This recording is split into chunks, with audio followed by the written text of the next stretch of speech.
Just do a quick mic check, make sure everything's sounding good.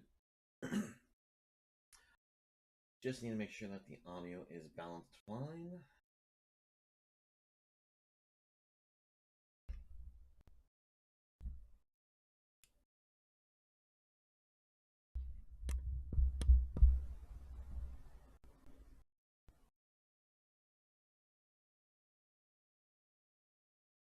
All right, one more time.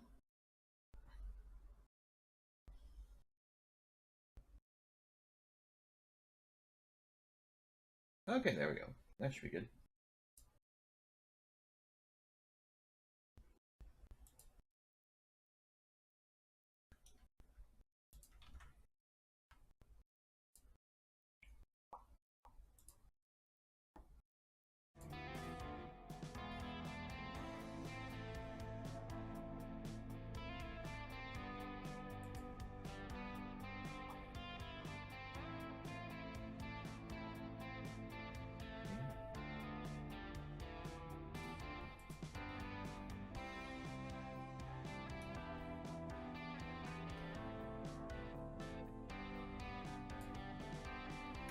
Hello, everyone. Hope everyone's doing well.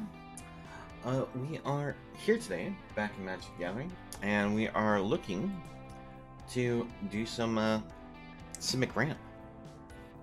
Now, we're coming to a point where some of these a lot of these cards are going to be rotating soon, so I want to try to enjoy some of them a little bit and share a old deck idea that I always thought was actually pretty good, and wanted to just basically jump back into it again, see if it's still a viable deck.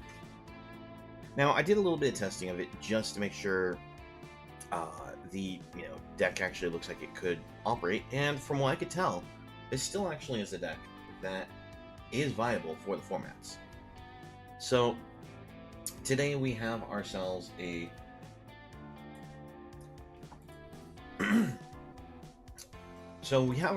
Cyclone Summoner style ramp deck with Coma. Now, if you're not familiar with Cyclone Summoner, because it's been a while since you might have come across one of them, this is a creature that, once when it enters battlefield, if it's cast from our hand, it returns all permanents to the owner's hand, except for giants, wizards, and lands.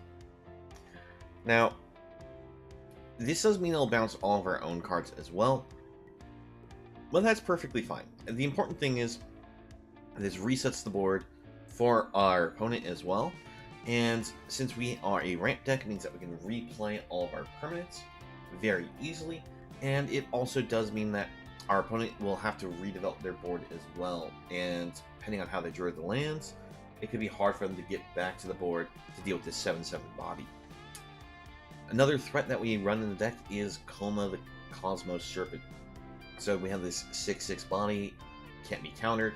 Every upkeep, opponents and ours, it'll generate a 3/3 Serpent token, and we can sacrifice any Serpent on the board to be able to tap a permanent and it can't activate its abilities, or we can sacrifice them to give Coma indestructible, making it a very hard to remove threat.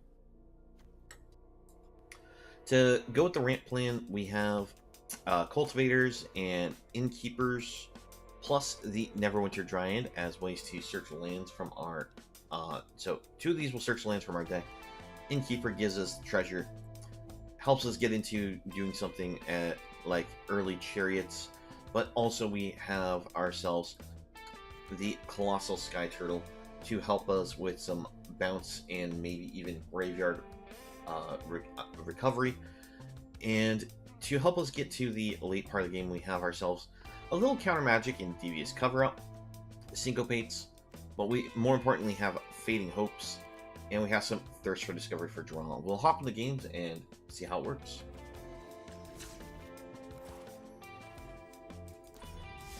Now with this deck, I'm actually not bothering to run any of the man lands, as the creature lands are very good, but I figure the deck probably can do fine without them. Now, I would definitely recommend running Hall of the Storm Giants if you have them. Alright, on the open, this is a pretty good hand. We'll keep it.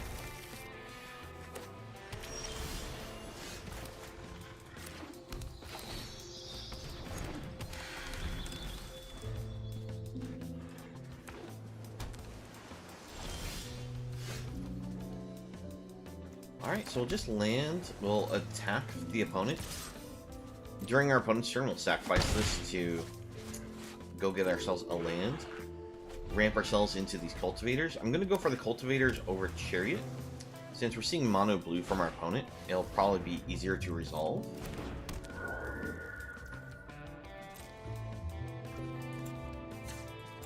Now, our opponent could likely have something like a Geistlight Snare, which will tax as an extra 3 on any spell. But I'd rather still go for the cultivator first, because there's a chance that the opponent is relying on like a Spell Pierce or something to interrupt us. And that's why I decided more important to go for Cultivator over Chariot. They just have more likely spells to deal with the Chariot than the Cultivator. Alright, opponent taps out here, so this gives us a great time to go for the Chariot.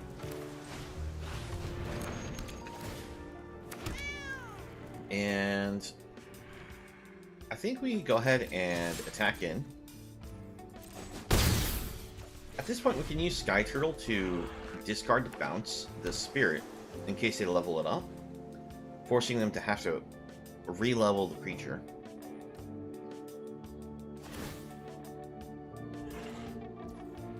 Alright, that's fine.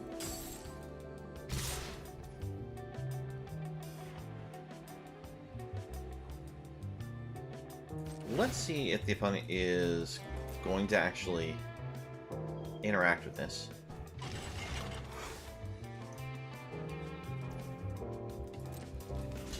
We'll offer the block. Okay. We'll send it back to the hand now. Basically eating up 2 turns worth of effort to level that up. But it does mean that we'll more than likely be able to get an easy attack in with the Chariot.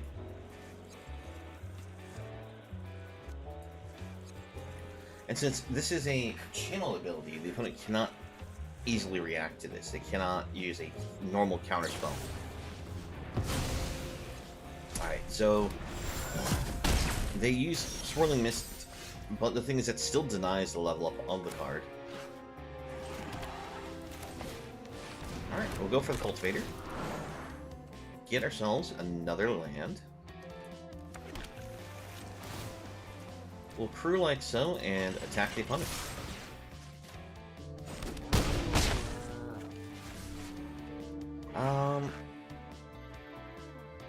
I think we'll actually even go for another Chariot to the board. And pass it back. The whole idea of going for the next Chariot is just to pressure them enough that we have enough tokens to try to maybe push lethal.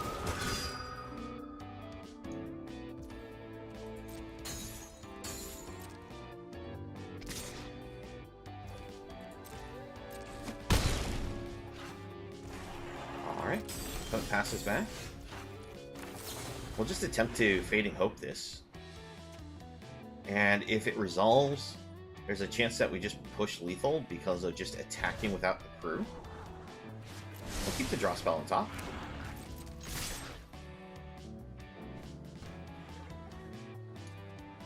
Now, this is going to force the opponent to have like another March Swirling Mists or Fading Hope here just to survive. But that doesn't seem to be the case. We take the win.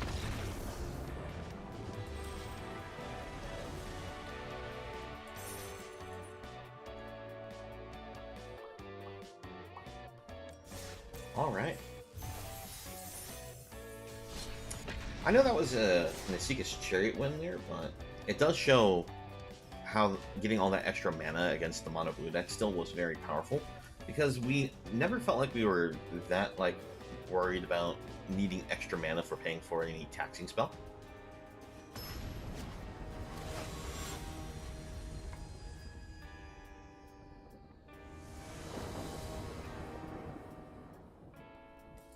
Alright, we're in another game with a little bit of a concern for our lands, but I think we're willing to keep it because we have Dryad, we have Innkeeper, and Cultivator. So, should possibly still work. Be nice if we could still draw a couple lands just to make it a nice smooth transition to his Cultivator.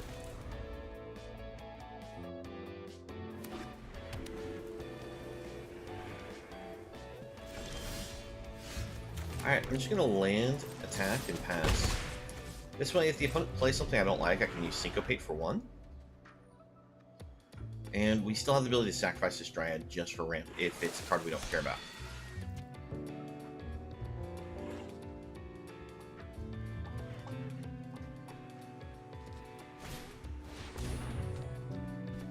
Kind of do care about that card, but I think we'll let that one slide.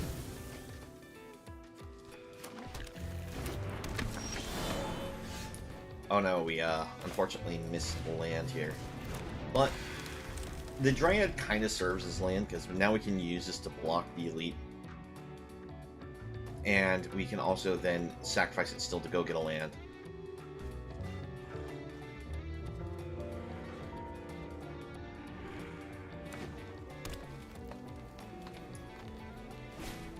Yeah, there's a Virtuoso. I was worried that the opponent would possibly have that.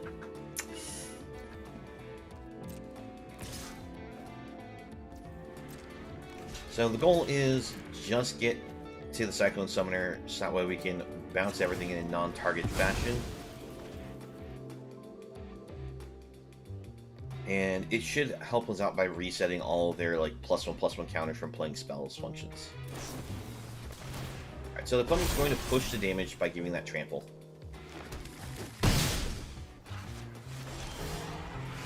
Unfortunately, we do not get the land in a way that we can punish that.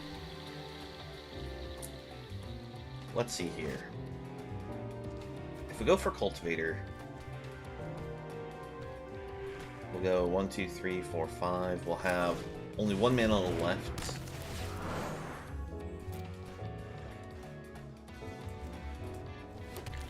To get to the Cyclone Summoner.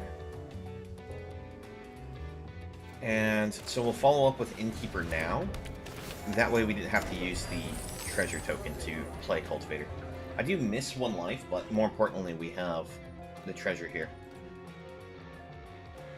Now if we're not forced in a way that we have to block to survive with the Innkeeper, we could play Summoner, recover a life point. But I think it's just better for us to offer the blocks here.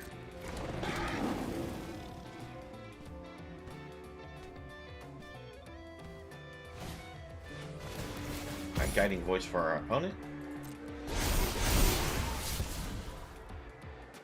They may just be going for a heavy push right now.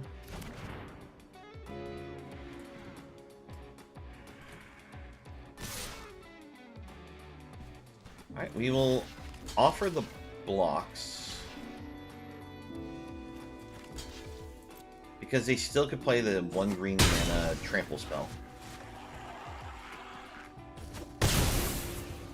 Summoner coming down is going to be useful because it'll reset all of their counters.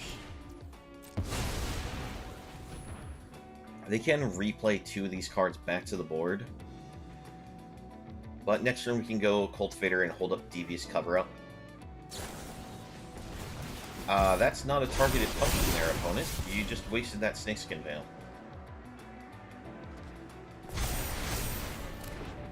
Oh, I just realized. This doesn't bounce wizards, and I just realized it's like, one of these might be a wizard. But it was Druid, Rogue, and Cleric. We got lucky. Because for a second I thought this was a wizard. Legion Angels. Okay. Alright, we'll go for the Cultivator, hold up a Syncopate.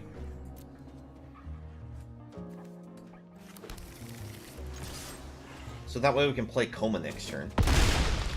We unfortunately missed the land draw for going for being able to have Devious Cover-Up available, just to be a guaranteed counterspell. Alright, Virtuoso for the opponent.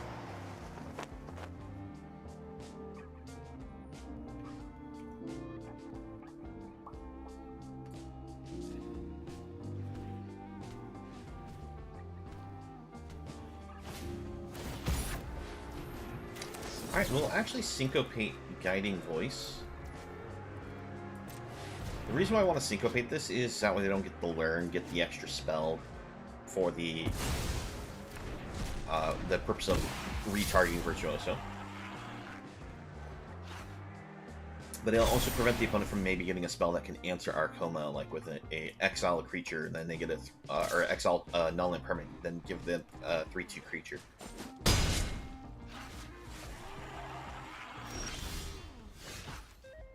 All right, we'll go for Coma.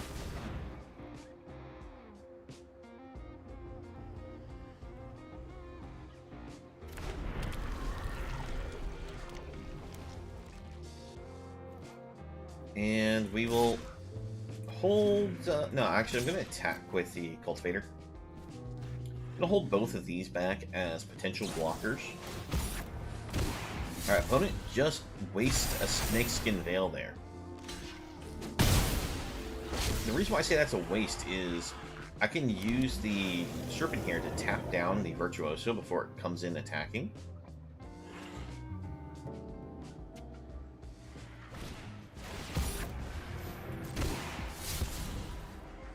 So the question is, do they have another Snakeskin Veil type effect? The problem is if it gains Hexproof again.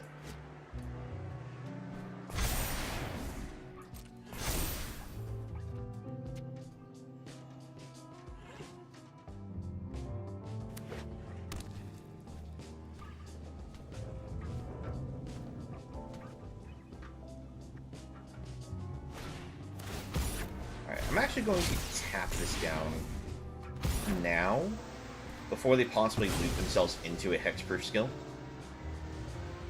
Should have done it on the last cast, but it doesn't shut off the looting, but it'll potentially prevent them from being able to attack with the creature.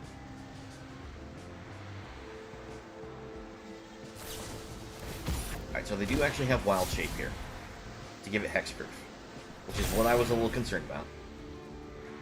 That's why we made sure to hold the Cyclone Summoner back as a chump blocker. Now, if they have another card to give it Trample, unfortunately, we're just dead here.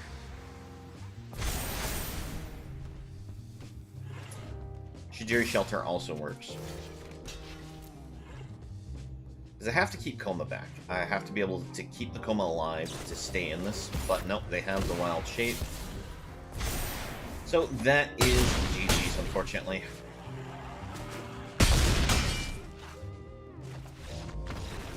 So yeah, the opponent just happened to have all the protection spells in their hand. It's very difficult to interact. If it wasn't for effectively stumbled on our land draws early, I probably would have tried to hold up the early Syncopate, aiming for the Virtuoso, but we had to get our lands through playing the creature and sacrificing it.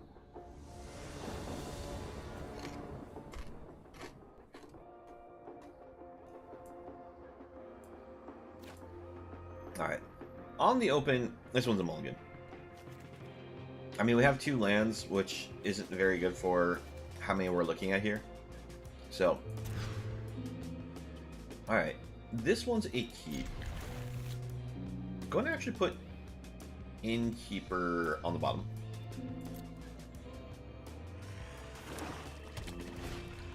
Alright. Opponent gets the play. Concealing Curtain's a bit of an issue just because they get to rip a card from our hand, but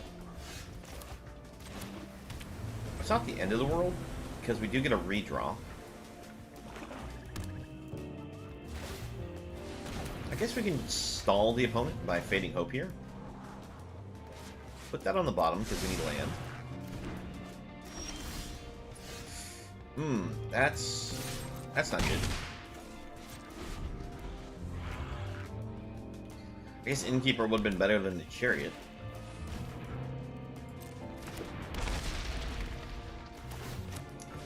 Alright, we continue to stall, scry, look for land.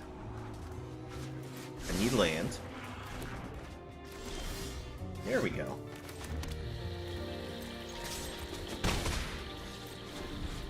Alright, so the opponent's gonna probably just replay it again, but at this point it shouldn't be that much of an issue. They'll grab a Seeker's Chariot.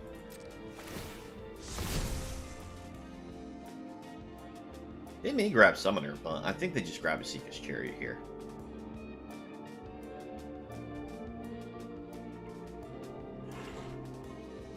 Yep, there it is. There's the lands that we were waiting for.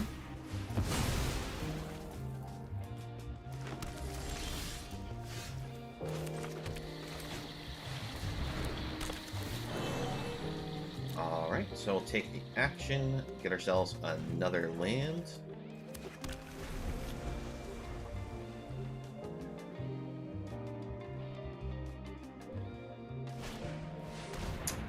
I'm just going to hit us with a go blank. Let's see, 1, 2, 3, 4, 5, 6. We just need one land we can play the Summoner, but I think what we'll do is we'll discard Summoner.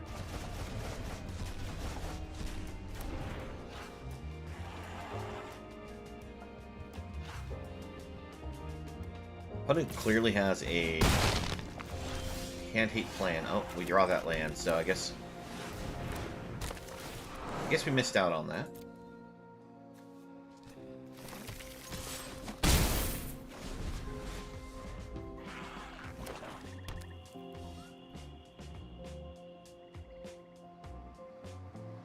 Now, if we draw Coma, as the opponent doesn't have targeted removal for it right away, at instant speed, they'll probably possibly run away with the game.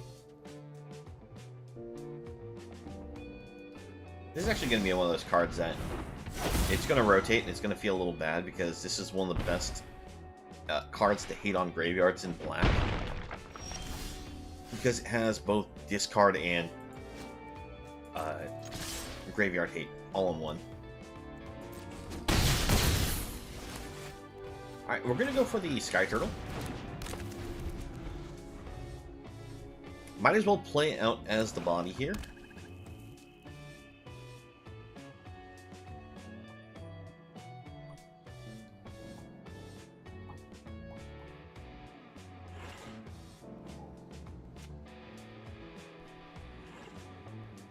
What set were you in? Yeah, you're still going to be in a route. I couldn't remember if this was like maybe a D&D set card or something else. Also would have fit if it was maybe in Strixhaven.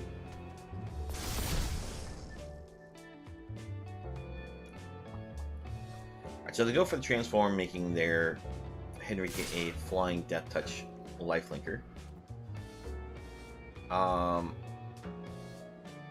say no blocks. I'm going to take a little bit of a gamble here. Now, I thought it could just drop down a Meat Hook Massacre here, and it'll feel bad.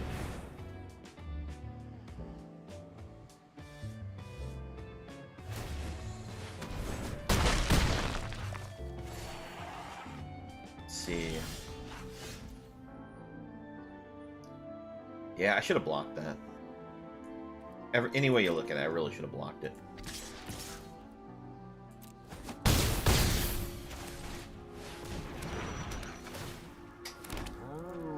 Alright, pass it back.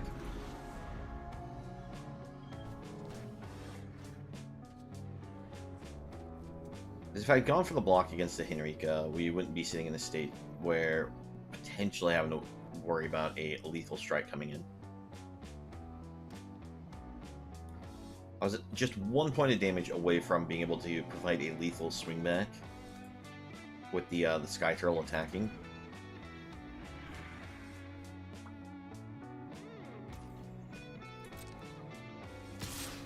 Alright, we have to offer the block here.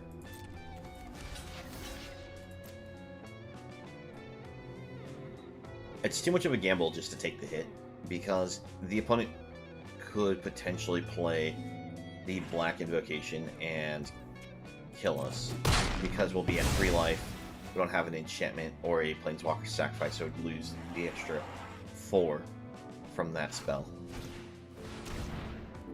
Alright, Trespasser, not as big of a deal. I mean, it slowly drains us.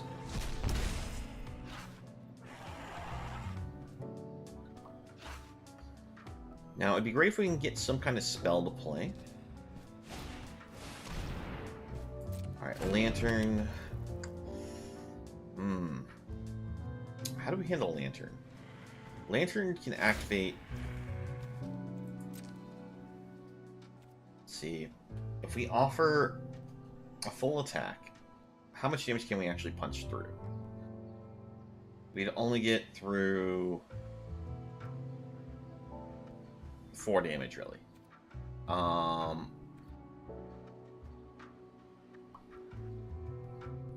Sacrifice a non-land permanent will sacrifice a cat.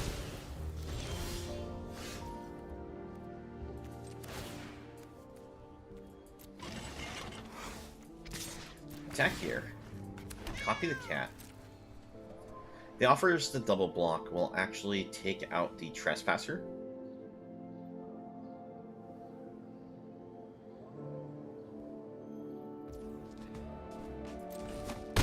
Alright.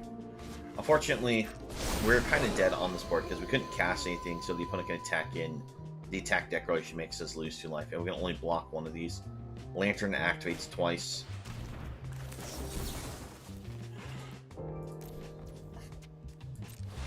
Whatever, we'll full cost this, but we'll give him the GGs because we're dead to the Lantern. Well, actually, I guess we're not dead to the Lantern. Because we can sacrifice our cards on board. So we just sacrifice the cat token that's tapped. And we can sacrifice this cultivator here.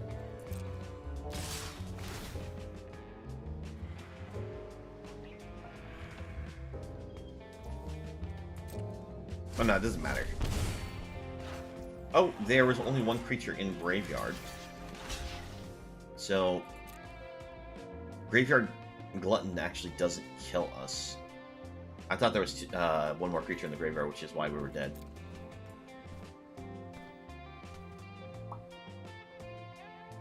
But the opponent did exile our graveyard with Go Blank, so that's why I didn't have the chance to exile these with the attack triggers.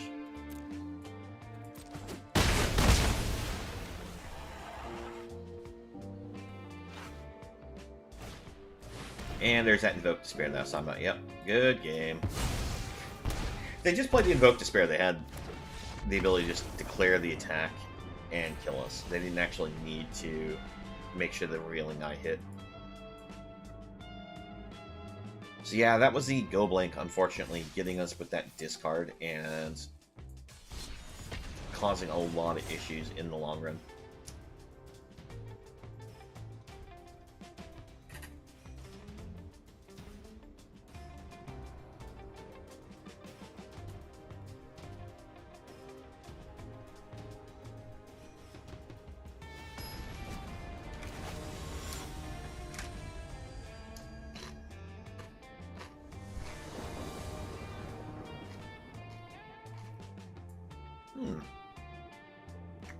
We have a very different hand this time. I think we can try keeping this. It's not optimal, but Fading Hope allows us to protect ourselves early. We have Thirst for Discovery. So we try drawing into answers. Alright. Professor Symbology for our opponent. It's not really something we want to bounce.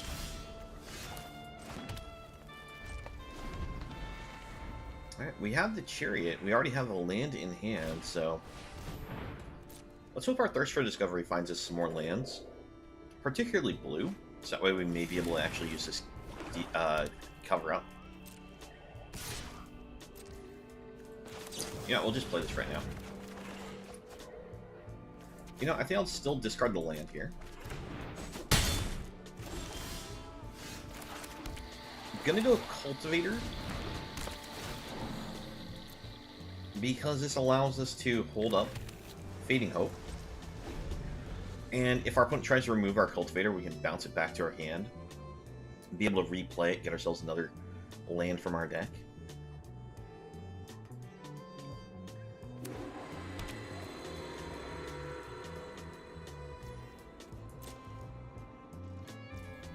Alright. That is definitely Wandering Emperor mana. Let's go ahead and attack into it.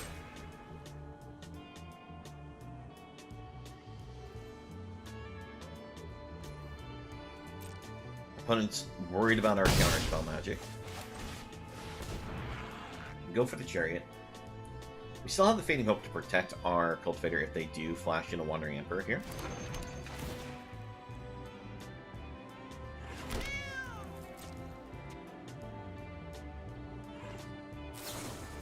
Alright, they're just going to draw. That's fine.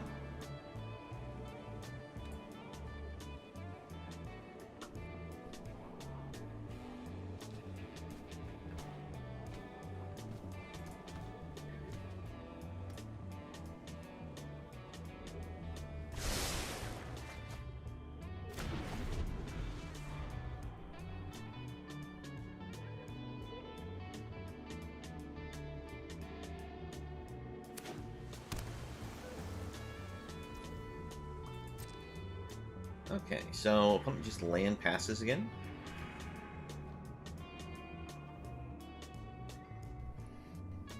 With how slow the opponent's going. Alright. Fun little interaction here. We'll crew the Chariot in response and use Fading Hope on it.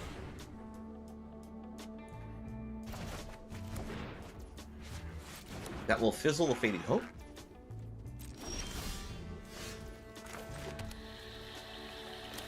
Go for the Chariot back to the board.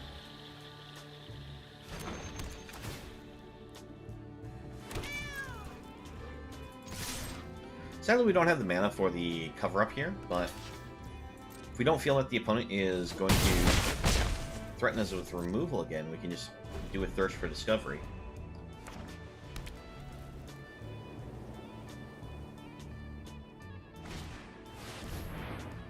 Alright, they're going to threaten that removal.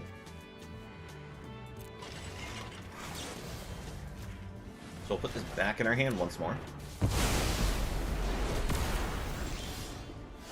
Probably annoying the heck out of this opponent.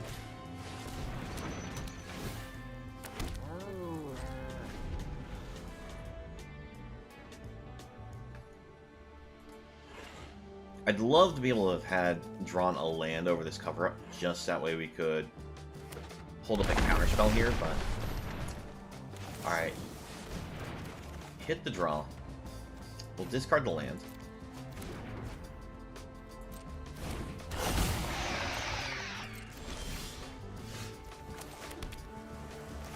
We'll just go for Summoner, I think. But after we send in the cats. Alright, there's a Summoner. That gets Jin Kataxis back off the board. Bring out the Dryad.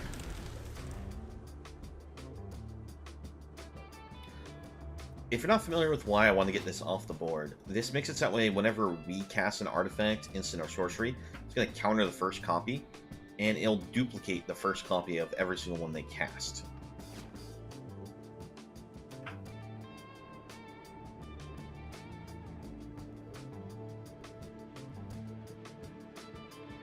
One, two, three, four, five, six, seven,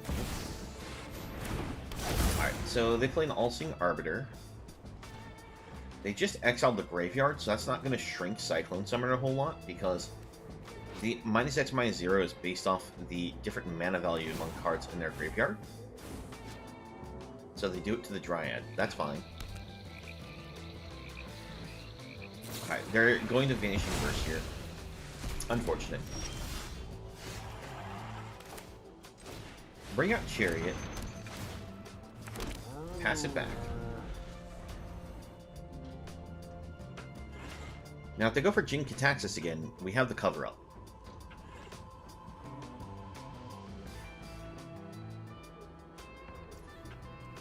Alright, so they're going to do their attack first because this allows them to draw to discard one, get the Arbiter Shrink ability. It'll make it harder for us to crew the Chariot here.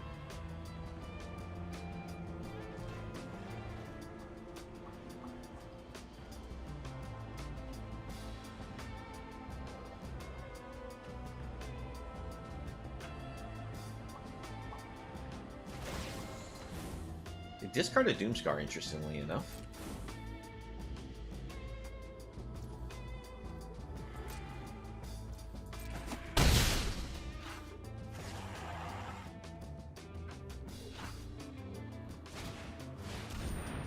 Meat Hook 2. Still going to try to cover that up. Go for the cover up here just because it might force the opponent to use a counter spell of their own. But it also does mean that we can potentially have the Chariot still be able to be crewed up and attack.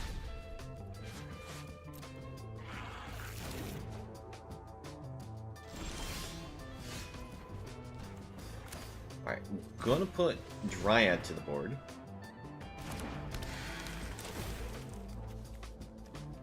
Because Dryads we can sacrifice to go get land from the deck. I'd rather put that on the board than the Innkeeper.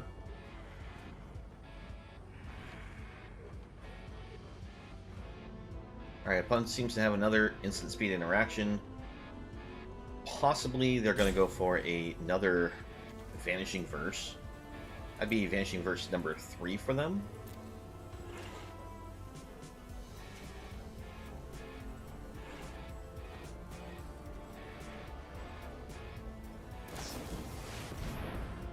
Alright, just to behold the multiverse. That I'm not afraid of.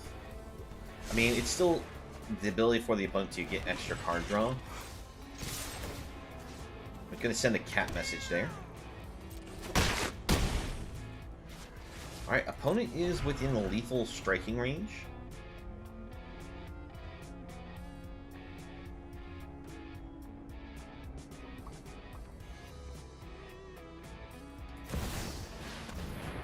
We go for Gene Cataxis. We do a cover out.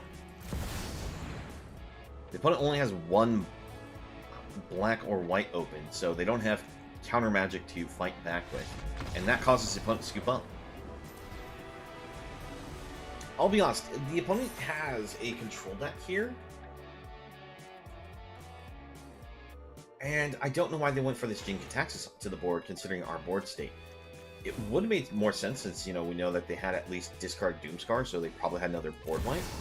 Would have been more sense for them to just maybe go with the All-Seeing Arbiter attack, get some card draw first, go for a board wipe, and then maybe go for like another cheap creature, or hold up like a Wanderer kind of thing, but we don't know exactly what they had going on. But it definitely, just playing Jin Cataxis, which is going to tap all their mana, was a bit risky.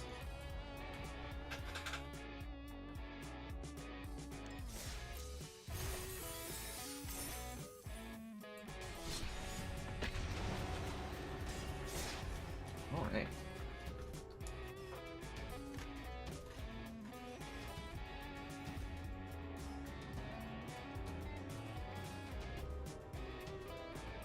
Let's see, so how's our deck actually performing so far? Oh, I didn't separate the matches for the tracker from when I was testing it earlier, so I have a higher win rate than, well, I have a higher games played, I should say. But overall, it's actually doing really well.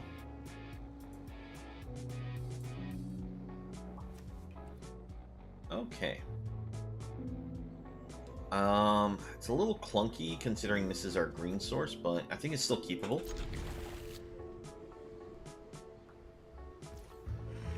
I think what we do is we'll still lead with the green-blue source here.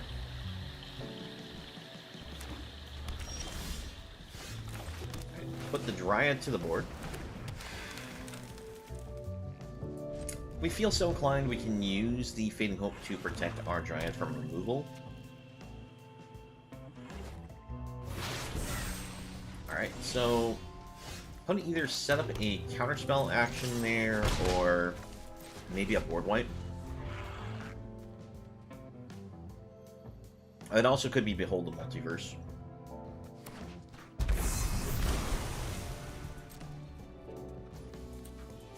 Alright, we'll sacrifice this, go get ourselves a forest.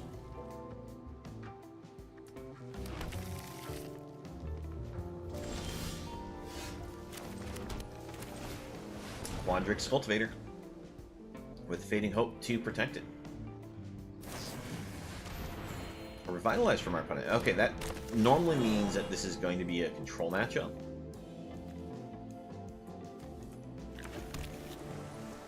Because Revitalize is just gain 3, draw a card. You don't usually use that if you're playing the aggro build. You use that because you're trying to sustain yourself. Alright. We'll go for the attack. See what the opponent does. Alright, no response. We'll just pass back. We have lots of card draw in our hand. Draw 3, potentially discard 1. Because we have more than enough lands that we don't mind just discarding a land here. It has to be a basic to discard. Oh, there we go. Got a basic. Go for one more. Get ourselves a nice lead on our opponent for card draw. Now, opponent gets hasty and just flashes an Emperor here. Who harms my people must contend with me. We'll just bounce this in response. Discard 2 cards here, huh? Actually, I'll just discard the Cultivator. Discard Summoner. Summoner just doesn't feel very good here. Go for Chariot. Pass it back. This allows us to hold up the Syncopate. Alright, Revitalize for our opponent, that's fine.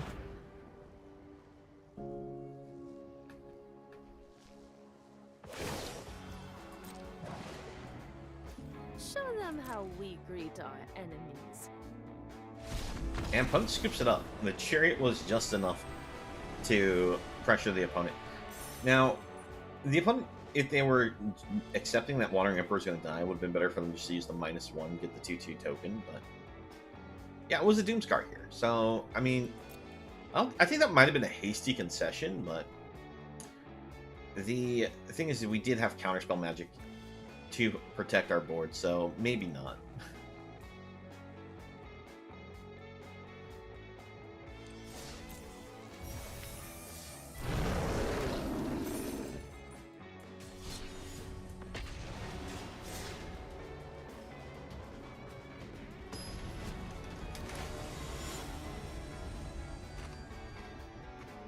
Hope everyone's having a nice day, enjoying their Sunday.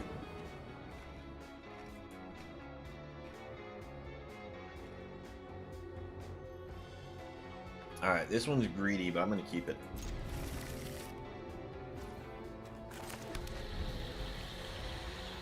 I'm possibly even going to be greedy on this discard for the Thirst.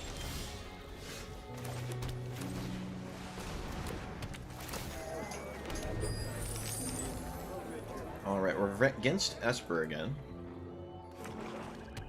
That's 3 in a row. Bloodchief Thirst, that's fine.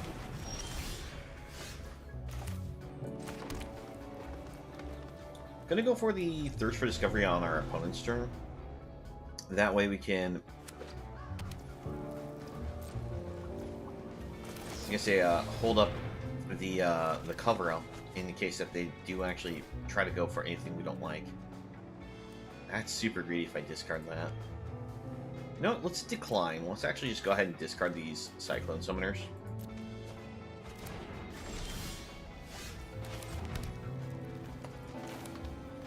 Go for Innkeeper. This allows us to hold up cover up.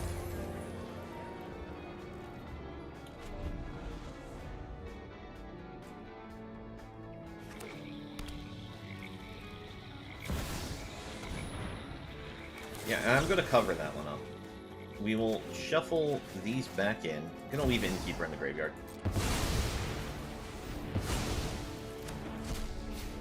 Alright, take that action.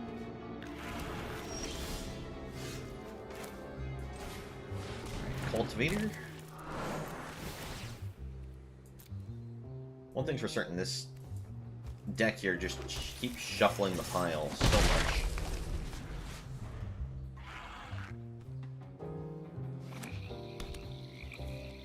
One fun thing we can do is we can actually discard Sky Turtle, add cover up from our graveyard back to our hand if we want to hold up more counter magic.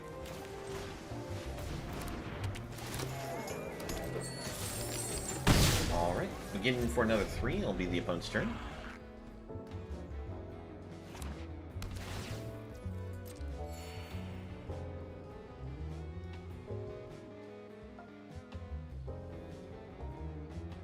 If they try to go for a Sorin, we can use Turtle to bounce the token if they make the token. Oh, that's it? Passing? I'll discard Sky Turtle, get cover up. It kind of just lets the opponent know that we're just sitting on counter magic now, but the opponent's now going to have to just throw a spell away. Alright, we'll let that resolve. Going to attempt the Coma. Hopefully they don't have some kind of spot removal for it right away. That way we can get the token on their upkeep. I was trying to hopefully catch them more tapped out than this, because they could have Infernal Grasp.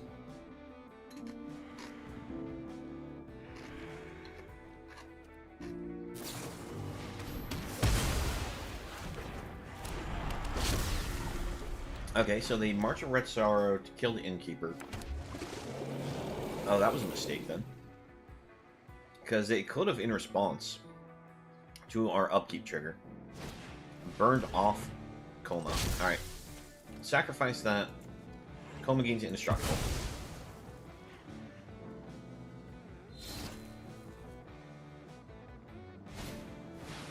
Alright, so they have all the sacrifice. A bit of a unique deck from our opponent. Go for the Chariot.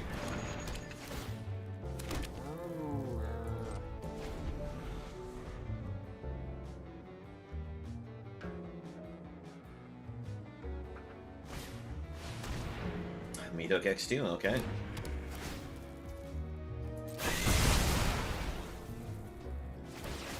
Now, this actually just feels like it's a mono-black control deck that just happens to be splashing white and blue.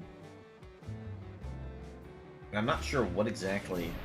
Oh, Witness Future, okay. So they have some graveyard reshuffling action as well.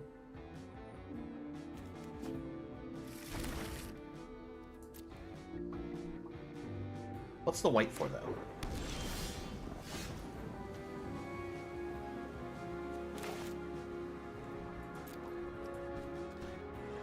Let's see, 1, 2, 3...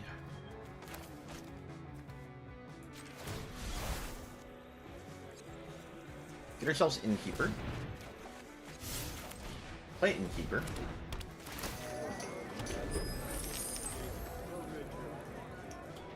I really probably should have just held up for the Devious cover-up. But I figured this way we can go for the Cyclone Summoner. Bounce everything back. And that's going to be useful because we can get the Seeker's Chariot back and be able to replay it for the tokens. Now, it does put Meathook Massacre back in their hand as well.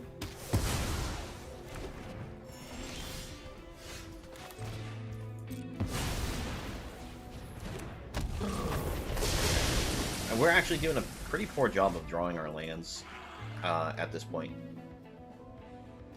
Because normally by this point in the game, we actually have more lands than our opponent, not less than. And it means that we can't let go Seeker's Chariot, hold up Devious cover-up. Alright, opponent's going to witness more futures.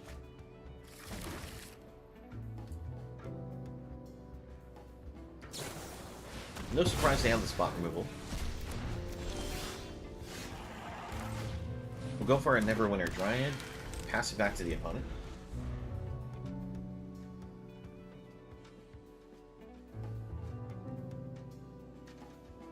This way, if they go for something we don't like, we can cover it up. We're fine with that going for an X1 there. Sacrifice it before it hits the board.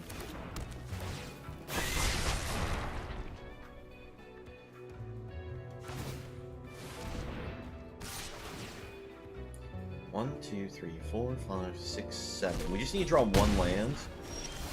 There it is. 2, 3, 4. Chariot.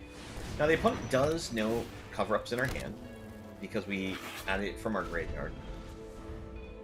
So we're going to force them to have to play around it. We go for the cover-up. Try to add...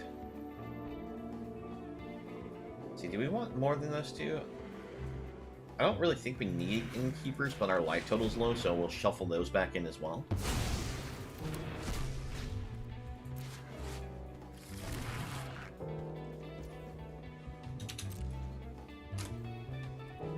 Now we know that our opponent runs a lot of spot removal, so I don't know how much of it's going to necessarily hit this chariot, but our best play is just to attack the chariot right now.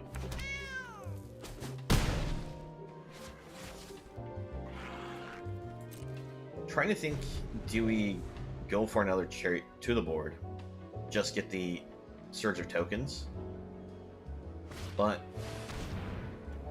I was thinking that the opponent might go for another sweeper type idea. We are now at a life total that we have to go for second chariot regardless, just because they can kill us with Eye Tyrant.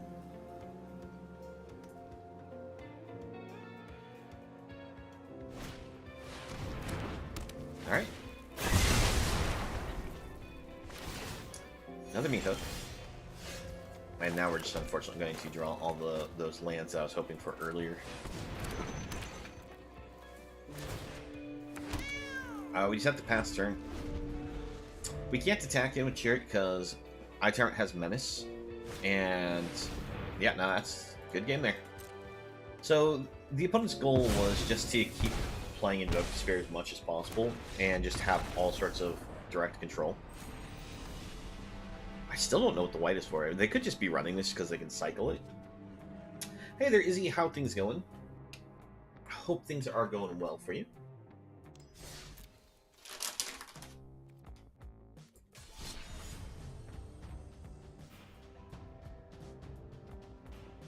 If you're just joining us, we were playing some Simic Ramp here. Just because a lot of these cards are going to be rotating, and I just want to be able to get, you know, a last hurrah with them. Because, I'll be honest, when Kaldheim first came out, Simic Ramp was one of those things I played early and thought was a great thing. I was napping because I needed it, also been doing some Nalia Brawl. Nalia? Which one was Nalia again?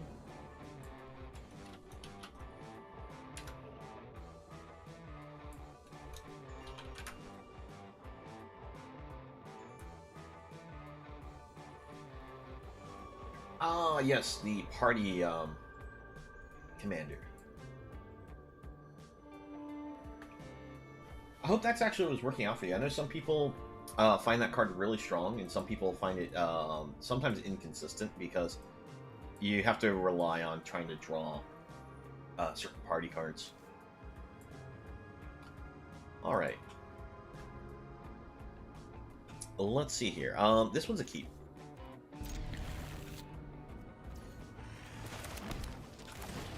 I mean, turn one Dryad with a second land to be able to sacrifice it to go to a Cultivator seems great. Opponent may just burn it off, though. Oh, no. Well, it's red-white burn. I mean, I guess it always could be mono-red, but... Oh, it's goblins. Interesting. You know, I think I'm going to use Fading Hope here. Alright, good. I just want to make sure we can hit the land for the cultivators.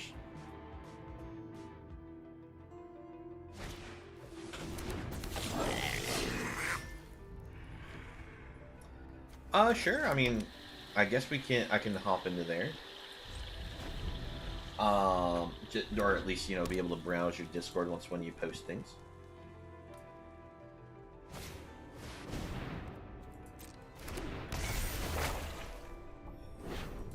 Alright, opponent gets a Fable of the Mirror Breaker here. We'll go for a Thirst. And we'll discard a land. Now, with them being goblins, we still have to be careful of a particular goblin. Getting the name of it, unfortunately, but it's the one that allows them to give all their goblins +1/+0 and haste. Plus allows them to generate 1/1 goblins on attack declaration if you happen to attack with 6 or more power.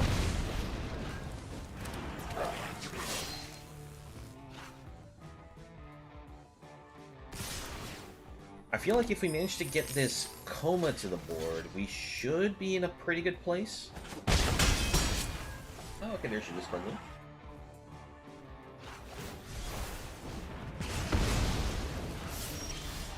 Alright, we got the opponent to actually discard that instead of just playing it.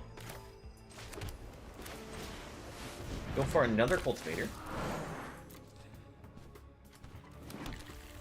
Pass it back to the opponent. We're at the point where we can now play Coma from hand. But we would really actually like to be able to reset this board state. Yeah, there's Battlecry Goblin. There's the one I was worried about. So, they can pay to give it haste. Then they can make a copy of it. With reflections. Actually, if they're just going to attack like that, we have to still kill Battlecry. Because it's actually the more dangerous card between it and Reflections.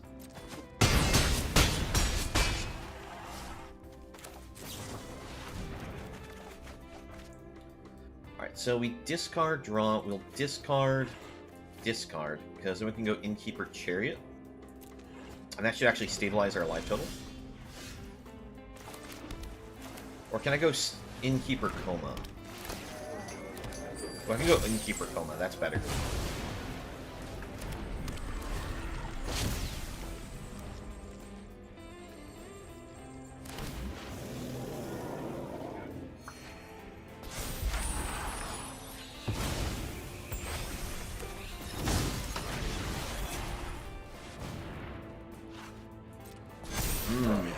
Bandit Lord's actually an issue, because they have reflections.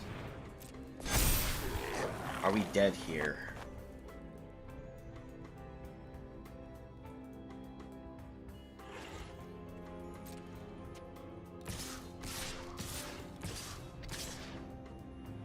Let's see. Oh, no. Cancel. So we block,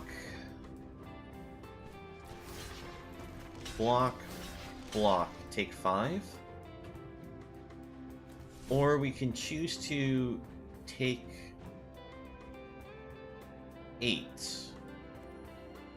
It's risky, but I'm going to take the 8.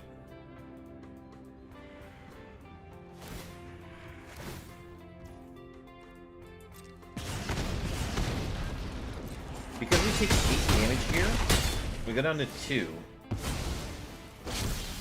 But thanks to Innkeeper Coma, with a Chariot coming down, we'll repop our life total a bit.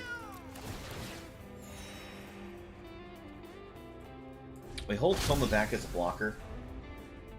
As much as I'd like to just attack in, put pressure on our opponent, I can't afford to do that right now.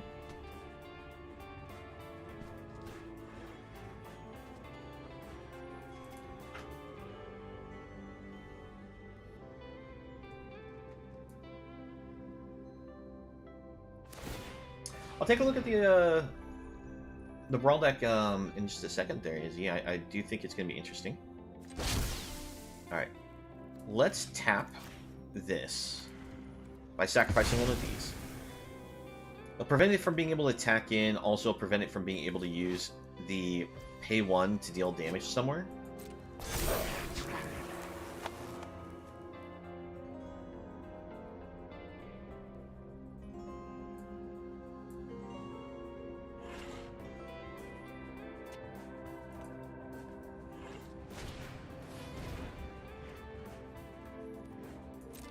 Alright, opponent goes for a Fireblade Charger. That's dangerous because when it dies, it deals damage equal to its power to any target.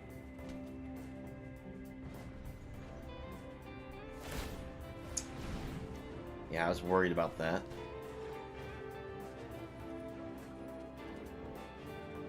Nothing I can do to save the Innkeeper.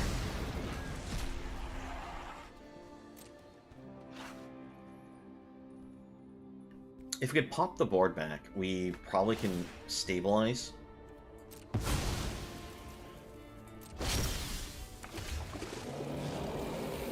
But the game has decided we draw all lands. Crew with the cats. We'll actually send both of these because we'll have a lot of blockers. Thanks to Coma.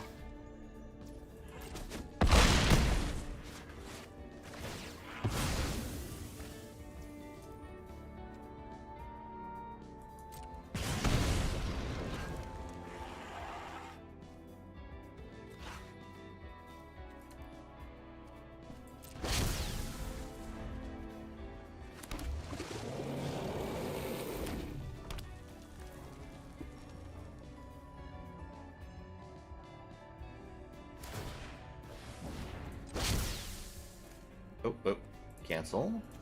Wrong skill. I still tap this in response. It prevents the opponent from being able to declare as an attacker, prevents them from being able to use the shoot ability from it.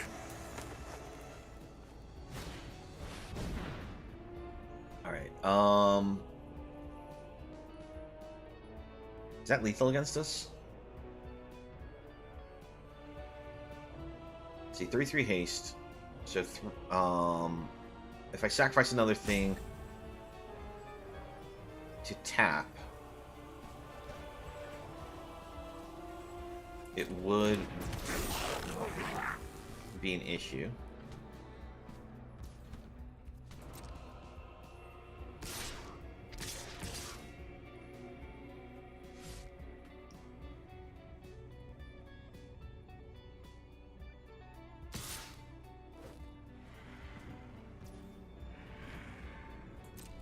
Alright, so we have to block everything here. They held back the token just so that way they can just shoot for damage. And it going for the token, I'm more than fine with. Alright, Neverwinter Dryad, not very useful.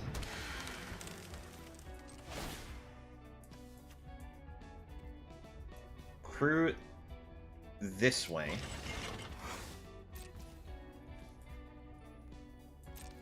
See, that's 10, 14, not enough.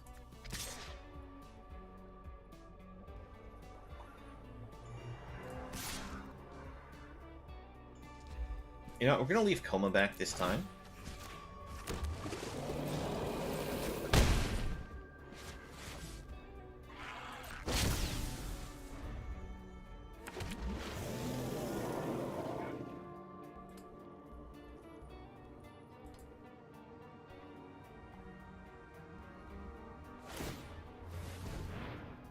Interesting.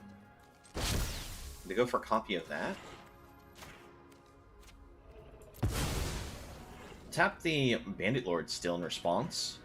That way it can't, you know, activate to do any damage.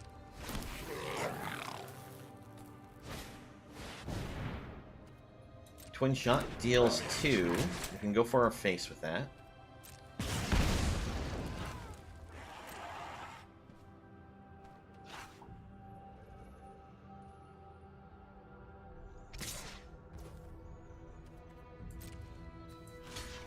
Offer block. And we have lethal. So, crew the chariot. Sacrifice, tap this. I'm going to put full control mode on. This way, I can create a copy here.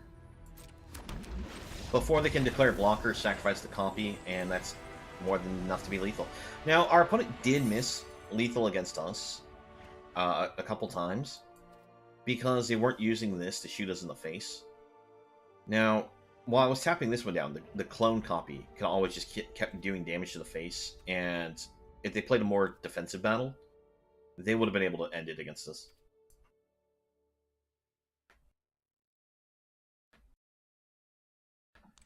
Alright, let's see. You said that you have your Nalia deck posted here. I'm just kind of curious what you have.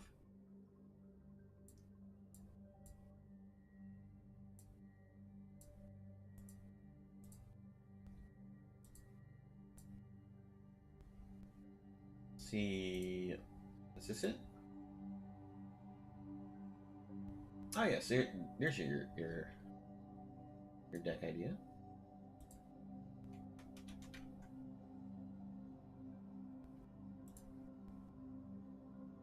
And my music randomly stopped.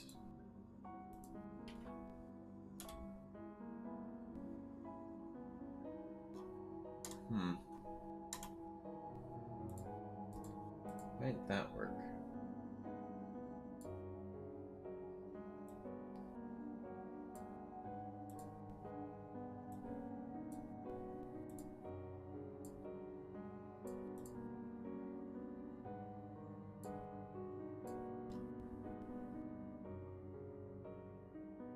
Okay, yeah, the link actually does work. It just had a weird error with the website for a moment there. Looks like you have an interesting deck there, Izzy. Maybe once when we have some extra time, we'll go over the deck if you'd like to people who are viewing. But we'll continue our games for right now, I think.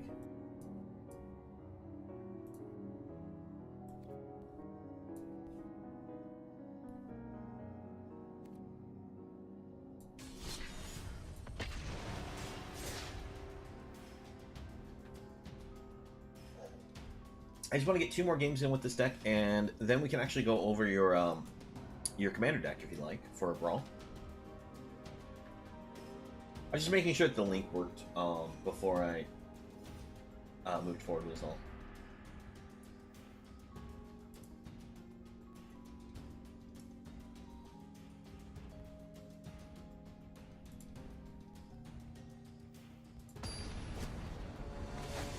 Okay, I just didn't want to make you feel like I was just kind of like ignoring your deck post. Because you seem like you're excited to maybe like share the idea.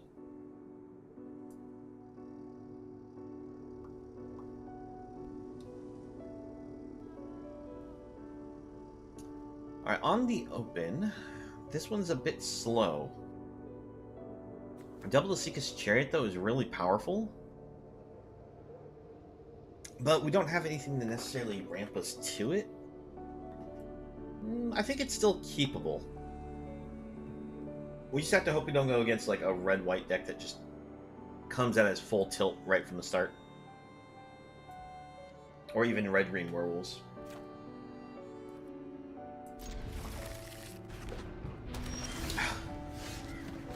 Hope it's not red-white. Immediately see red-white land come down.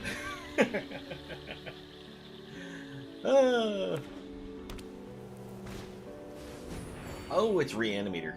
That's actually very dangerous. And they already have ditched a Velomachus. Ooh, we do hit a Fading Hope, which allows us to counter the combo a bit. Alright, let's go for Neverwinter Dryad. This way we can sacrifice it in response to any spot removal. Did they put in just a land draw? Because they went first, right? No, wait, we did, I think. I forgot who went first. They're more clerics than anything else, but that's because Zendikar Baldur's Gate has most of the cleric. Yeah, you're right. There is a lot more cleric synergy stuff for party than in the other ones, but it's not necessarily a bad thing for your brawl deck. Alright, we'll go for the Chariot. Pass it back. Opponent gets a Fable. Yeah, okay, so our opponent did miss lands. And I guess we'll just be punishing them by holding up this counterspell magic.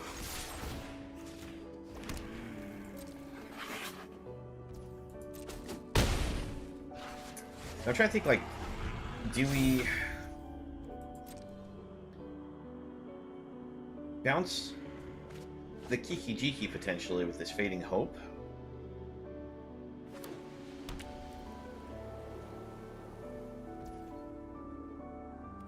Alright, opponent. They're going to attack in, get themselves a treasure, and that brings them to their magic number 5 on lands. Do they try to go for... No, they don't. Alright. We'll actually use Cover Up. Submit 0. I'd like to keep my board state. This way, if you want to blow up the board, opponent, you're going to have to give up... Oh, one too many clicks. Your Kiki Jiki.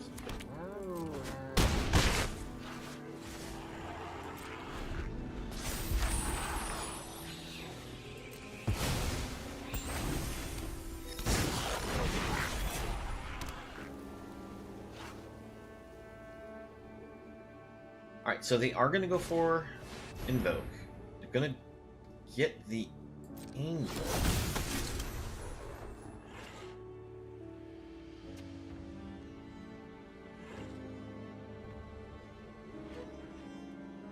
Now, how are they going to handle this board state?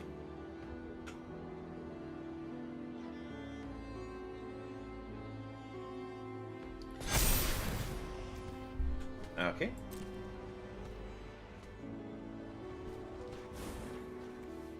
They choose not to pull any counters. Gonna go for a Thirst. Discard here. Fading Hope, the Warden.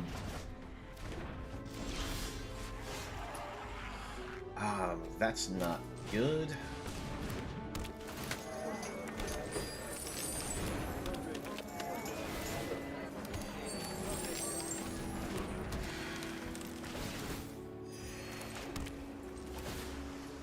Alright, go ahead and crew it like this. Send the board.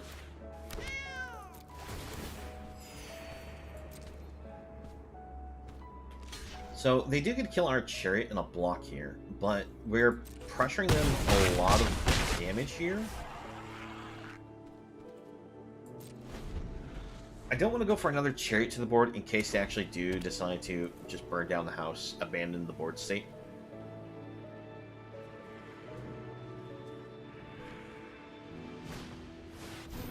Alright. Invoke Justice into Velomachus. I was thinking that they might just bring down this, attack with the Goblin token, so that way they can duplicate the Angel as a blocker.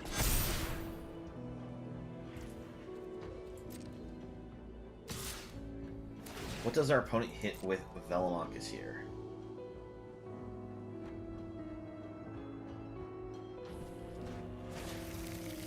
Amiria, alright.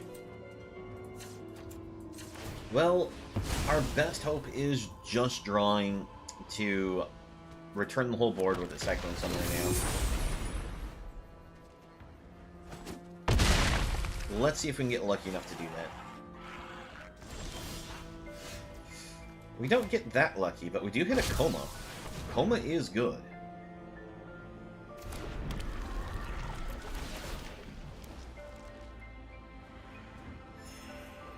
Now, if we were to attack with all these cats, they have enough blockers, so no point sending the cats. You know what? I will put the Chariot to the board. Because if the opponent does go for the board wipe, we can use Coma to protect itself because of the 3/3 Serpent.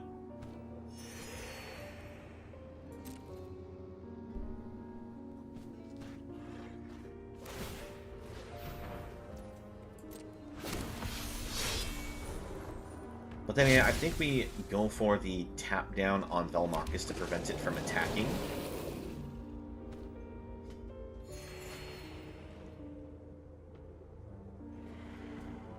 What does our opponent do?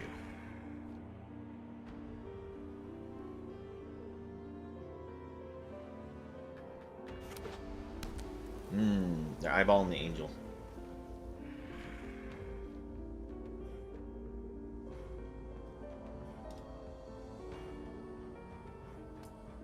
So let's see.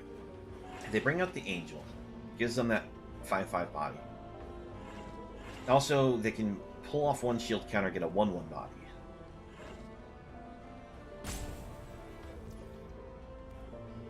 Going to go to combat. We will tap down Velmachus. We give up our indestructible protection for Coma. So, looks like Valor's stance maybe for the Coma. Dragonfire. Alright, that also works. The important thing is Velmachus does not get to attack in.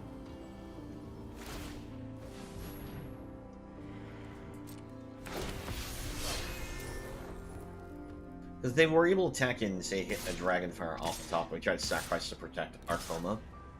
They had that other one in hand, and it still would have punished us.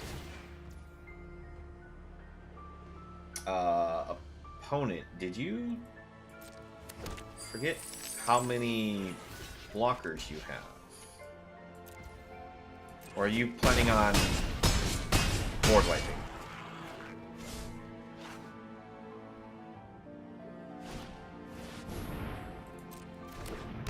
They may have just punted?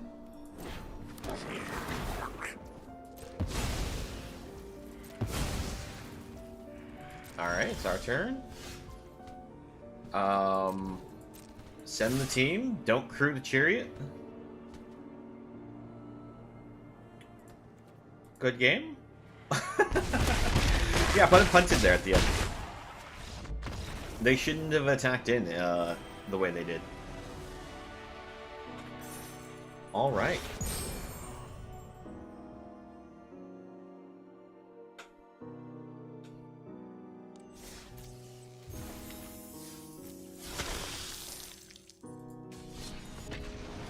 Opponent either thought that they had the lethal against us, or they just didn't think that we had that much of an attack back. I'm not entirely sure what the issue was, but we'll take it. Alright. After this match here, we'll take a look at Izzy's Brawl deck.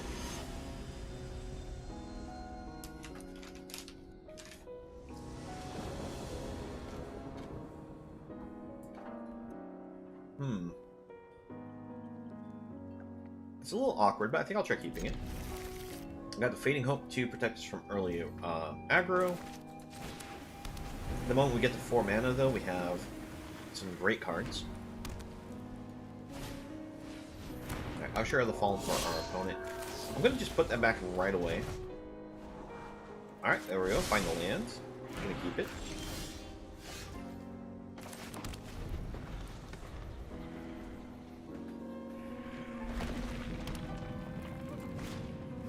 Now, I was worried that the opponent would just go into a Lunar Aspirant here, but it's those risks you have to take. Because we can go now land a Seeker's Chariot. Chariot will give us some nice blocking power. After that, we go for the Cultivator. Looks like this one just might be mono white.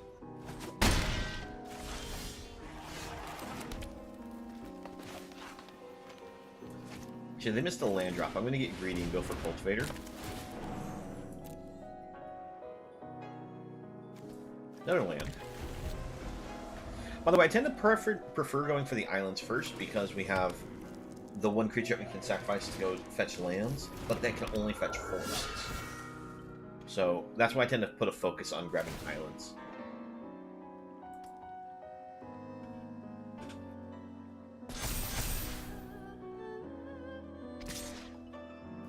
Alright, no blocks. Alright, play this. Go for the Chariot. 1, 2, 3, 4, 5, 6. No attacks.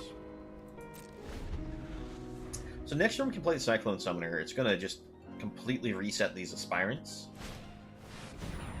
Alright, Skyclave for the opponent. They're going to get rid of the Chariot.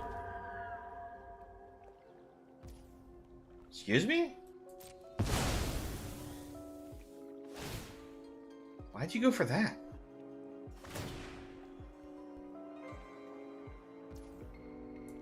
That baffled me.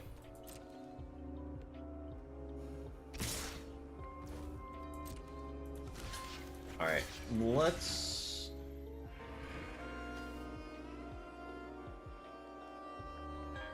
just block like this.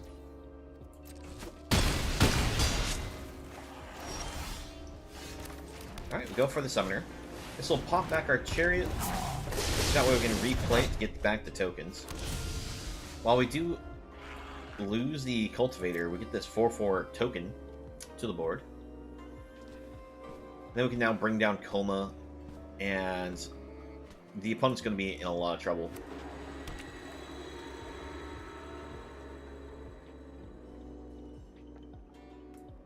If the opponent doesn't exile the Summoner, I think what we'll actually do is just hold up Devious Cover-Up.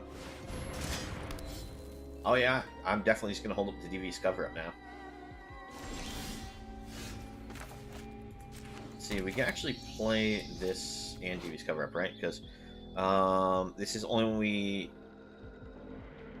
target permanents, not spells on the stack.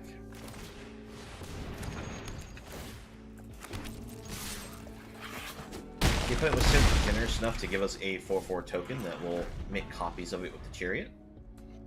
And we just hold Cover-Up now, just for once when they try to maybe exile something on our board. If they bring out little chump blockers, don't care. Ooh, sorry. I do care about Wandering Emperor. I will go ahead and exile that.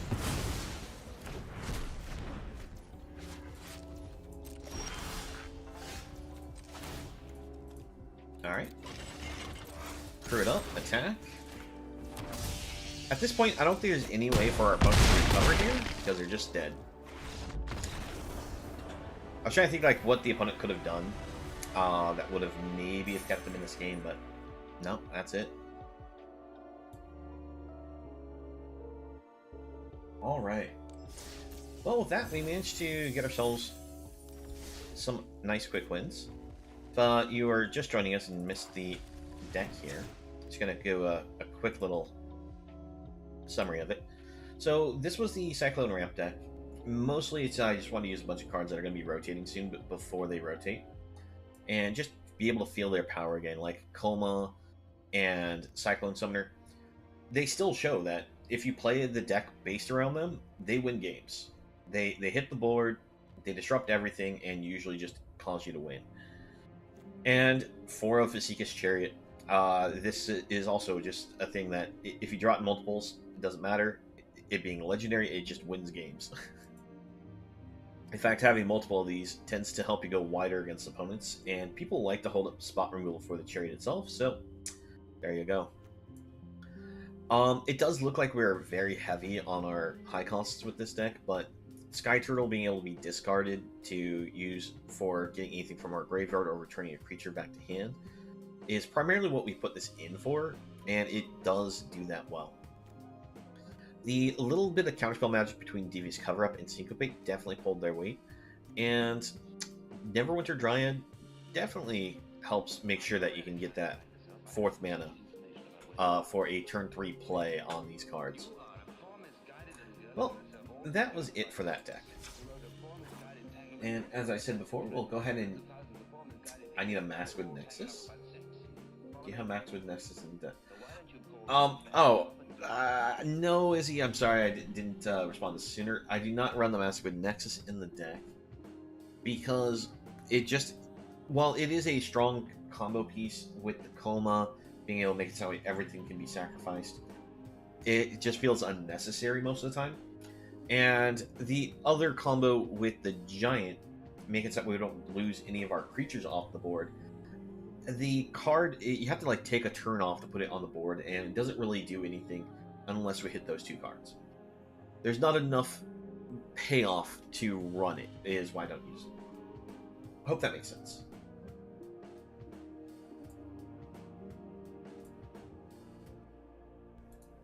All right. Now, let me see here. So, Izzy had a deck idea they wanted to share, and I thought this was kind of a cool deck. The deck idea here is for Nalia Dearnis, and what this does is it allows you to look at the top card of your library at any time. You can cast the clerics, rogues, warriors, wizard spells from the top of your library. So you could just potentially just dump a whole bunch of cards off the top of your deck from this. Now, at the beginning of combat on your turn, if you have a full party, put a +1/+1 counter on each creature you control, and those creatures gain Death Touch until the turn. Is still also a very powerful ability, and not too hard to pull off when you considering the fact that you can just play any of those creature types off the top of your deck at any time. So I definitely think you have dots bottom right to import it. Oh, I just figured it was fine just doing it off the website here if you wanted it that way, but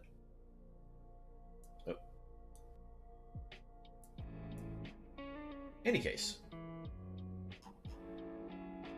yeah, bottom right would be over here. But I guess we can just export this. Copy the list.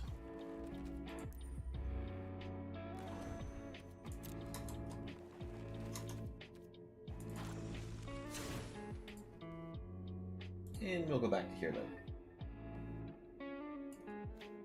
So I'm actually missing a fair number of the cards that you're using here. Like I don't have Dark Ritual.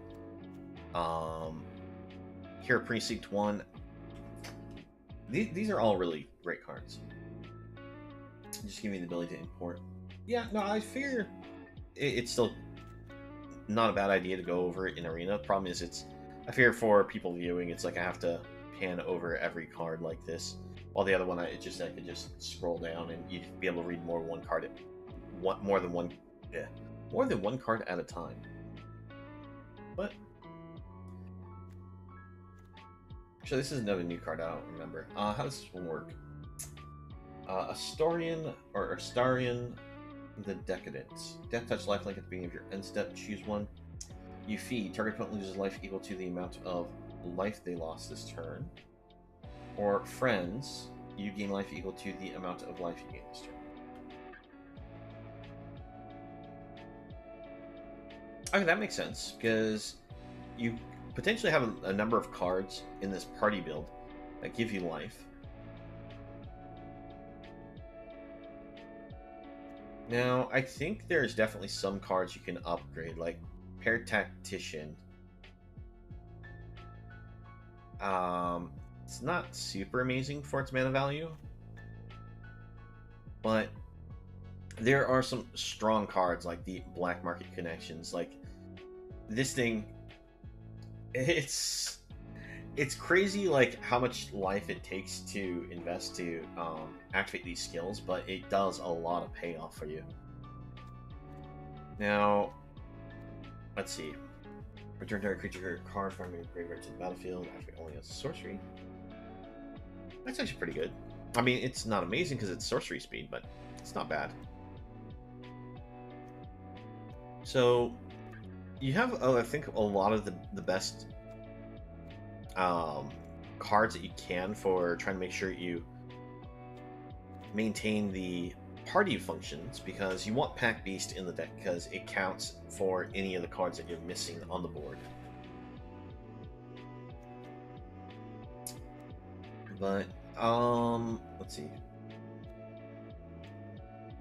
It's so weird that they ended up like making some of these cards different than the actual paper variant. This is one of those examples. Let's see, whenever one or more creatures you control deals combat damage to a player, create 2 treasure tokens. Sacrifice X treasures. Target creature gets -6/6 until the turn. Activate only as a sorcery. Okay. This is probably one of your best cards for party.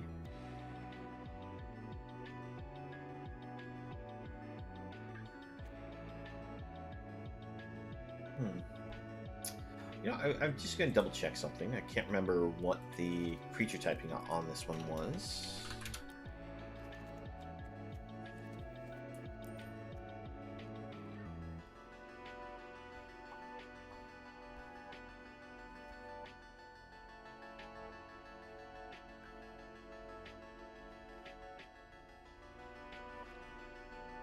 Okay, it's a soldier, so that's why it didn't work. Okay.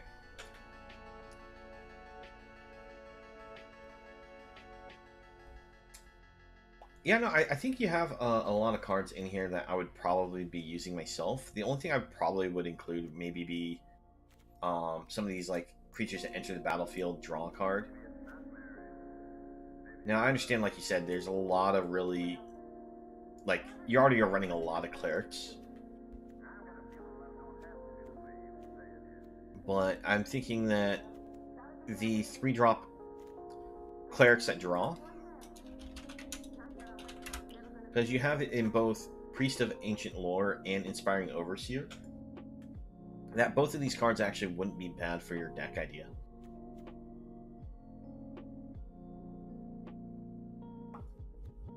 Because it gives you a little bit of life gain, a little bit of draw, and with this one you get a flying body as well. This one a little less useful because you don't have the flying body, but it still just helps you dig into the deep a little deeper. And since you're running Tabrax, which cares about let's see, whenever another non-token creature control dies, but a +1/+1 counter, and it happens to be a cleric, you draw a card. Yeah, I guess Tabrax works for even if you don't have clerics, but I was just thinking it's like probably wouldn't be bad for it.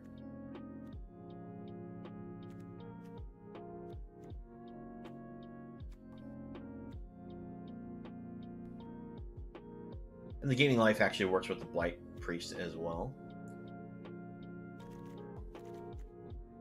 I'm honestly not a big fan of these disciples because you can't really control the target on them, but I do know that they do have their purpose. Because say an opponent just puts down a planeswalker, no other creatures on the board, it allows you to still get rid of the planeswalker.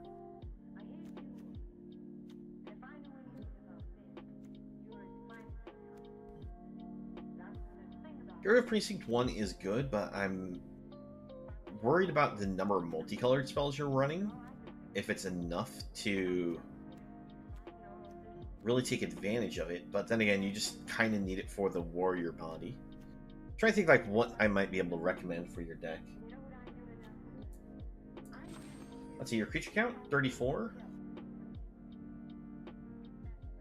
Ah, makes sense. Instant sorcery artifact.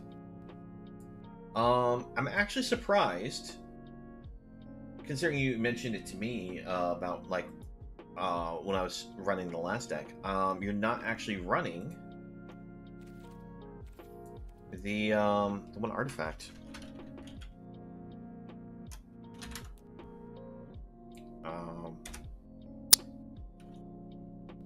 Maskwood. Because Maskwood Nexus would make it sound like all your creatures on top will have all the creature types. So it works for the purpose of being able to play any creature off the top of your deck, in case you happen to have one that wasn't fitting the creature types. But it means that all of your creatures share all the types on board, so all you have to do is have to have 4 creatures on board, and you'll get the party requirement for Nalia.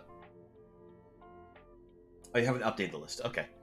Because definitely I would say Maskwood would be a big thing to have in this deck. I'm like trying to like find like, all right, where's the cards that are missing that would normally work well in this?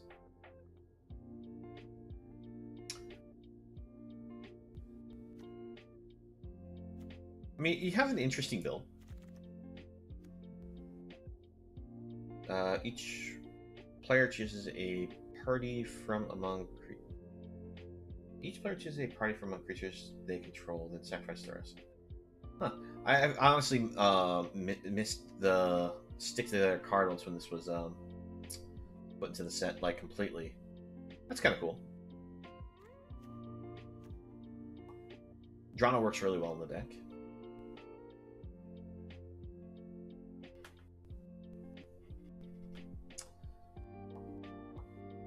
Actually, I just realized a strong wizard you may want to consider.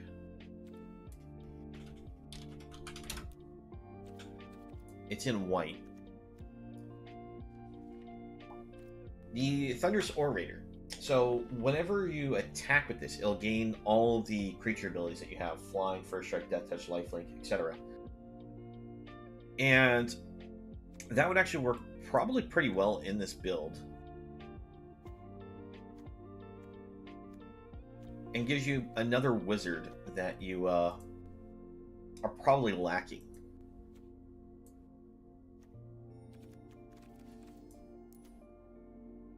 And if you have it, even Mind Sensor probably wouldn't be bad, because if you come across one of those opponents that's just always looking through their deck, this limits them to only the top 4 cards of their deck to find answers.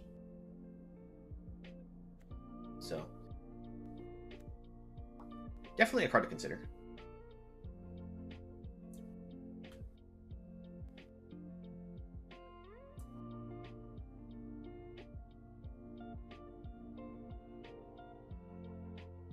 The great thing about this is it's got flash on it, so you can see the opponent's going to go try to search their deck and catch them, so that way you limit their search.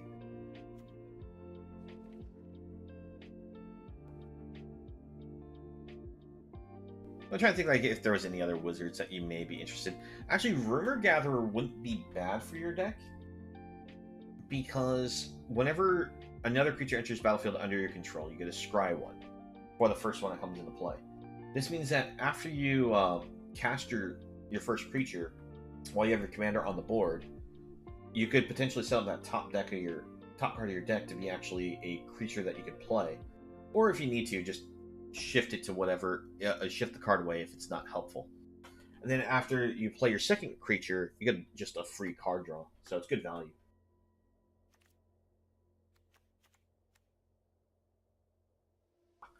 Yeah, no, I figure Stick Together. By the way, yeah, I'm a little late to responding to your message there. Stick Together, I figure there's going to be the occasion, because it's... Let's see, where did the card go again?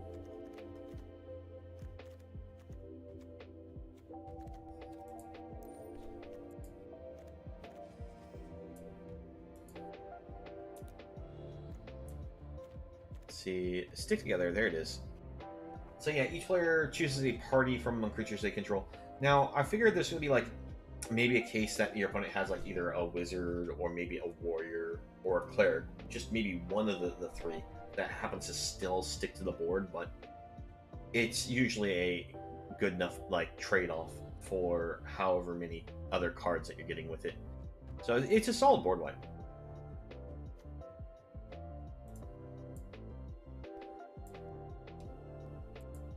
All right. Well, I mean, I hope that the couple cards I suggest make sense. Like, I think Nalia is one of those cards, like I said, it's awkward because it's only white-black. Because if it had either green or blue, I think it would help round out a lot more of those party cards that are more commonly used. In fact, I think particularly blue is what the card would want on it. Just make it like a 1 black, 1 white, 1 blue. Actually be better for the card, because it allows you to bring in a whole lot of the other party cards that are made for support already. But because it's just white black, I mean, you get a lot of the strong ones already, but I was just thinking that it would be great if you had those. The fact that you're running Mana Tithe. Alright. No, I think you have a fun deck. This actually looks pretty good. Although I think okay, start finish makes sense. I was gonna say what couldn't remember why you were running this, but it's because it gives you 2 warrior tokens. So yeah, no, I mean, fun deck design. Fun deck design. All right. Well, from here, I was going to open up the suggestion for people who are watching to know if you want to see me play any of the decks I already have made. Like you want to maybe call out to something that you may have missed or want to see played. But otherwise, I was thinking about maybe crafting a Ishin deck on stream, so that we could see maybe why I would choose certain cards, and I would maybe even try to make it so that way it's rotation proof. If you're not familiar with Ishin, oop, I spelled them wrong. You know, it's just easier if I do it this way. It has 2 S's, that's why I spelled it wrong. So, Ishin 2 Heavens is a card that makes it that way if a creature attacks, you get to cause the triggered ability of a permanent you control to trigger an extra time. Now, there's a number of cards that this would work really well with. You don't like Ishin? Well, the thing is, I've never actually tried to build an Ishin deck, which is why I thought it would be a fun challenge. And there's a number of like cards that I thought would be interesting to see, build, and we could try to make it rotation proof because the rotation's happening soon. Just throw these here for a moment, and I figured this way we could also just show off like the process of maybe how I look for cards when building decks that have a theme to them like this. So it would be like I would make sure to start off putting ourselves in the type of format, get the card that I want to focus around, and then figure out, all right, gotta look for the keywords to know what cards would help support this. So cards like Selfless Samurai would be great. Templar wouldn't be bad in this deck. Now, this is a build that would effectively help you if you're just attacking with only one creature. And awkwardly enough, this only works really with Samurai and Warrior cards, but Adeline would actually work really well with this deck. So it's a matter of just finding cards that work with it, then just trimming around is the general idea.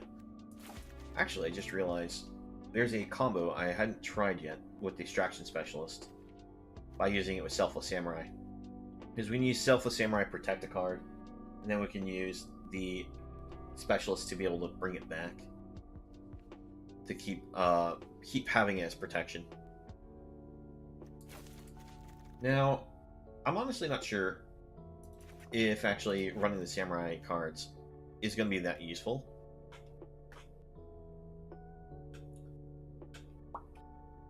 It could be a case of we have like a mono white-esque build and just kind of splash for Ishin.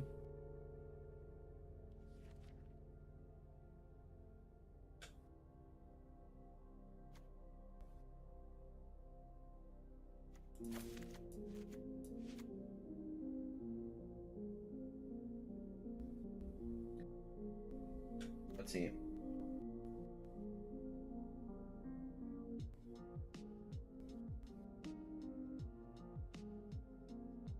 Well, actually, I do understand what you're saying. Most of the thing is, they went with the idea of not really putting any samurai cards in black itself, because they went with the idea that white and red were more of those samurai-focused cards.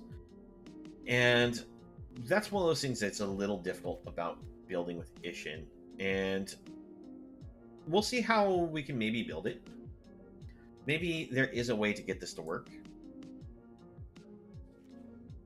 And I know how much you love your symmetry, whether it be like, 2 or 4.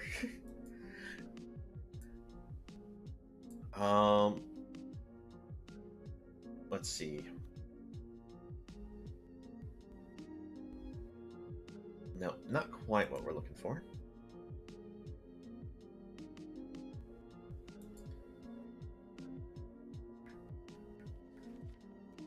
Let's see, Fable the Mirror Breaker actually works really well in the deck. I know, like I said, I was thinking about maybe trying a Samurai build, but at the same time I was just going with the idea, no, let's actually just try to make it focused around Isshin.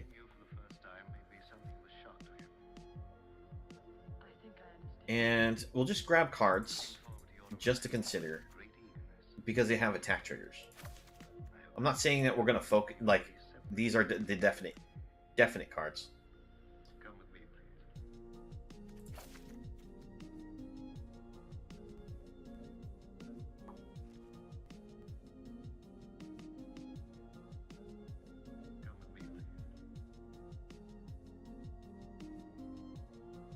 Let's see.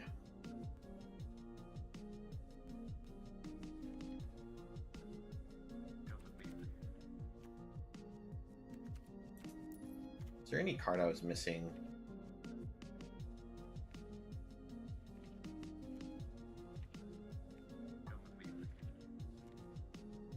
Nope, doesn't seem to be the case. Alright. So these are all the cards that basically have attack triggers that are going to be in the standard format. Now, I'm not sure if we'll want to use some of these, like Pugilist. I just kind of grabbed it because it was a card that could be played, not that we are going to play it. Now, we are lacking a lot of other early cards with this so far. So,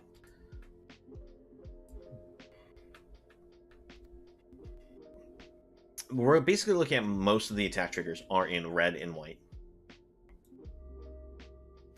Now, we do have a pretty good play with the Restoration of Iganjo in the deck because this will help us get our lands for being able to play the more expensive cards if we choose to keep them. But the other thing is we can get an attack trigger that gives us extra creatures to the board, which isn't bad. It actually pairs really well with Adeline. So that's not a terrible idea at all. Thundering Raiju is a card that it works well with also, because not only do you get to place more +1/+1 counters when you attack with it, but you also get to deal extra damage just straight to the opponent's face. Ryu Storm's Edge only works with Samurai and Warrior cards, but it gives you an additional combat phase. So the trigger actually would give you 2 more combat phases, right? So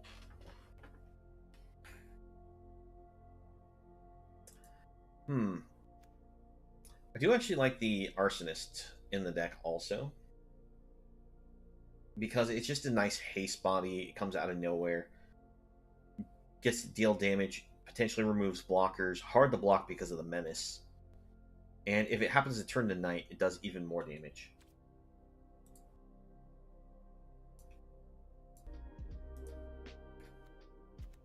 Pugilist would be kind of a fun card, but I don't know how good it will be, because if we blitz it, it's solid because we'll be able to surprise the opponent with an attack, get some little attacking devil tokens. The problem is, it's after we blitz it, it's just we don't get to keep attacking with it. So at that point, probably cut Pugilist from the idea. I'll keep some Trespassers in because they do hate on graveyards. Specialist probably not so great here. I was thinking that they wouldn't be bad because we could reanimate some early attack trigger cards. But most of the cards that have attack triggers aren't that are cheap are actually rotating out. Or just not in white, black, red.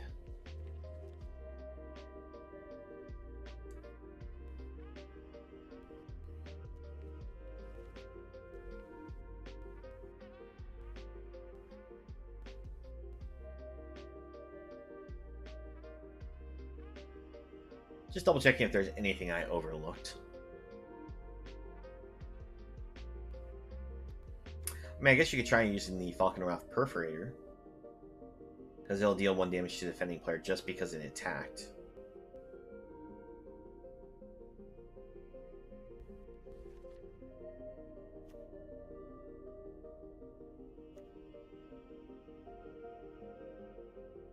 Mayhem Control doesn't seem too bad for the idea.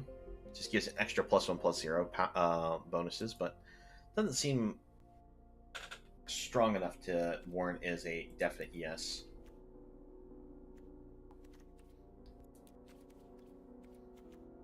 Well, let's see. Considering we move a little slow here, we're probably going to want some spot removal. Probably best to go with some burn. Kumanos don't feel bad in the deck. Go for some play with fire.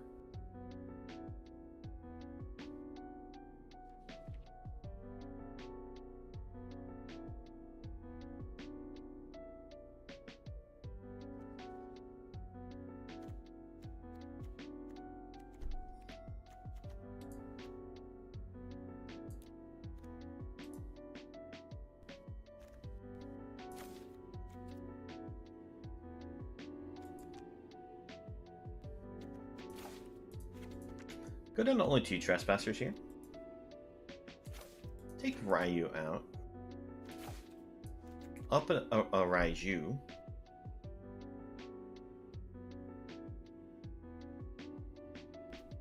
Oh, I need to edit the...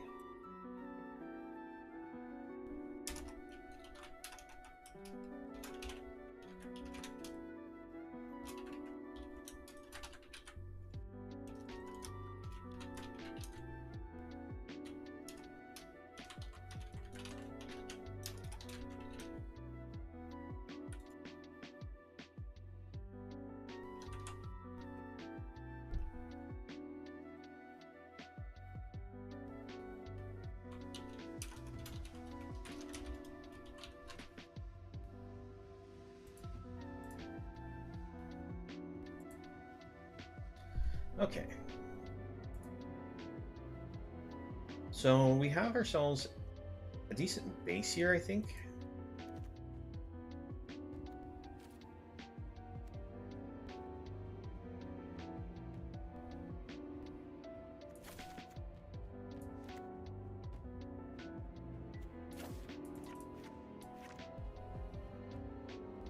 Try to think if there's anything else that we can put in the deck that would be on the cheaper side.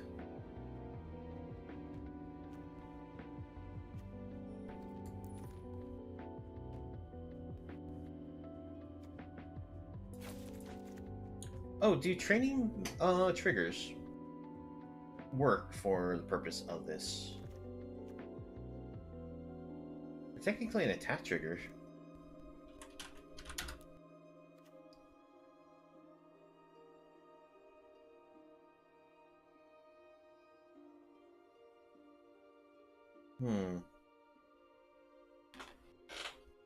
Probably not the best to do it.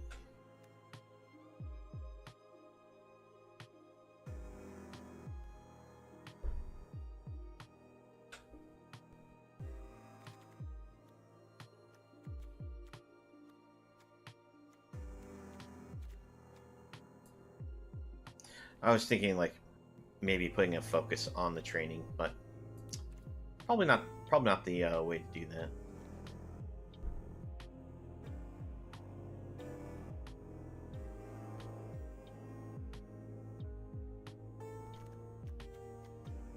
It looks like we have ourselves actually a deck designed here. I think we might need a little more spot removal just to help deal with you know, depending on what our opponents might be playing. Let's see, so I think we can go down a Selfless, go down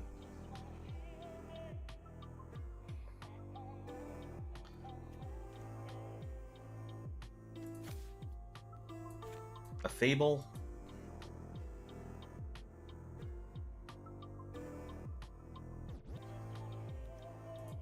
Just that way we can just bring in some decent spot removal.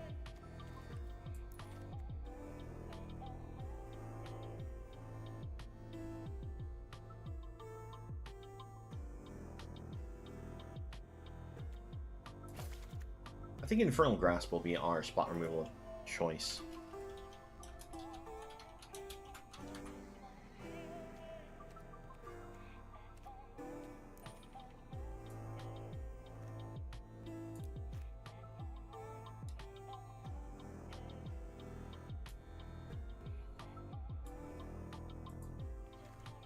I'm actually not sure how well the Selfless Samurais are going to work out, but I think that it's still not a bad idea to try to go with them.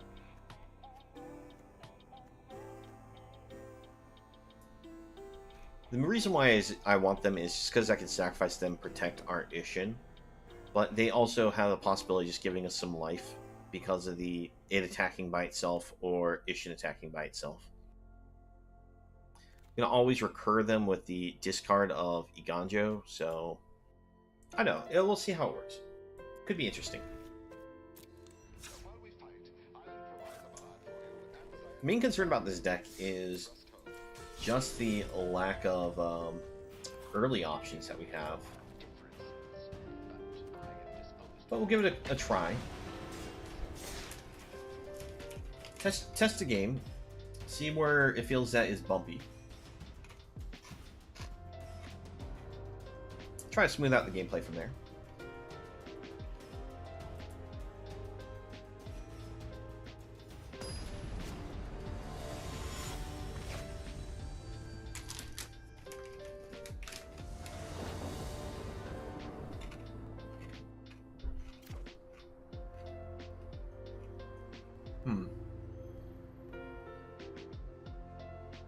Yeah, we'll go ahead and give it a try.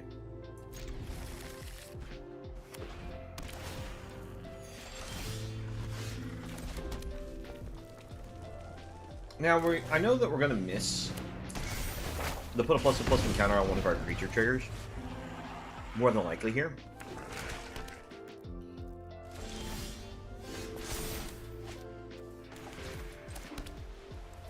Because our odds of drawing a 2-drop is very low with how our current build is.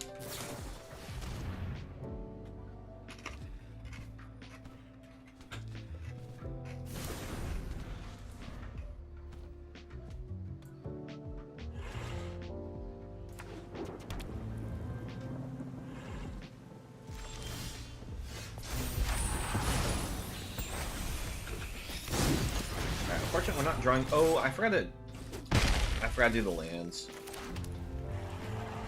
So our lands are terrible right now. Because I forgot to put in the non-basic lands, so I definitely need to adjust stuff.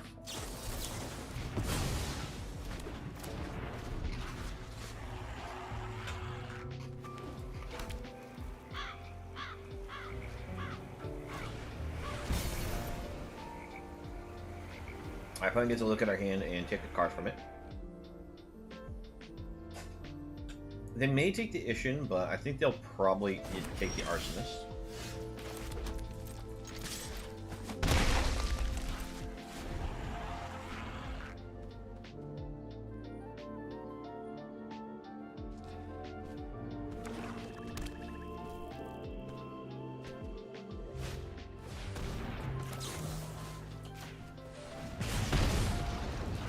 Put that on bottom.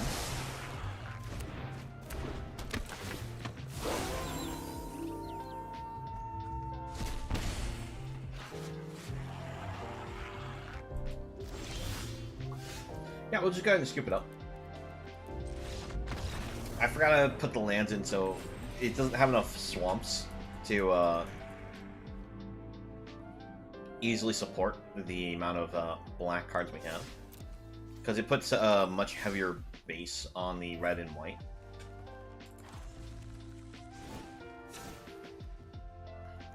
Because we have a total of 4 swamps in the whole deck. The odds of drawing these swamps is so low.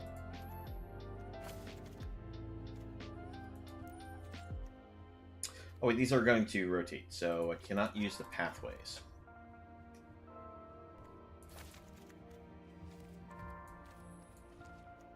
I can use the passes.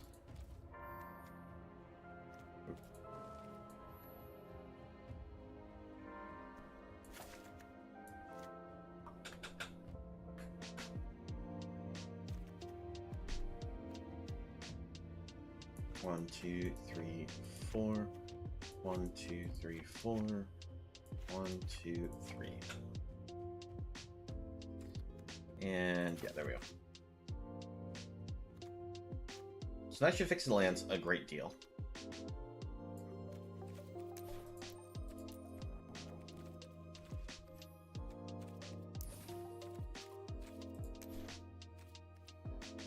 See if there's any of these colorless ones that might help us out.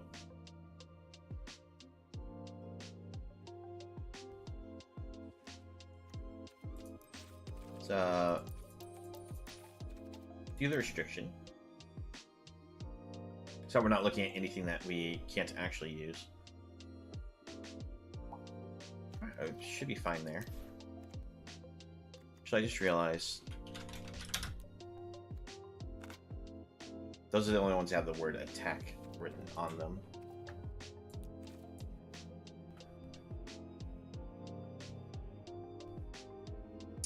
Trying to see if there's any of these artifacts that may be useful to us.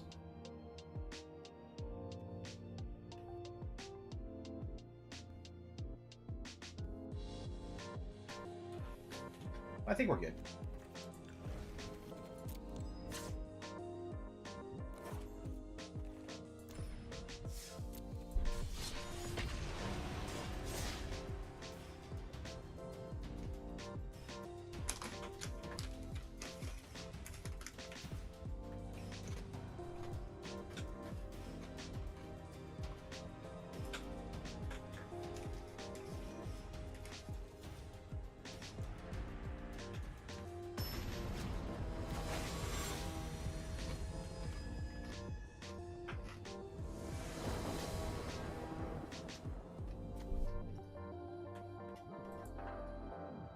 Alright, on the open, this hand looks pretty decent.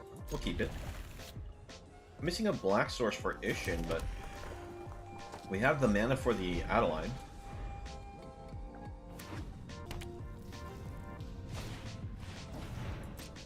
Alright, Epic Gear for our opponent means that we're probably against at least black-red. Question is, does the opponent have black, red, white, or black, red, blue, or black, red, green? Or it could just be just straight black, red.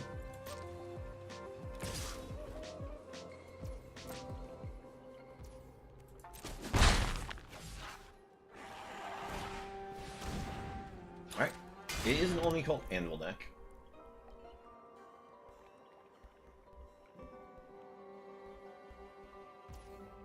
And they're just going to pass the turn. They're going to keep their blood. Interesting.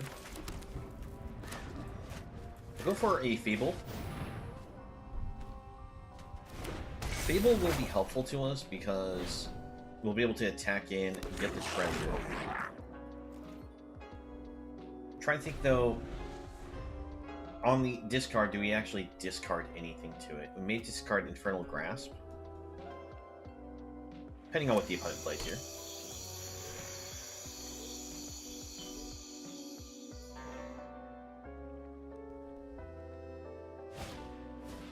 Eaten Alive.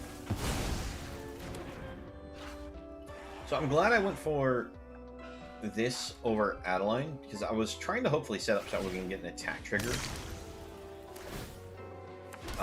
when we bring Adeline to the board.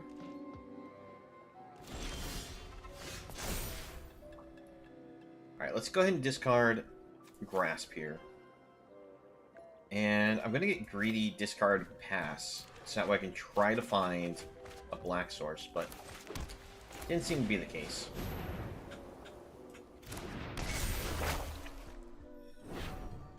I'm going to destroy this with Play with Fire. It forces the opponent to develop another artifact to the board for the Oni Colt's leave battlefield trigger.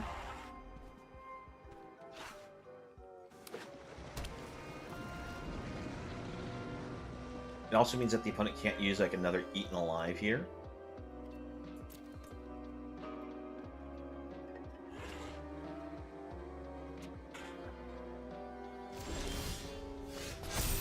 Ooh, that's nice. Alright, so I think what I'm going to do, I'm going to go for Selfless Samurai. then go for Ishin. This will help us generate a lot of treasure.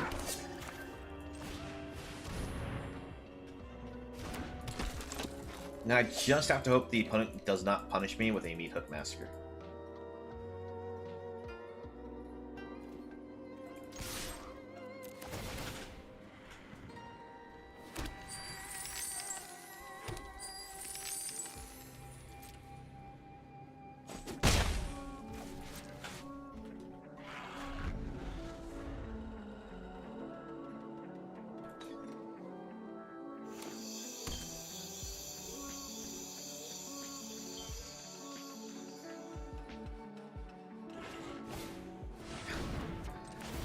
Meat Hook 2. Well, we sacrifice this in response. Try to protect Ishin from anything else that may come from the opponent. But we also just deny them the little bit of life gain that they would get from it otherwise.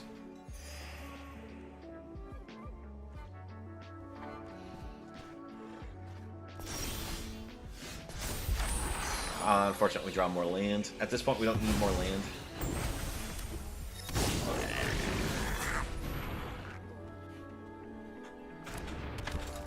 Alright, thanks to Adeline being on the board with Ishin, when we attack with this, we'll get ourselves 2 1/1 tokens.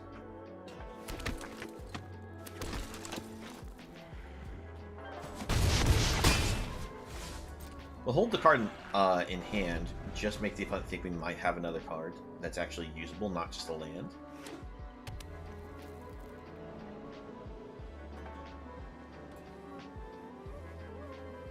If we'd hit one of our... Jeez, you gotta be kidding me. Double Meat Hook. Alright, well done, opponent. Well done.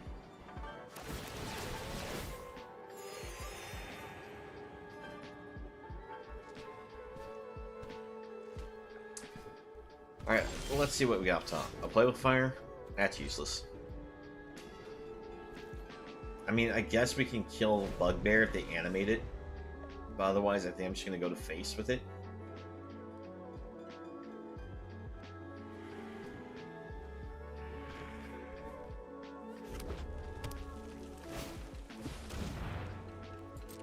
Another Oni Cult really doesn't add anything else to this board.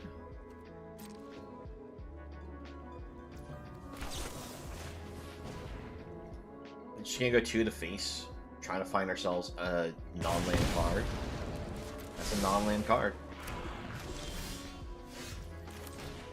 Alright, Trespasser to board.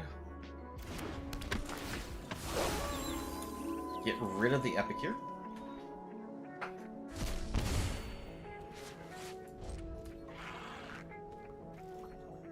Now, if they want to target Trespasser, they're going to have to discard a card.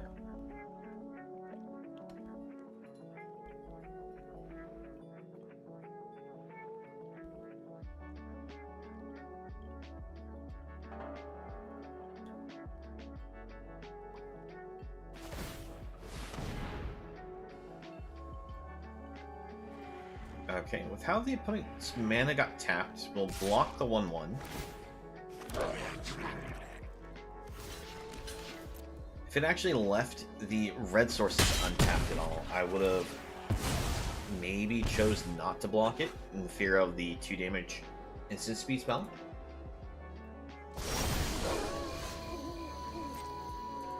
Alright, well, we'll go ahead and attack with the Glutton. And we will go to our graveyard and start exiling creatures, since we have no recursion.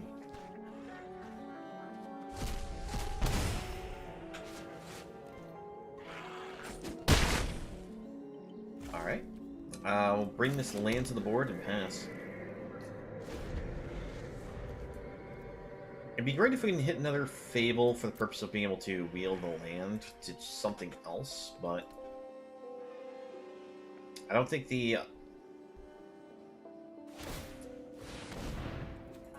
I don't know if Fable's our best draw. Actually, I think our best draw is the Werewolf that has haste, because it'll allow us to push in 7 more damage on the attack.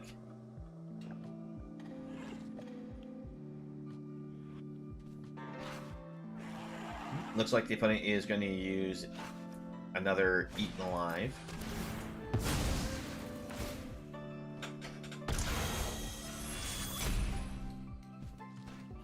They discard an Ob.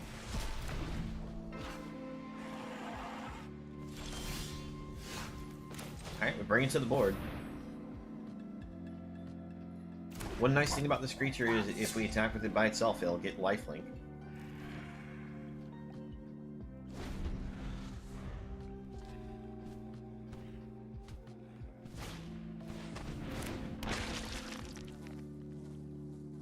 Alright, Ghast for our opponent. Alright, they go for the sacrifice to the Ob.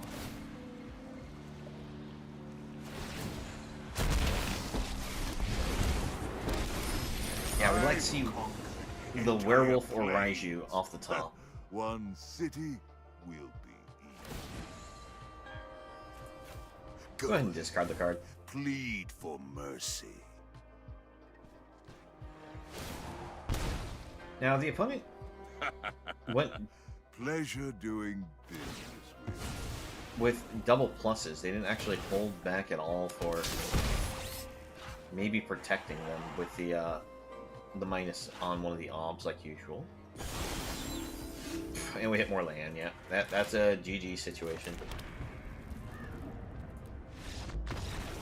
Because even if we attack with Selfless Samurai, the opponent could just choose to block, sacrifice it to the anvil before we can get the lifelink. We drop down to 6, double plus here, and activate any of these, and we're dead.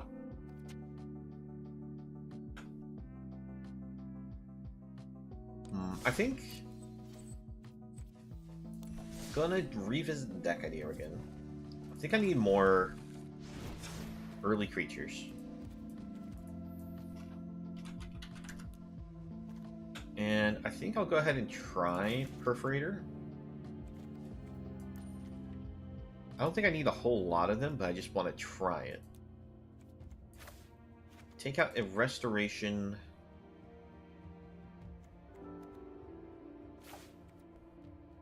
Take out the Selfless Samurai.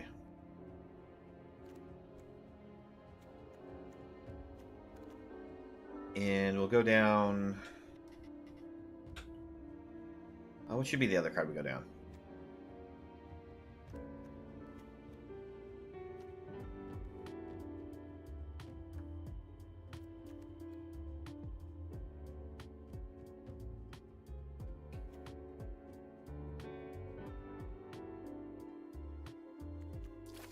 We'll go down to Grasp.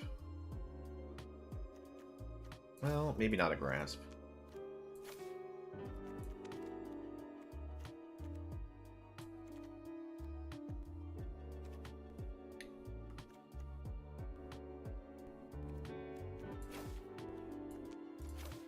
Let's go 2 Perforators. We'll try it like that. Hmm? Oh yeah, that's fine.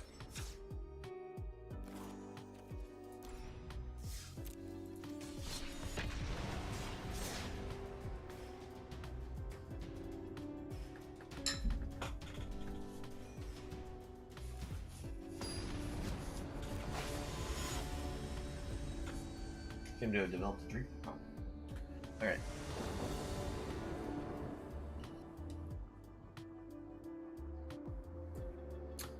It's an awkward hand, but we have lots of Kumanos, we have Perforator. I think I'm going to try keeping it.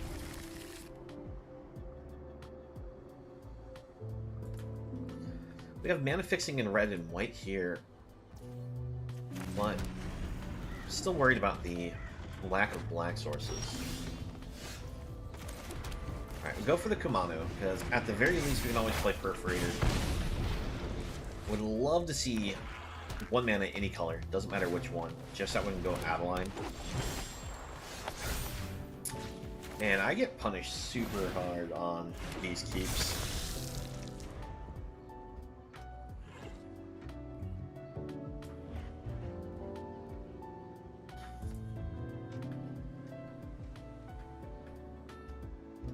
I'm also not sure why, but when I play red, white, black, it likes to just go with the here's 2 colors, you'll never see the third.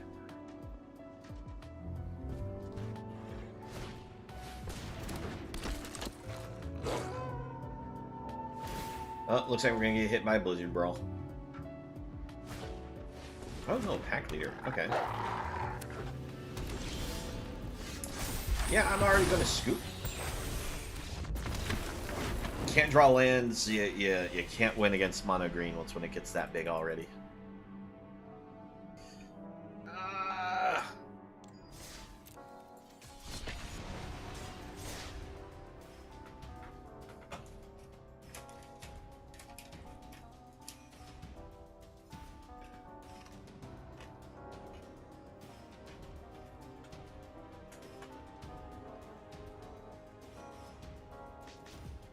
I left the deck with 24 lands in it. But you'd never guess that, considering the fact that I get stuck on 2 lands, like, as an opener, almost every hand.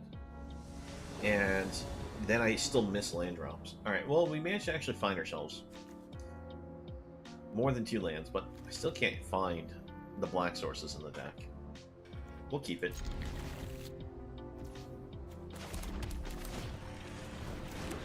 May need to just straight up take out Trespassers and the other black cards, leave black as just a pure splash only for Ishin.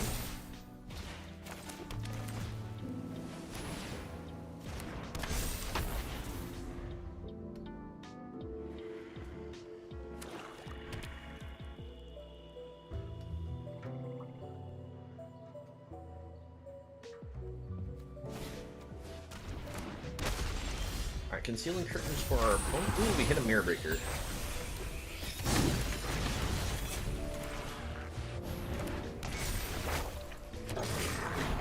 Alright, we attack with both of these, just that way we can get at least 2 damage through.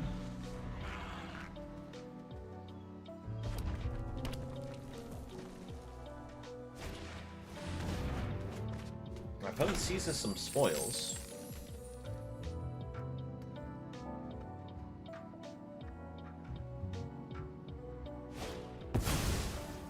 And another concealing curtain. I'm actually going to just discard only Hopeful Initiate here. I played the wrong lands. I was supposed to play the red source for the Raiju.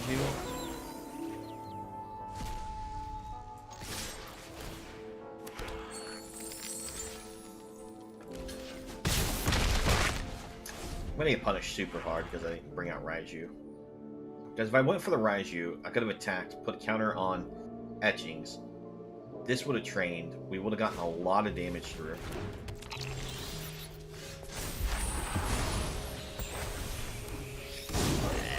Alright, let's see here. Is it better for us to go for the Ishin? Or is it better for us to go for Raiju? We're just 1 mana short from me. We'll play both of them. I think it's still better for us to go for Raiju. We attack with everything. And put the counter here. Now, Eye Twitch, when it dies, is actually going to give our opponent back no cards for the learn. Because of etching a Kumano here.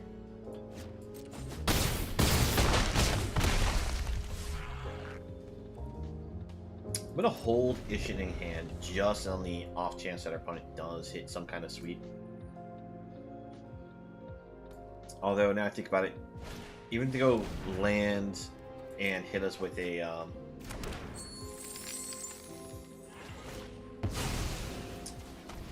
Man, that's just bad luck for the opponent. They seem to not hit any land. Alright, we'll bring out Ishin, and this will just end the game. There's no surviving, because copy Raiju with Kiki Jiki, and just the attack declaration will kill them thanks to Ishin.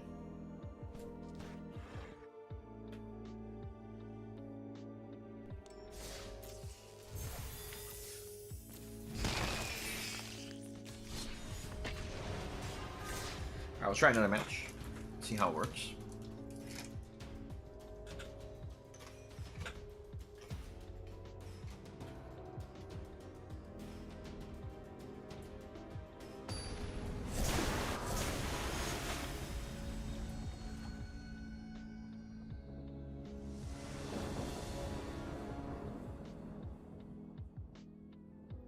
Alright, we actually have the 3 mana sources. We have Ishin, we have Falconwrath, we have Fable, and we have Raiju. Like, this seems really powerful.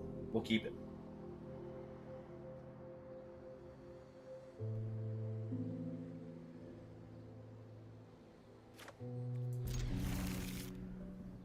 I'm trying to think, like, what's better for us to go for. I think it's better for us to go for the Fable first, then we go for Raiju, then Ishin, in that order. But we may go for the Ishin over Raiju based off of how the lands work. Because we may just want to get the extra treasures from the attack with this.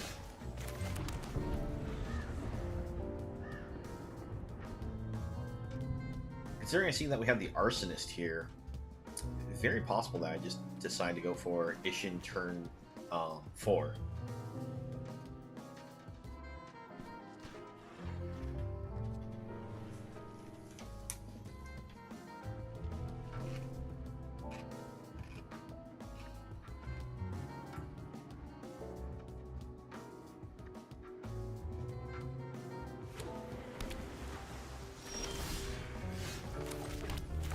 Alright, red-blue.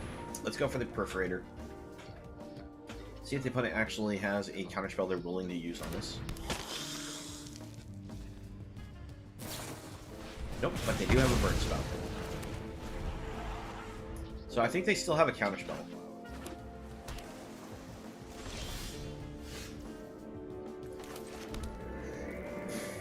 What's more willing to give up? Let's give up Mirror Breaker.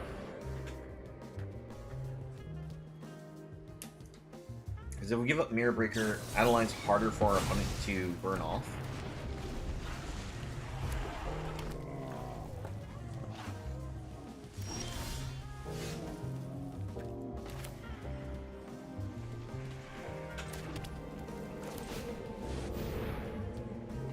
We'll attempt to Adeline.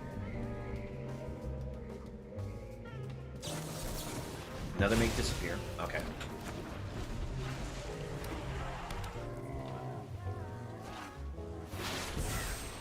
Some kind of foretold spell. We'll attempt Ishin. Probably saw it coming. Yep. I tried to play Ishin to play around another make disappear or also a Jawari's Disruption. Alright. Arsonist.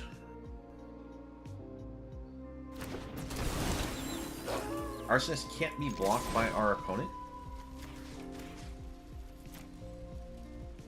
Not with what's on board, at least. And this is going to force our opponent to have to play a spell. Because if they don't play a spell, this will turn to Night and be able to do 2 damage and kill their goblin there.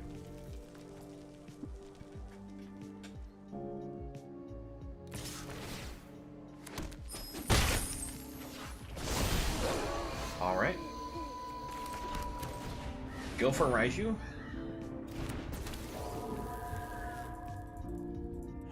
Go for the attack.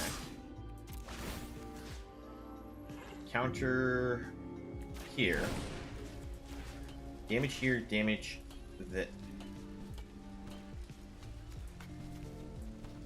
Why can I not? There we go. I was just having problems selecting the face. Alright, so they use Outburst to kill our creature, but we still at least get the kill on the goblin. Honestly, was not expecting an Outburst. But that probably means that our opponent is playing a... what do you call it?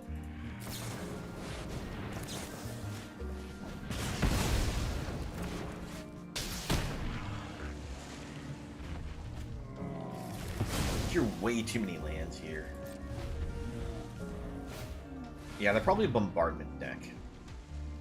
1, 2, 3, 4, 5, 6, 7, 8. Yep. So...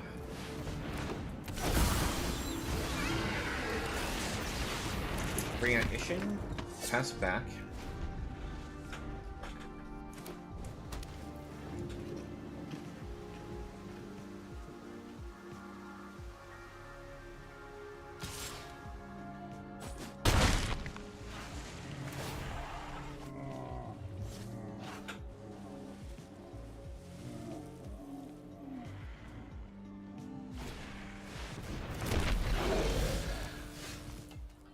That's a good game because we flood. Oh my gosh, did we flood. We stayed at a slightly above 50% draw rate on lands that whole fight. And considering our opponent just was counterspell, counterspell, burn, burn, burn, it was like, alright, we don't get to ever progress board.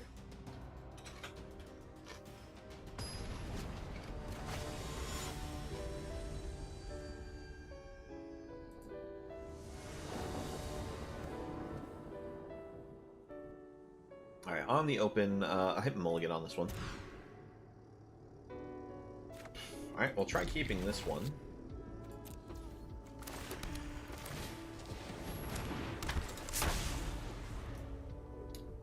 The draws with this deck can be so awkward. I just put you on the bottom! See? We've come across both of our arsonists before we could come across another land.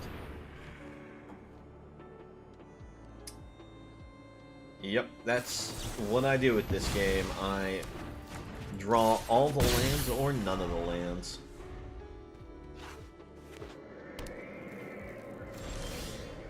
Yep, and that's already a scoop.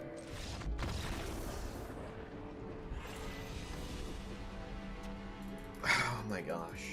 Can we get a balance of draw on lands, please?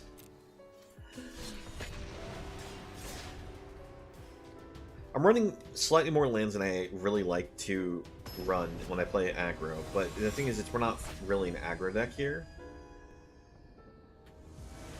So I know that we have to try to draw to get to 5, but the fact that we're having trouble drawing past 2, like, this is my openers. I see 2 lands. I keep it. Why?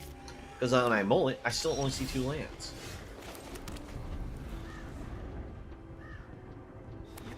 It's so frustrating. Alright, there we go. We hit another land. Let's go ahead and go... Kakazan... Hopeful Initiate.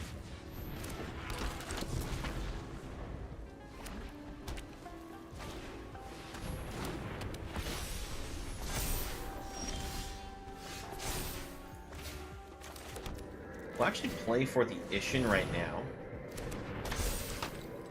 Gives us a nice large Ishin to be able to attack with.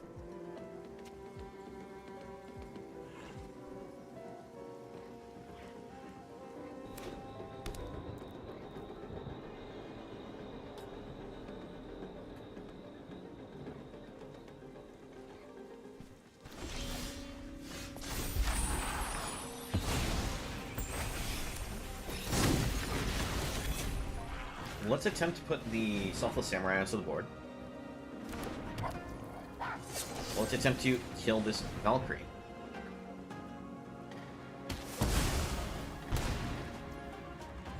I'm going to pass the turn because I don't want to get hit by a Wandering Emperor.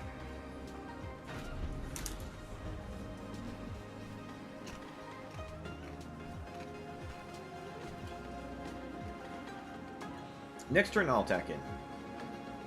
Because I'll be able to use Play with Fire, at least kill Wandering Emperor afterwards.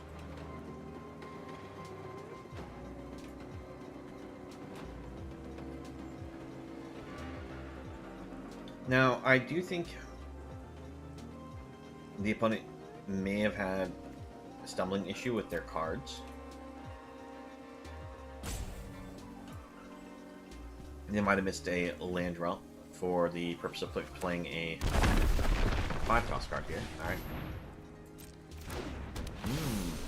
That is a card indeed.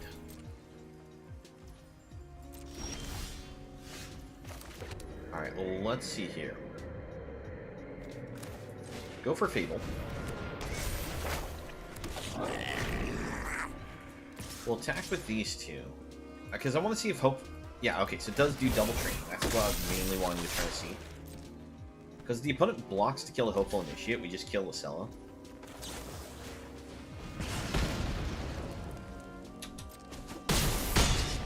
I decided to hold the Selfless Samurai. Because this way, if the opponent board wipes, we have the ability to protect our Ishin here.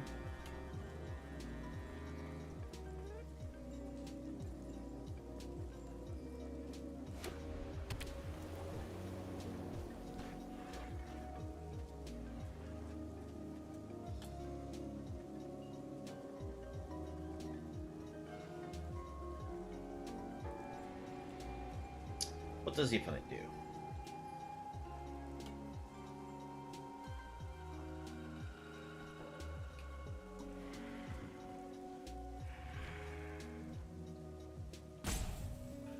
At least have a redraw chance here. Alright, they're going to go for a Meat Hook for 2. Protect Ishin.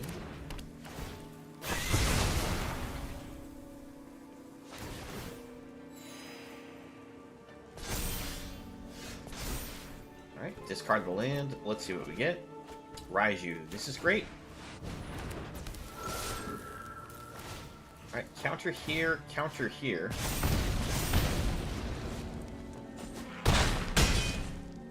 Punch in a lot of damage. By putting the counters where I did, it means that they have another Meat Hook and like play the land.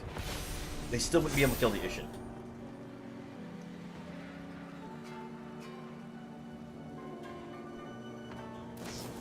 Alright, Ray of Enfeeblement doesn't actually kill Raiju because it's not white. Alright, there we go.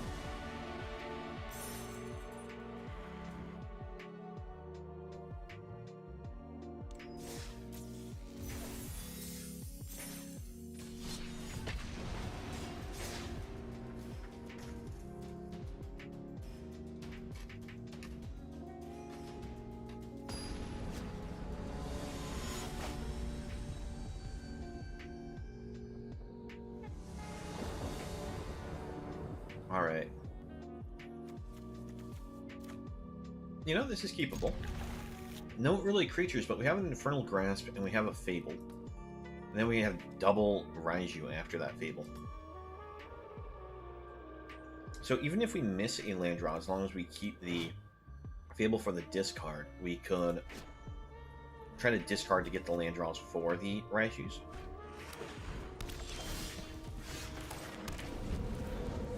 I'm going to lead with the Ridge, because I think it's more important to make sure we hold up the Grasp.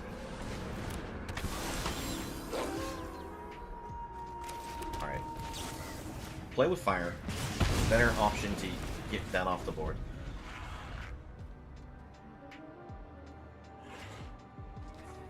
So we're against Red, White, Green Werewolves.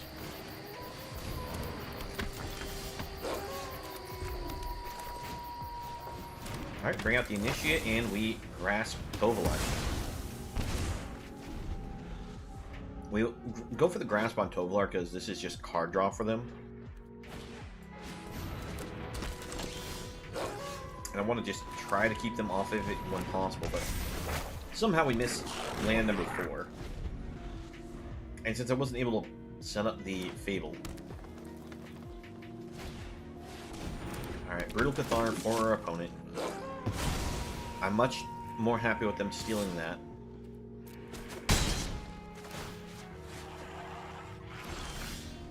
Okay, so... Discard... Discard. Go for Thundering Raiju. Attack. Put the counter there.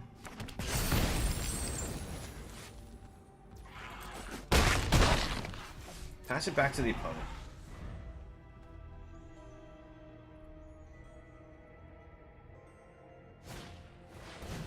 Right, Naturalist for our opponent.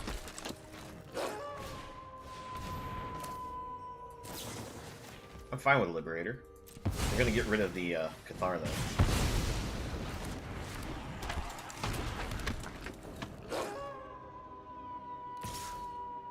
We'll take 3. Sure, they get a card draw, but we'll play out another Raiju and just dominate this fight right here.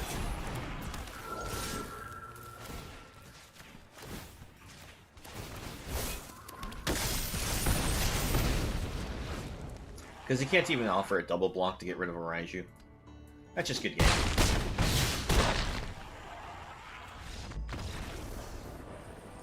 Now, the opponent actually had a really good start of Werewolves. We just happened to have the right answers to them. So, because if it wasn't for the fact that we had Play with Fire, Infernal Grasp for their first 2 Werewolves, I think we would have been in trouble.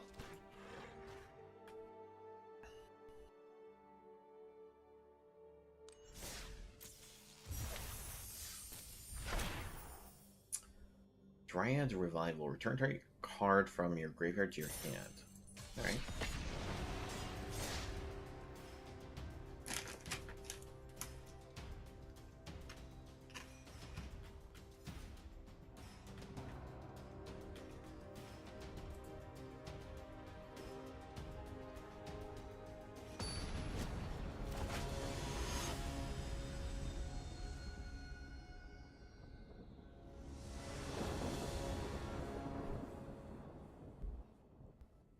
Alright, on the open, we unfortunately have a bit of a slow start for trying to play Initiate here, but we'll keep this.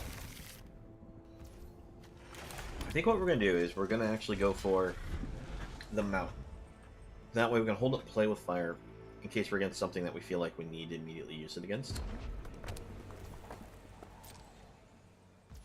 Alright, looks like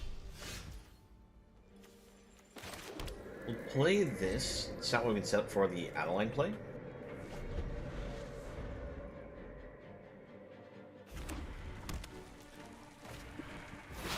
Opponent foretells something. That's probably the red sweeper. That's my guess, but we'll go for Adeline.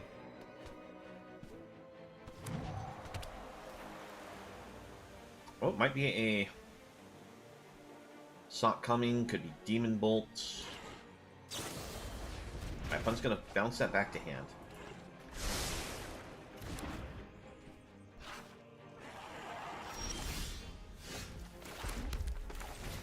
We just bring it back to the board, because we're not afraid of a counterspell right now.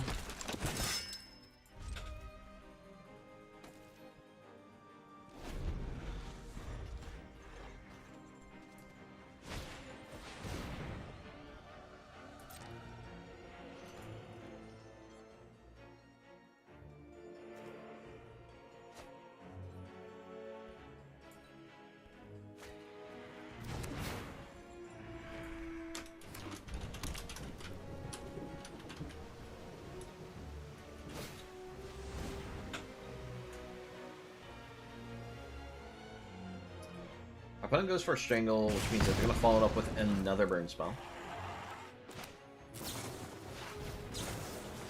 We'll go for the Play with Fire to their face. Ooh, that's nice.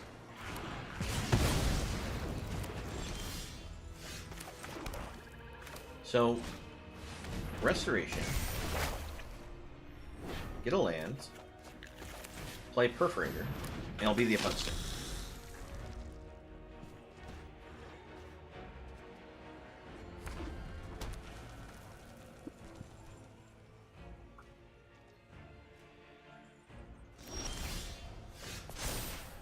Opponent just lets the turn pass here.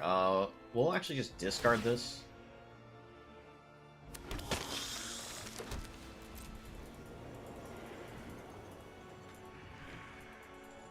Trying to attack in. Opponent's holding some kind of priority. Okay. Go for another Restoration.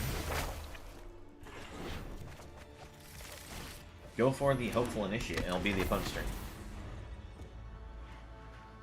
You don't actually see Seismic Wave played too often, and I actually do think it's actually a really solid card.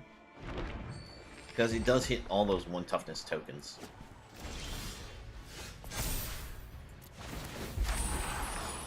Alright, we get to discard a land.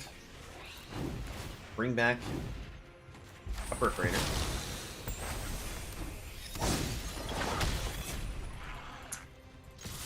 swing in. And it'll be their turn. The only drawback to Seismic Wave is that it doesn't deal damage to artifact creatures. So if you're against like a Oni Cult Animal deck, is where this card suffers. I can do its initial 2 to an artifact, but it doesn't affect anything else after that.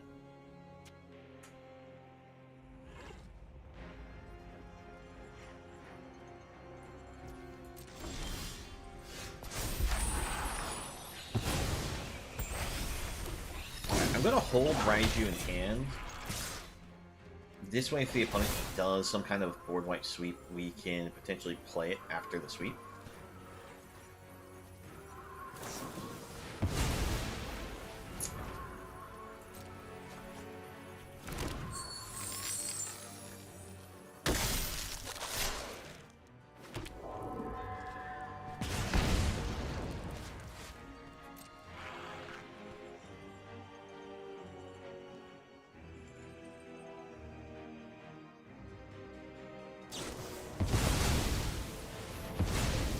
This might be a Kraken deck.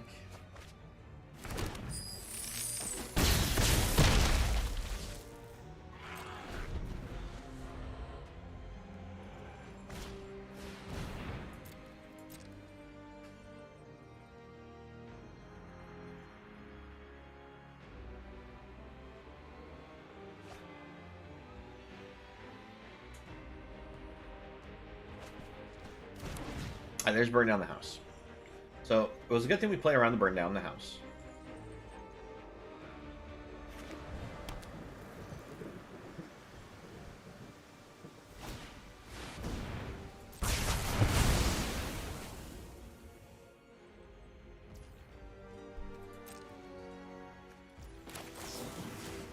Go to face.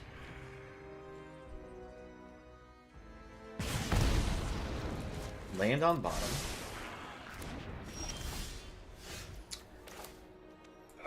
We'll still play the land, just in case it had a pay X counterspell.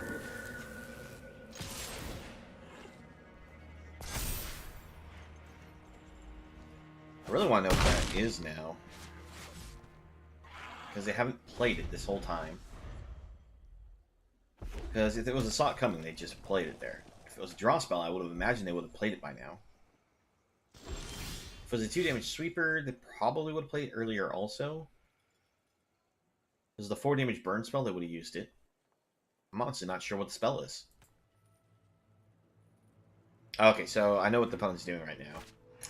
Here comes Magma Opus.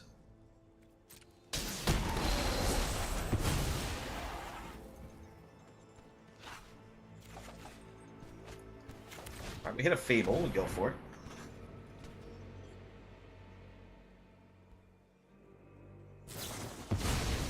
They have a negate. At this point, we're falling behind on the opponent. I'm not sure what we can do.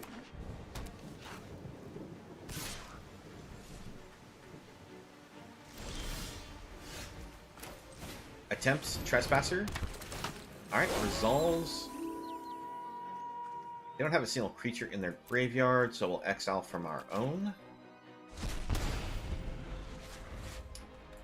This way, if the opponent doesn't play anything, we have a small chance to... Alright, it is an Arcane Bombardment deck. They Crush the Weak. So it was a Crush the Weak like I thought it was, but I'm surprised they didn't play it earlier. So they hit an Iteration.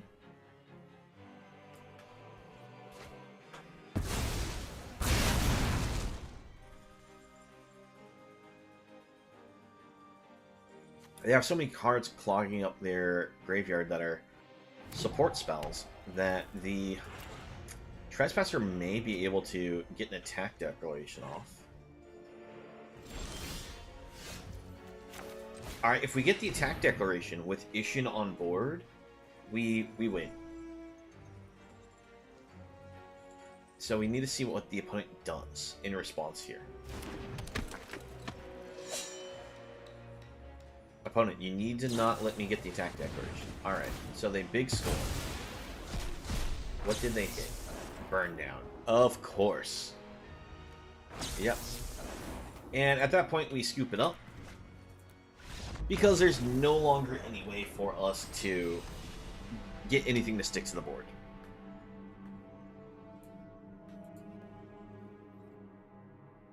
Oh, that was so close. We literally were just we just have to get the attack declaration. Not actually be able to get the attacker through. Just attack declaration to kill the opponent.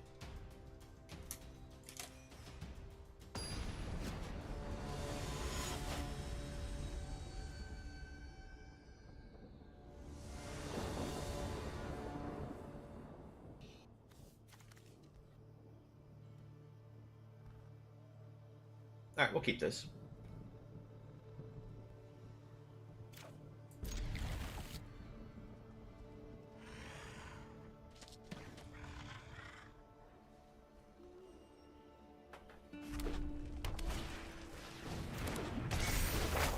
Alright, looks like we have a little bit of a mirror match, in which case, go for this so we can try to get the play with fire as soon as we can.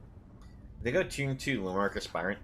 I don't think there's any way for us to get back into this. And scoop. I can't kill a turn 2 Luminarch Aspirant unless we specifically get the black kill spell, and I just don't want to waste the time. If we had an untapped red source, we could have responded to that, but sadly we had a tapped red source.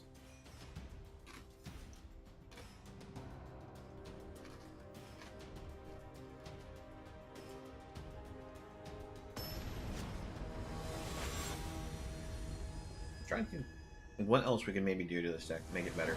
I think maybe just cut some of the attack decoration cards, just so we can get some other cards in the deck that are more consistent.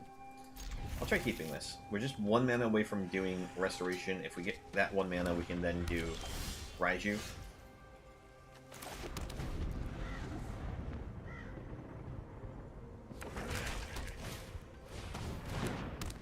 Alright, Pokemon goes for a Ledger Shredder. We actually do get the 1 mana that I was hoping for. We'll go for a Perforator. It might make them leave Ledger Shredder on the defense.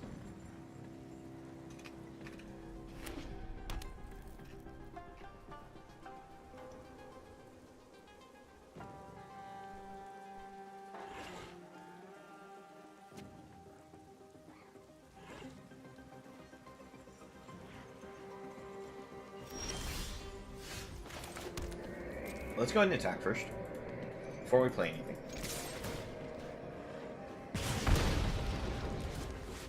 If Perforator gets to hit the Ledger Shredder, we try to play with fire and finish it off.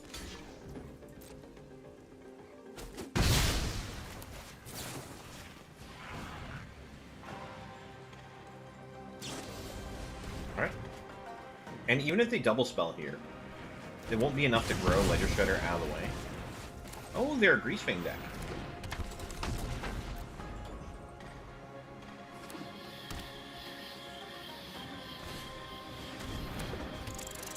Well done, opponent. You got your Greasefang combo.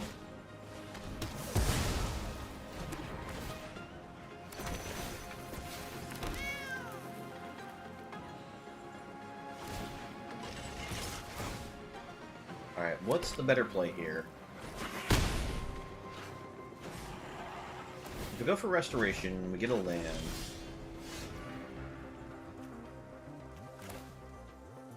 I think we do that.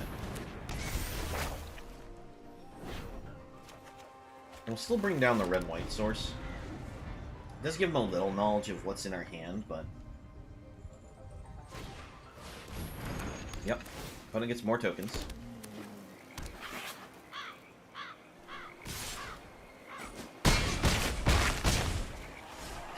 It is very punishing. Alright, we discard this. Grab Perforator just because it can at least trade against something on the board here.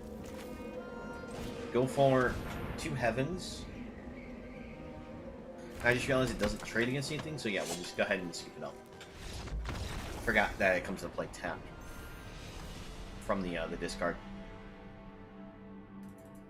Oh my gosh, the fact that it's the opponent got the Grease Spin combo as early as they did, it feels like I was playing back in the Explorer League.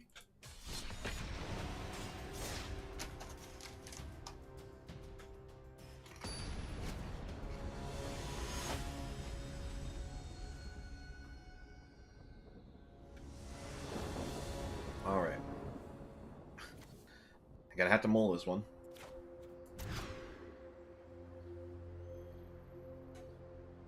Alright, we have to be able to draw a land, right?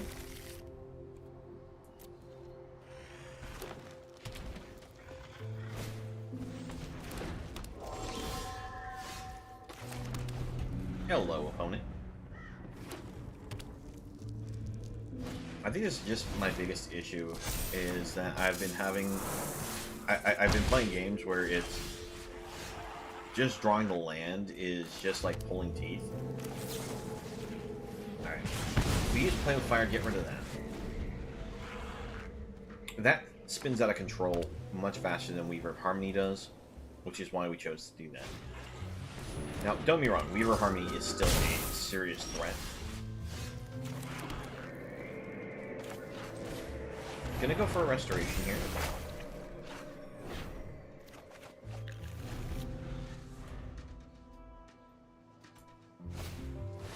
Yep, there's borrowed time.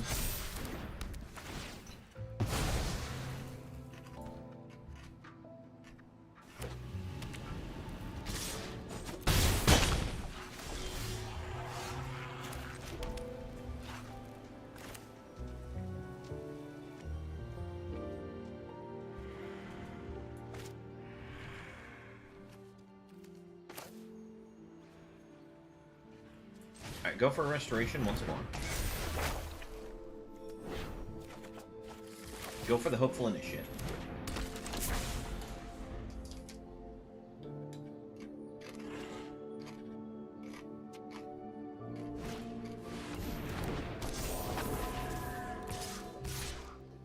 They had to have Catilda, huh? Alright.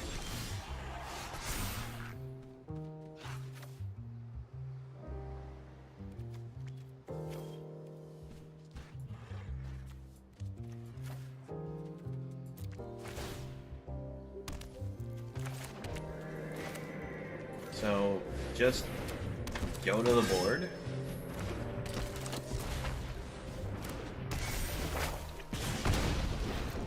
They have another exile-based spell, we just lose. Because they can play Weaver of Harmony, doubles it up.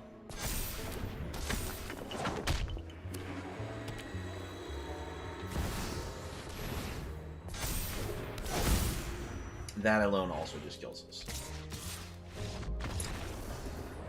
Alright, I need to retweak things.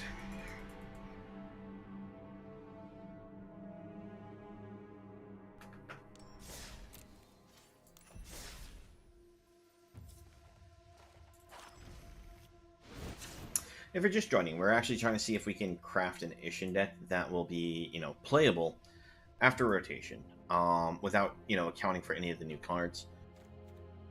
And I think one of my issues is some of these cards aren't working nearly as well as I'd hope.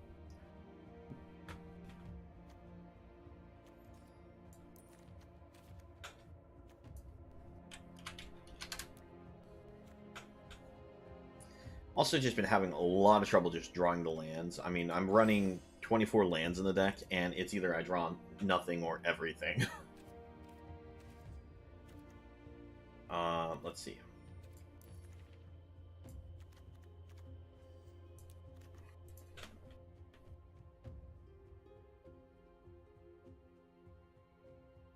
I would have liked to have kept that creature in just because it's graveyard heat, but I'm finding that it's not as practical in most matchups. Better for a side deck if we take it to a best of 3 scenario.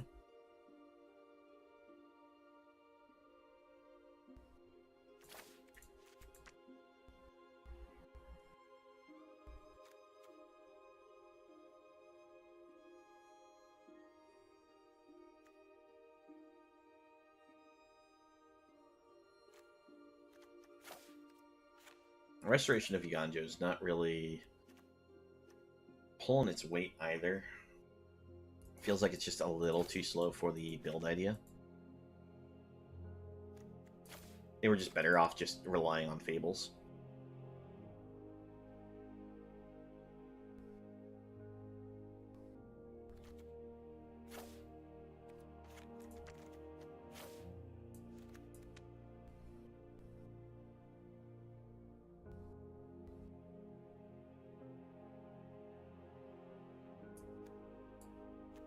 See.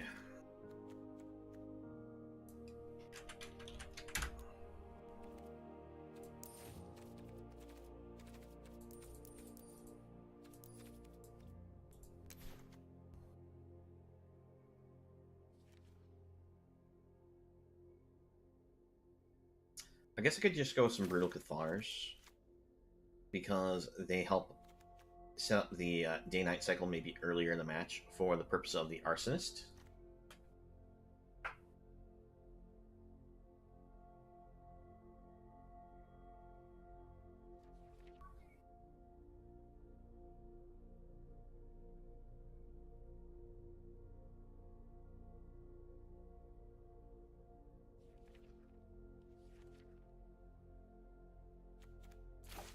And we'll try a couple touch the Spirit Realms,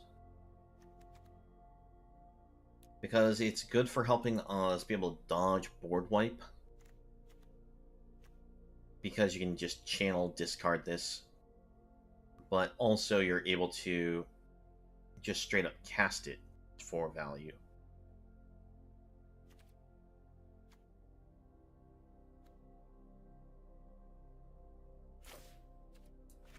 Maybe take Kumano out, and we'll go up one more Infernal Grasp, and we'll try one more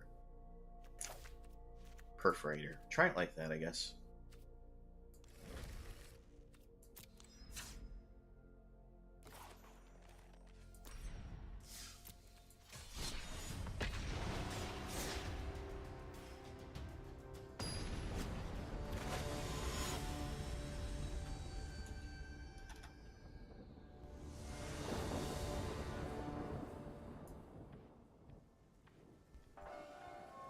Just realized my music stopped, so let me go ahead and get that going again.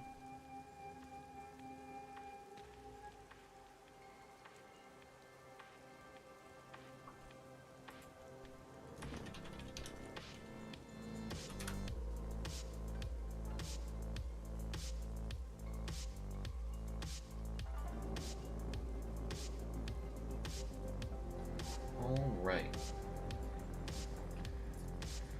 So this is my biggest issue, is I just keep seeing these two landers. Opponent's getting impatient, waiting for us to decide whether we want to keep this, but we're gonna hit mulligan. We'll keep this one. Put the swamp on the bottom, and it'll be the opponent's turn.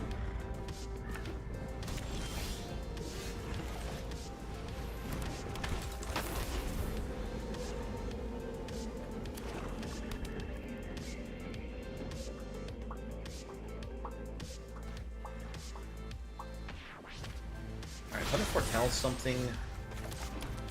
I'm gonna go straight to the Adeline.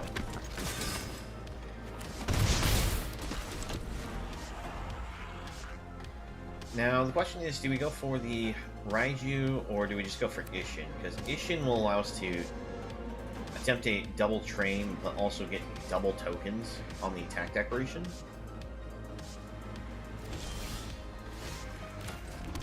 I think I'm going to go Raiju, so that way next turn we can play around a counterspell. Yep, there's one counterspell. So I don't think it mattered what we were going to play, they were just going to fire that off. But by playing Ishin now, on this turn, we're playing around the opponent going for a tax of 2, and but I already scoops it up. Actually, if we had resolved that Ishin, was that lethal? Or do we even need to resolve the Ishin? See, we're currently at 1, 2, 3, +5, that's 8. We already had lethal on board. So yeah, there we go. That's just how powerful Hopeful Initiate Adeline is. Just those 2 cards.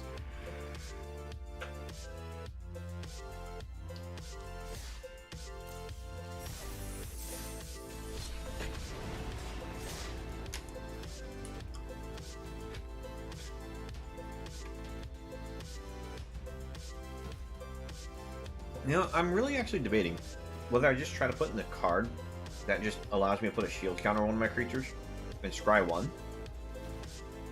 Just to deal with the amount of board wipe there is.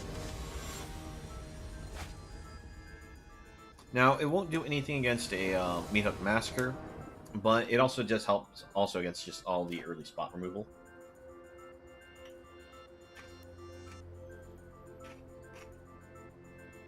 Oh yeah, on the open, we have to hit mulligan.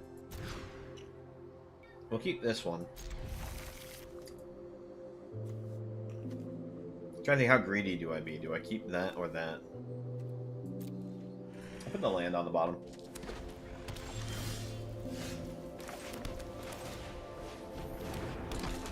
Alright, we get the initiate turn 1. Turn 2, we can go for Perforator. Opponent's going to hit us with a board wipe.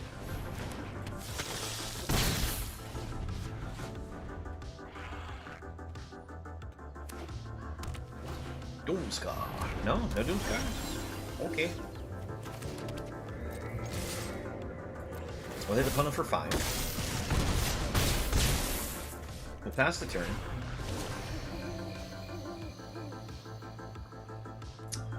Really would like to draw one more red source.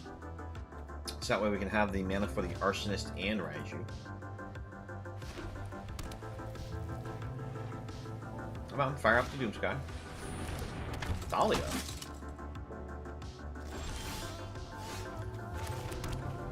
Oh yeah. Well, I'll play Raiju.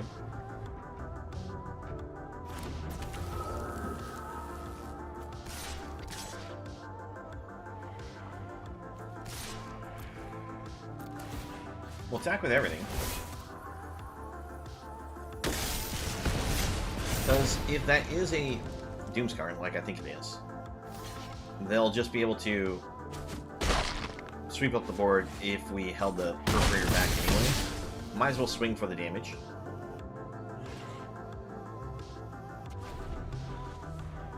And we currently have the...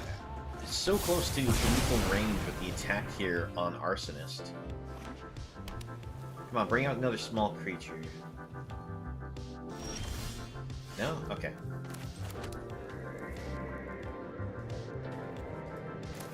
I think what I'm going to do is I'm just going to bring out Ishin. Pass it back to the opponent. Not going to push the Celestis for the day-night cycle to give him an extra life by playing Initiate in the same turn. Because they just do like another Doomscar or a Farewell. Okay, was not expecting that of all things. That's actually going to reduce our damage just enough. So, whenever another you or another, oh, it's going to reduce the damage. All right. Initiate pass.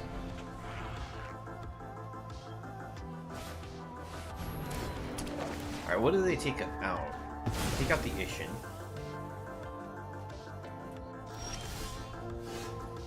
We can't seem to get that one more land so I can Arsonist and actually do the damage to face. But we may as well just Arsonist here. It allows us to attack. Submit 0. Because we don't have the mana to have the ability to resolve anyways. Because this requires us to pay an additional 1 to be able to target their face. Skyclave won't die from this attack, which means that if our opponent does do a board wipe here, we'll get Ishin back and be able to potentially attack in for lethal. Blade Historian doesn't really do anything for our opponent.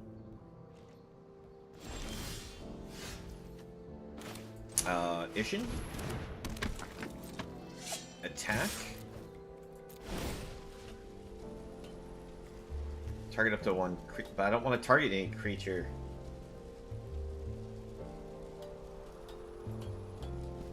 Submit 0.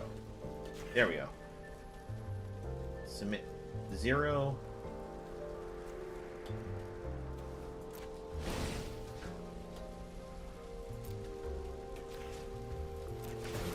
There we go. The targeting on that card is just so awkward. And the attack declaration just kills you. There we go.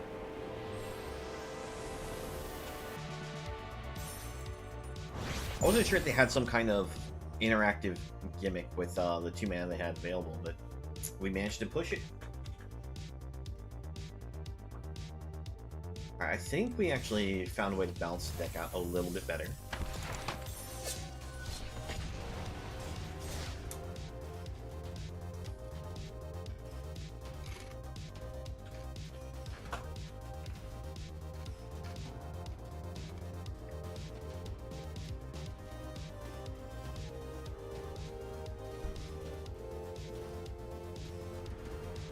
Hope everyone's enjoying the stream. But as you can see, we've been kind of evolving the deck as we go. This is one of the things you come with an idea, you play it, you test it, you figure if it's working, try to figure out what's not working on it, and keep building from there. Oh, thank you very much, Izzy. We'll get that hydrate right now. All right. Let's see. Thanks, Izzy. All right. Let's go ahead and we'll try keeping it. I sigh because of the fact that we're looking at, again, another 2-lander. But we have the color fixed for the most part with both these cards.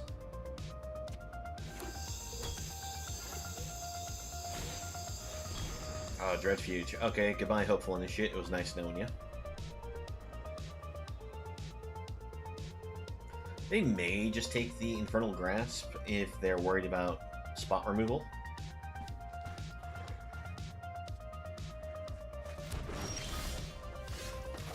Of course. Come on, deck. Where's the land? You're done for now, as in, like, you're heading out? In which case, thanks for joining us, Izzy. You have a nice one. Or if you're just done with the hydrates, because I know you like using it so much. Oh, that's true. You did the 3rd one, so thank you. Alright. So, I think we're against some kind of black-red control deck. Gotta put that on bottom, gotta find a land. There we go, we hit a land. Sadly, it's not another white source. But it was very greedy with this impulse, I think. Going on turn 2 with it.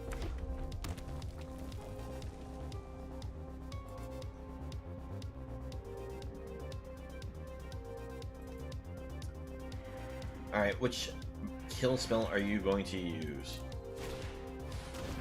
Oh, they're gonna extract the truth to make us discard a card. Well, there goes Adeline. Well, Ishin gets to try to run away with things on the board here.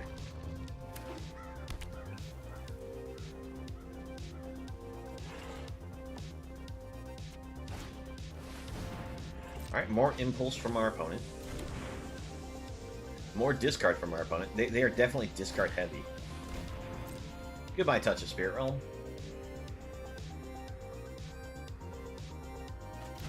I was hoping to be able to keep that, just to be able to protect Ishin, but... I mean, we're punching damage.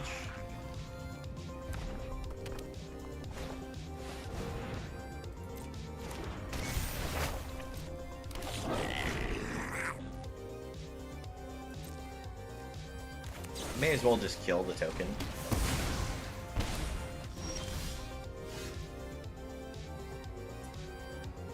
I'm going to stream on Tuesday if you're interested. PS4 stream.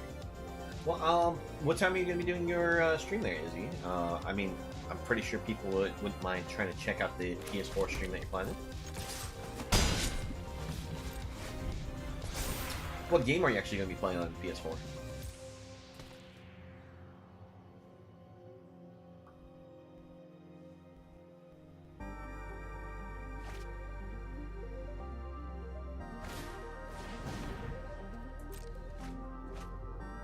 I remember you said you like played Bloodborne or something the last time, but I'm not sure what you're going to be. What you have in mind?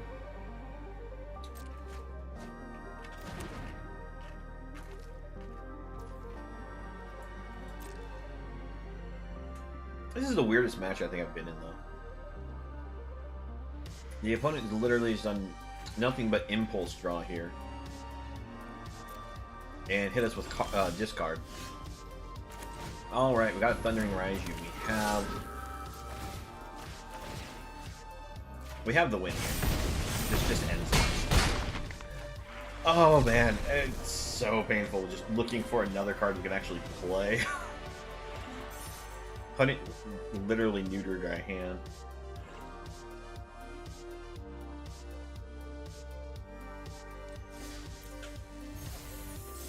But yeah, no, Izzy, you say you're going to be streaming Tuesday. What do you plan on, what are you planning on playing?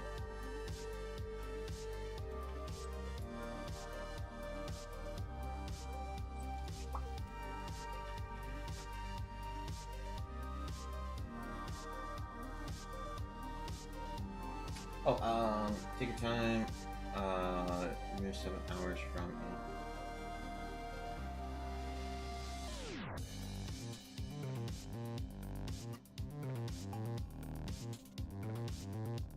Well, yeah, but I meant like, okay, so there's a 7 hour difference between us, but what time are you going to start then? Like, you can go ahead and tell me your time since, you know, you told me that I have to figure out the 7 hour difference.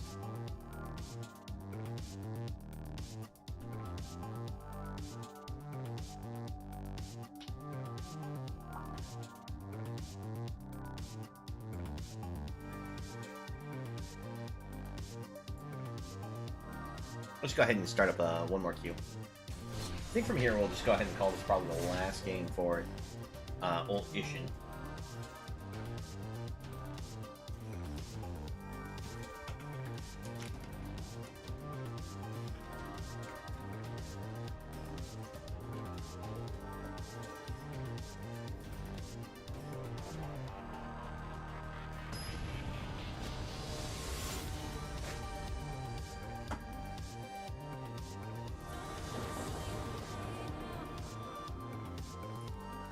I don't think you understand what I'm trying to ask you, Izzy. I understand that there's a 7 hour time gap between us. I was trying to figure out, like, what time are you planning on starting? Like, are you planning on starting at 1? So 7 hours difference between us means I'll have to figure that out myself. Because if you're telling me you're going to be streaming on Tuesday, it'd just be nice to know, like, when to expect to try to look for you.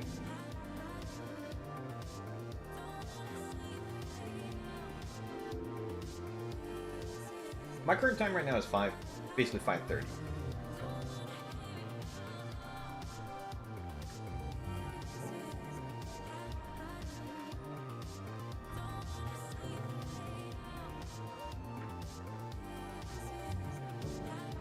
I was just trying to figure out like what time I might be able to expect to see you on, so that way I can know like if I'm not streaming, like how long I might be able to hop in there, check you out, see how your stream goes yourself.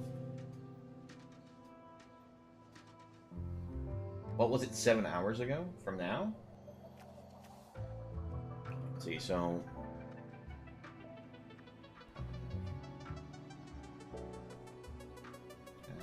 So that'd be about 9. Because 7 hours from now, if we take it back, that would make... If we go back 5, that brings it back to like 12. Another... 2 more, that'd actually make it 10. So yeah, it would have been 10 o'clock. Like 10:30. Alright, sorry, got distracted on the game, so pardon me, opponent. We'll go ahead and keep this one. Lead with the red-white source.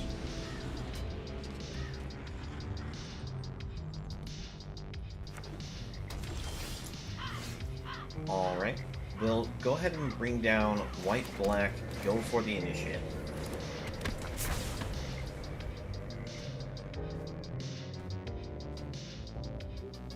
Okay, about 10:30, sure. Well, I'll try to see if I can check out when you're doing that then.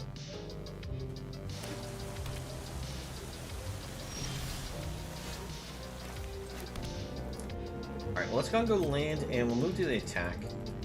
I don't bring Adeline down, because I'm just going to see if I can get them to maybe kill off the initiate. If they don't kill off the initiate, we attempt Fable.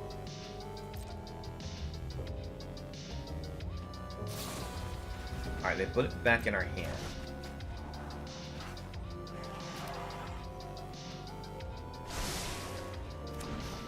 Go for the Fable.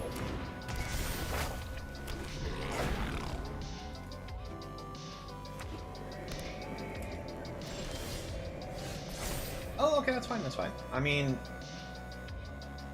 I know not everyone can set up a camera or a mic. Let's see, I'm going to actually discard Play with Fire here. And we'll actually keep the rest of the hand. Alright, we'll go for the land.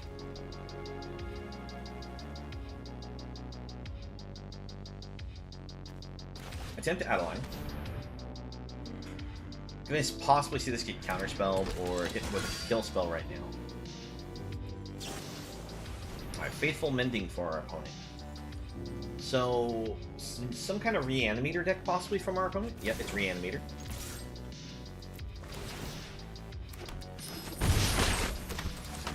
Alright, bring out the Initiate. Man, that's actually kind of scary. So if they do a Reanimator spell right now, they're going to depopulate us.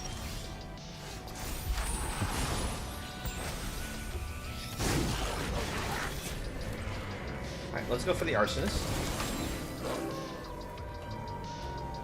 Submit 0 to the face.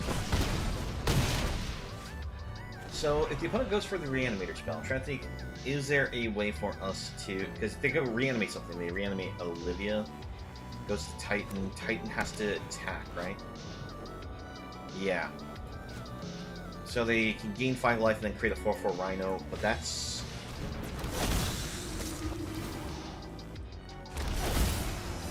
I'm trying to think, can we still push lethal here? No blocks. Alright, so we go ahead and play the land. We'll play Ishin. Copy. Arsonist. Because these unfortunately are only doing 1 damage instead of 2 damage, I can't really push the lethal. Or can I? Ah, man, yeah, no, if it was night, I could definitely do something here, because I could have killed off the Olivia, which would have gotten rid of the Titan. But... Alright, so... I'm just going to go ahead and go all in on getting rid of the Rhino token.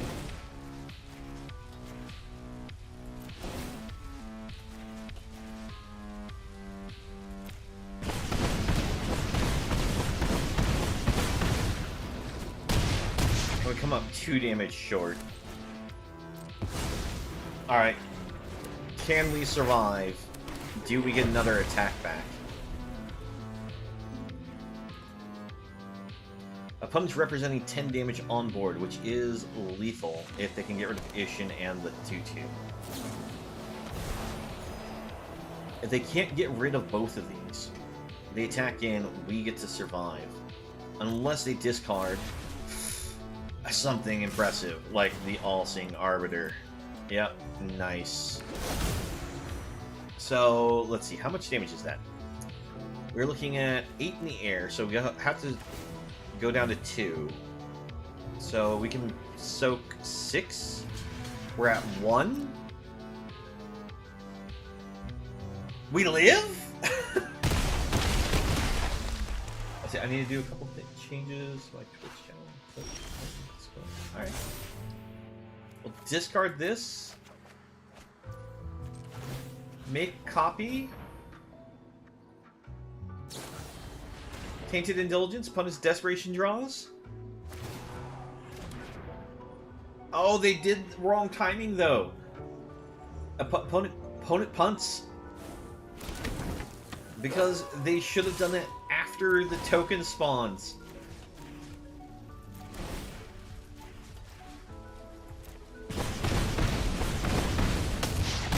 And we get there. Oh, that was close. That was close. All right. So let's see. So you need to do a couple changes to your Twitch channel. Put a poll in the Discord.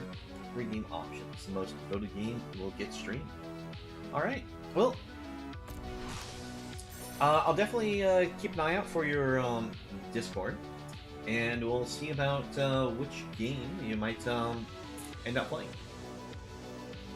Now, for everyone who's viewing, make sure to check out Izzy. Apparently on Tuesday around 10:30, they'll be streaming some a PlayStation 4 game that will be determined a little bit later on their Discord. If Izzy, you'd like to post your Discord for anyone who wants to, check you out, feel free to do that. Well, I mean, I figure you'll have the choices posted on the Discord, but if you want to post them right now, sure, feel free.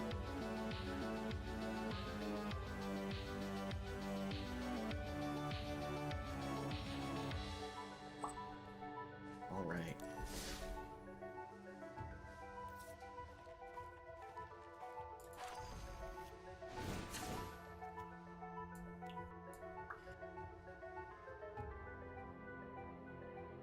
All 3 games are ones you haven't played yet. All right.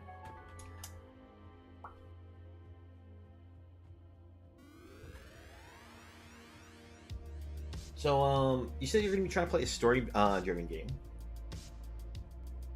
So, I imagine they're going to be some kind of RPG then.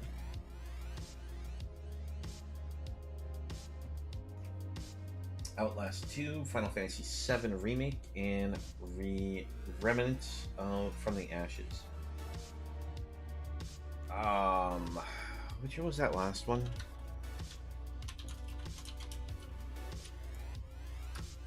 Oh, Remnant! Oh, that was a fun game.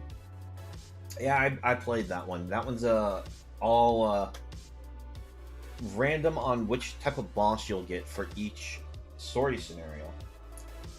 And so you can go through the game, and there's, I think, only certain bosses you have to play against, but all the other bosses are going to be randomly generated for you. And I actually play that because it's all randomly generated rooms as well. Like when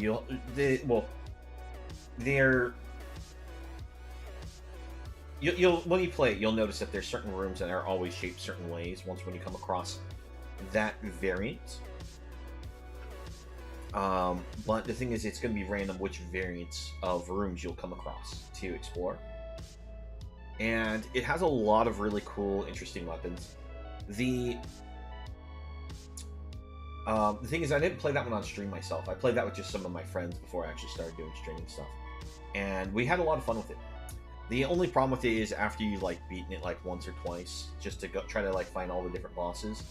Well, I mean, you have to play through it multiple times to try to come across all the different bosses, and we had problems where it's we kept reloading the worlds to try to find them, and they didn't always we had trouble finding some of the bosses just to try them out. But the story on that one, it wasn't bad, but if you're looking for a really solid story, I definitely would suggest maybe going for one of the other 2s. Now, I know Outlast is the survival horror game, if I remember correctly, right?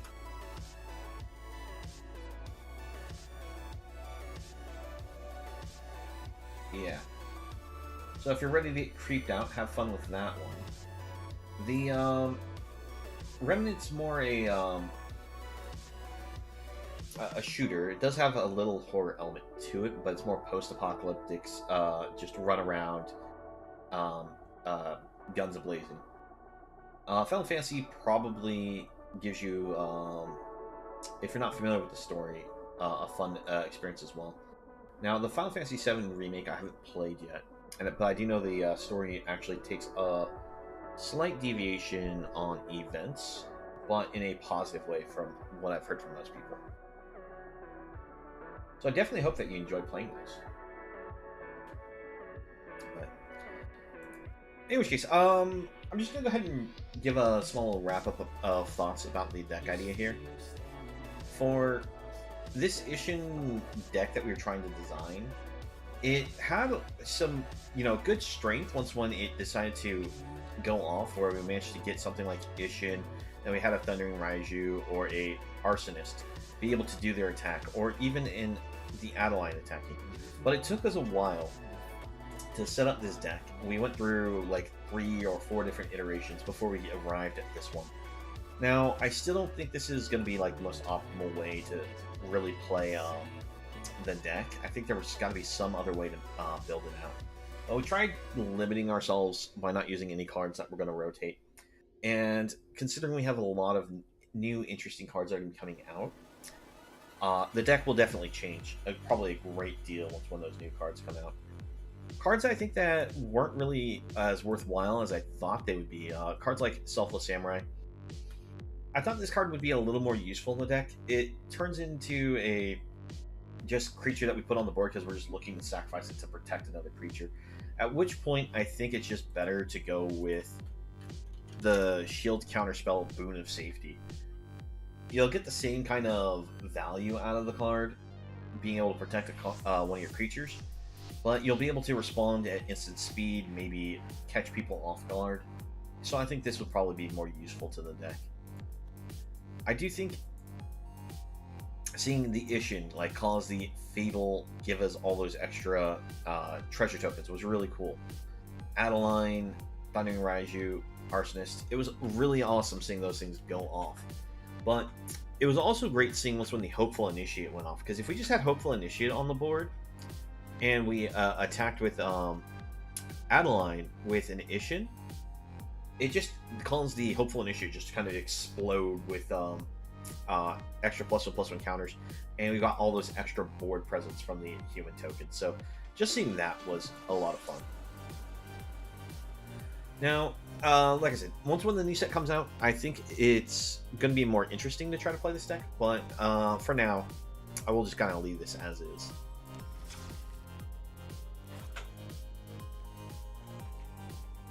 Alright.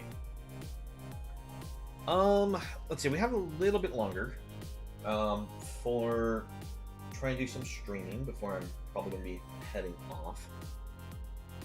I think I'll just play a little bit of this Discard Reanimator deck that I was kind of just messing around with on my free time. So this is a deck that's just meant to annoy our opponents greatly. And let me just update the stream info.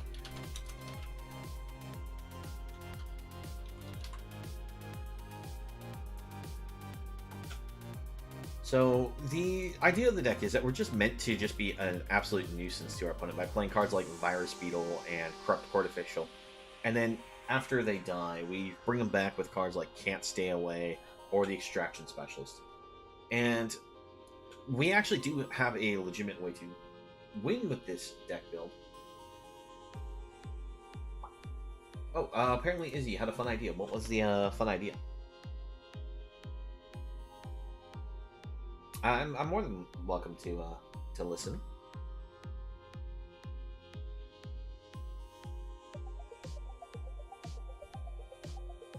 Agar. Agar is the giant that if you kill something with excessive damage from either a giant or a spell, you get to draw cards, right? Yes, the Freezing Flame. The problem with this card is that the everything kills it.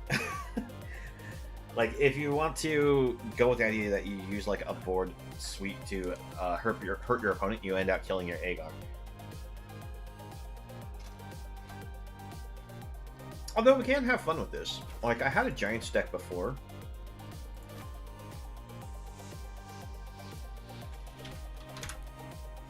Oh. Can I not? There we go. So let's see, if we did that, I'd probably bring in the Calamity Bears just because they're so great with giant stuff. But you want Battle of Frost and Fire for this. But what else were you planning on throwing in the deck? Because I figure these are just kind of like the staples that you play with. But if you have something completely different, let me know.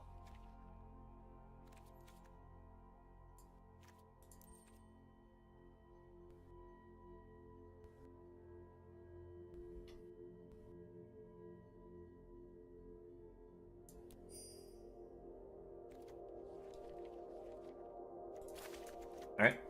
I'm not sure how many Quick Bringers you want in there, but I'm just going to fill it out for now.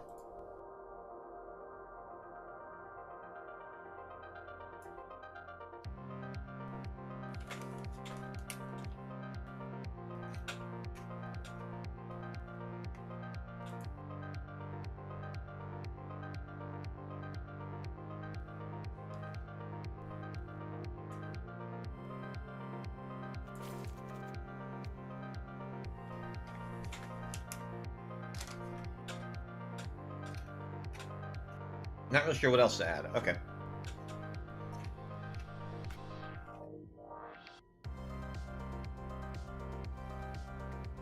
Well, let's see. What can we add?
Let's see, so we got Spell Pierce, Glimpse, Dwarf's Disruption, Sock Coming, Demon Bolt, Agar, Behold the Multiverse, Calamity Bear. Let's try and go with the Snow Mana and go for Frostbite.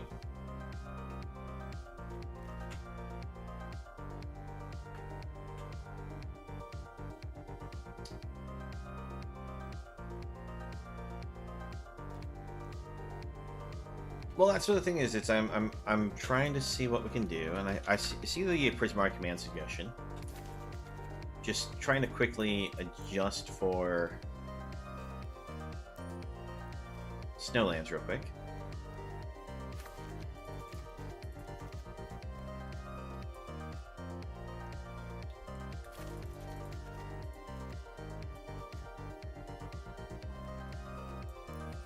Take snow off, and we can add in coasts.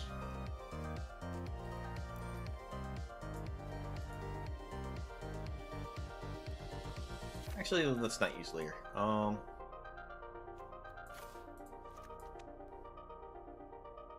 So we have lots of spot removal with Frostbite, Demon Bolt. Got some Glimpse of Cosmos to get some card draw, along with some Behold the Multiverse.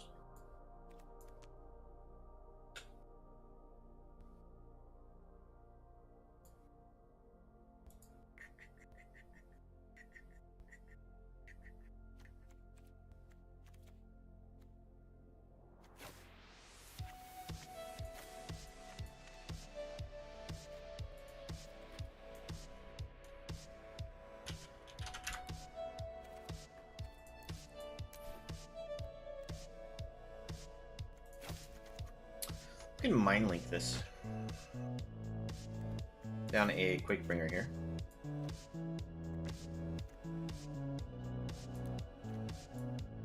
So, the goal, you did make it sound like we're trying to play around Agar here. So we have lots of damage spot control, as well as Bubble of Frost and Fire to be able to sweep up the board. Because this will deal damage to everything that's not a giant. Well, I think Mind Link Mech is actually great with this deck idea, because we can make a copy of Calamity Bear, and this will allow us to not only double, but quadruple our damage, and be able to swing early lethal things because of Mind Link Mech.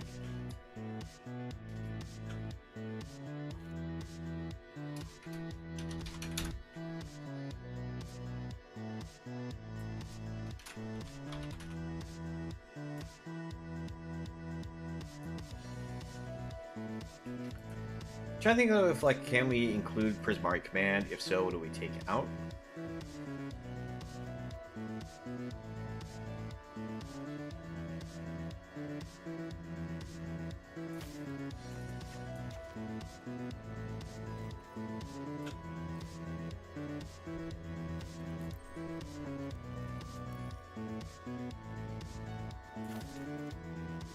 I think Expressive Iteration will probably be more useful overall between those two spells. And we'll go down one Destruction. There we go.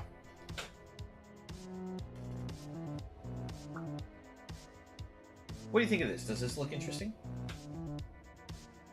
Prismari Command I was thinking about probably not using just because it doesn't do enough damage to trigger Agar too consistently.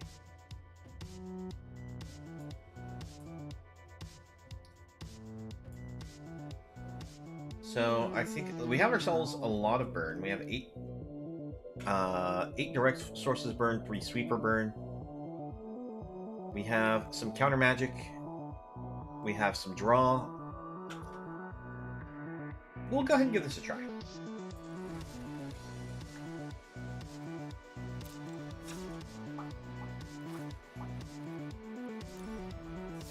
Let's see.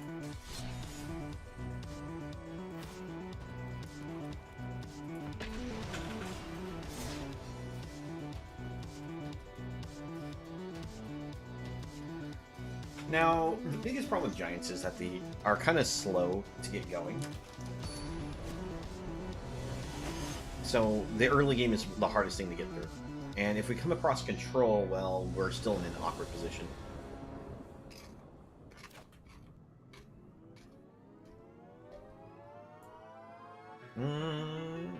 We'll give this a try.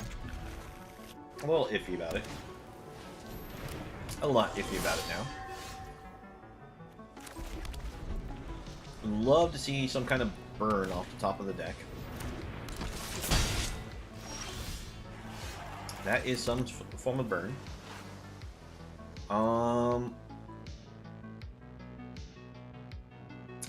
Let's see here.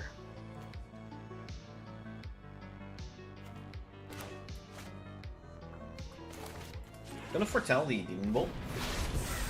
I just wait till 1 mana 4 damage burn spell.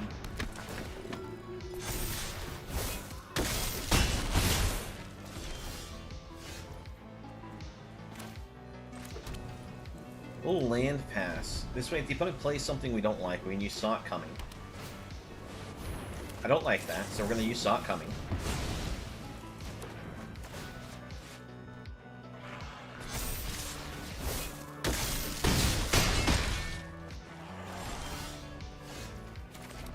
Alright, well, let's go for Igar. Pass it back.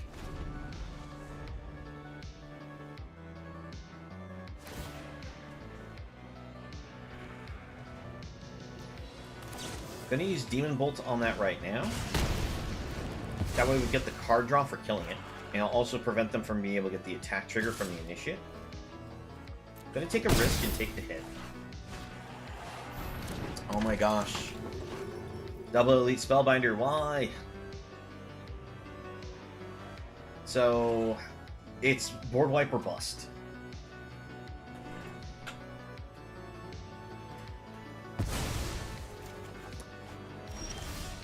And we bust. Let's go ahead and try an iteration and see what we hit.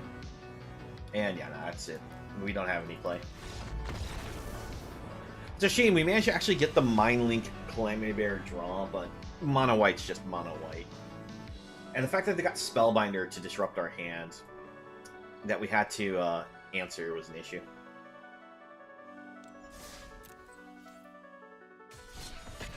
I thought we had a pretty solid hand there. The only issue is just its mono white runs so fast. It actually runs faster than mono red. Yeah.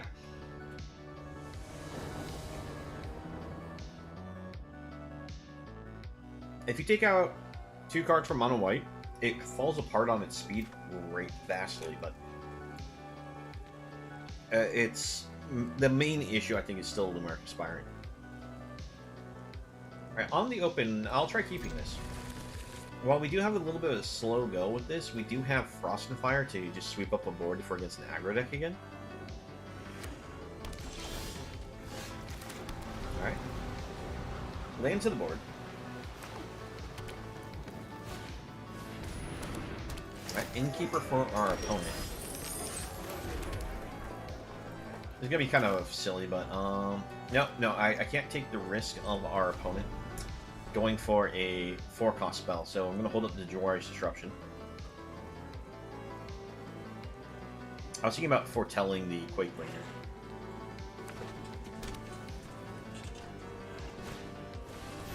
Alright, Briefcase means Disruption is gonna be kind of useless from now on.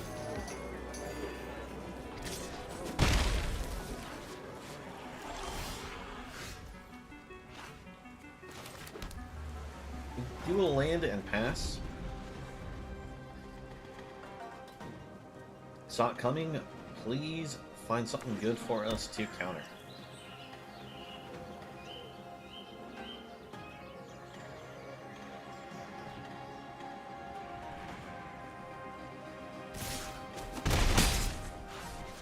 Opponent actually is 5 color here.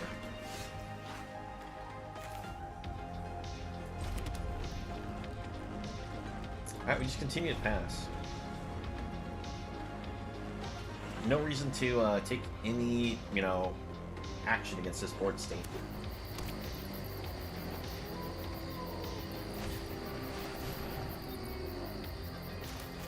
We'll actually counter Fleetfoot. I know that we could have swept this up with Frost and Fire, but I'm just a little worried about our overall life total if we take too many haste creatures. Alright, let's go for Mindlink Mech.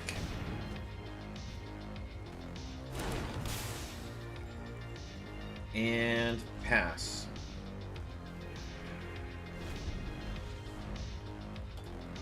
Now, Mindlink Mech allows us to be able to go Calamity Bear and swing for, what's it? For 8, 16 damage in the air. Or they could Void Rend.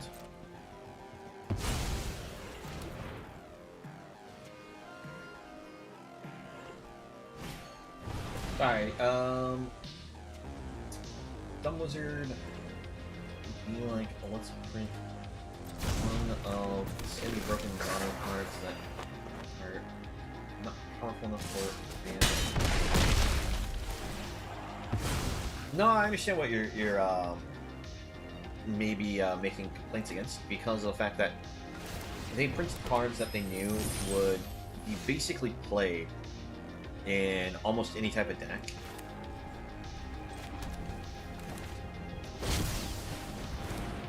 And people are just going to splash white for some of those cards because they're just so powerful. But the same could be said for some of the other cards in other colors. So it's one of those things about monocolored cards is that they are always so strong because they can just be brought in as a splash card. Unless they have something like double or triple mana blips on them.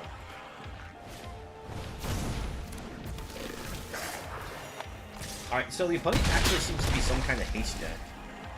So I guess counterspelling the Fleetfoot wasn't a bad idea, but we're having a different issue against this opponent now, where our health total's just an issue, like, constantly going down.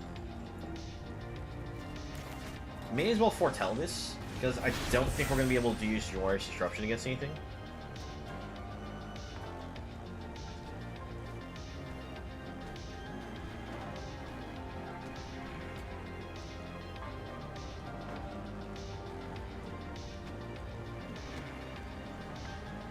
Alright, what else are you going to throw at us with haste, considering all the...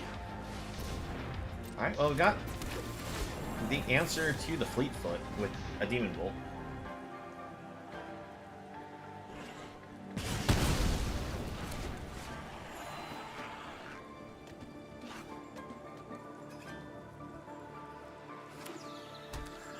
Interesting, they play the land instead of cycling.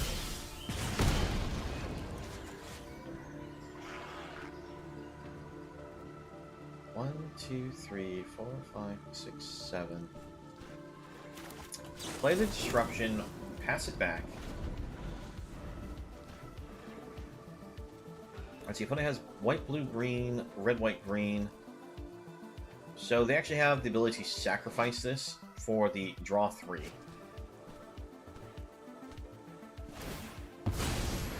Looks like that's just what they're going to do.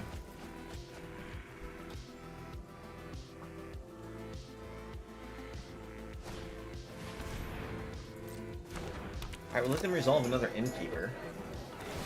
Planning on using Frost and Fire, probably on our turn. Let's see. And take away 58% of cards.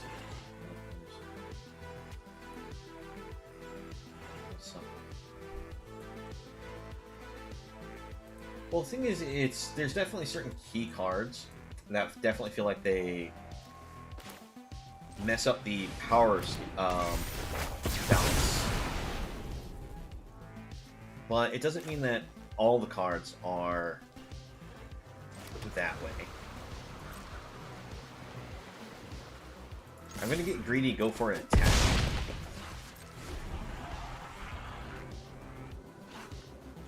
We can now use Saw Coming to protect ourselves.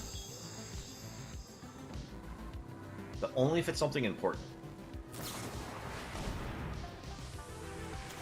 That's something important enough to Saw Coming.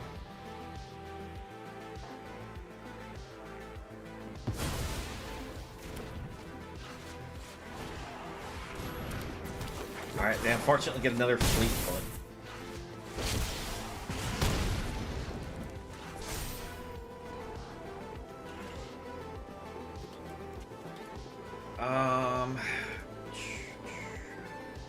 Leave Quakebringer on top. Quakebringer to board. Pass it back. While Quakebringer's on board, they can't gain life.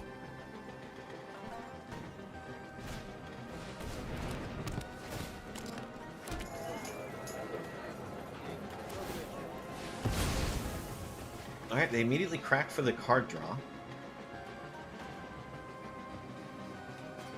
The attack with Dancer, we have to block with Quakebringer.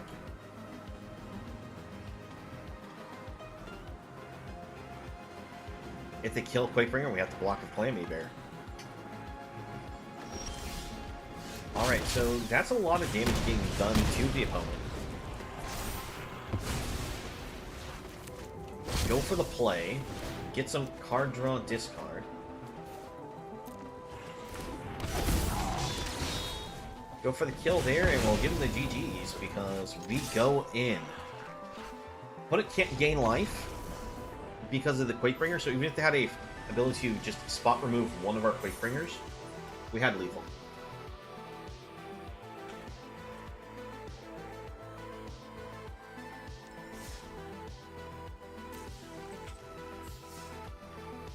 Well, maybe not if they killed the attacking one, but it was still close. But we gotta see the giant stall.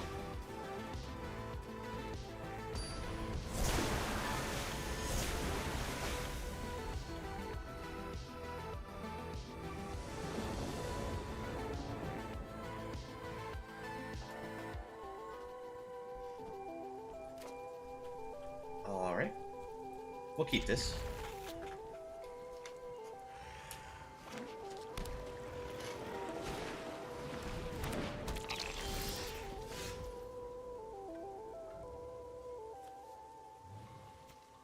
Alright, we lead with the red source pass. This way we have Frostbite available to us if we so desire.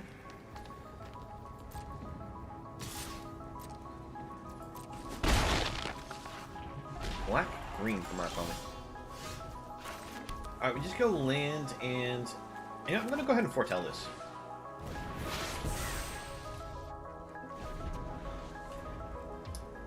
So next year we plan on using the Expressive Iteration, get ourselves some card value.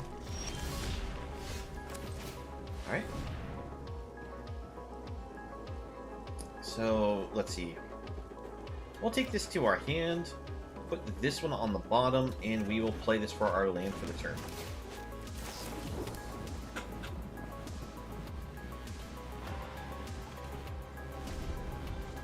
Let's see. And I'm trying to think, like, is it going to be more fun for us to go for the Agar or go for the Mind Link Connect? I think probably better is to leave with the Agar to bait out removal from our opponent.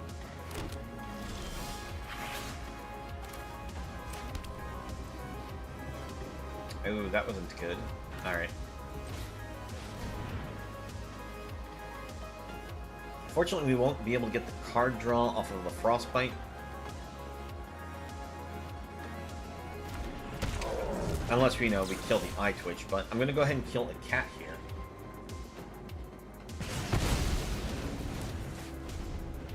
Quarantine Capricorn?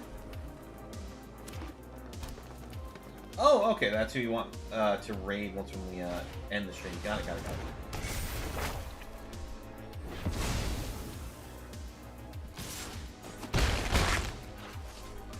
See, what on in Arena is all the fetching splicers, so I can have a golem army.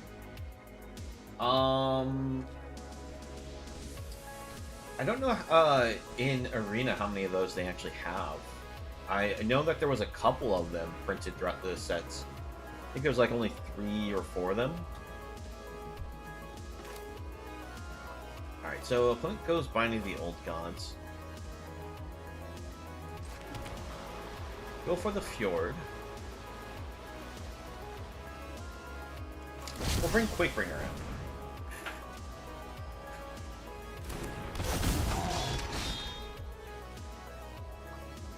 Here, Quakebringer is a nice large body. It's going to be hard for the opponent to deal with. It shuts off the life gain.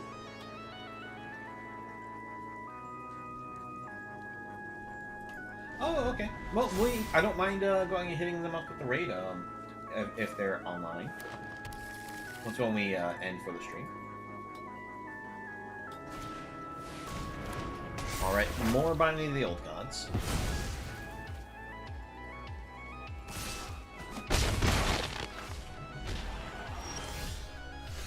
Alright, let's express ourselves here.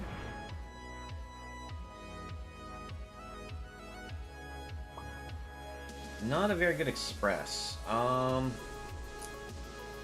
Let's see here. We can keep the Frostbite, use that to kill Eye Twitch.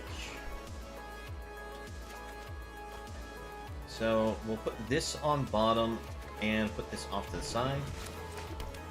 Actually, let's kill the cat.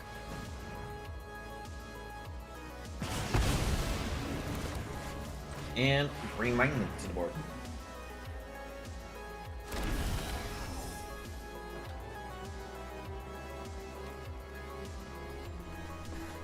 Now, if the opponent's familiar with Mind Link combo, they may hold Eye Twitch back now as a blocker.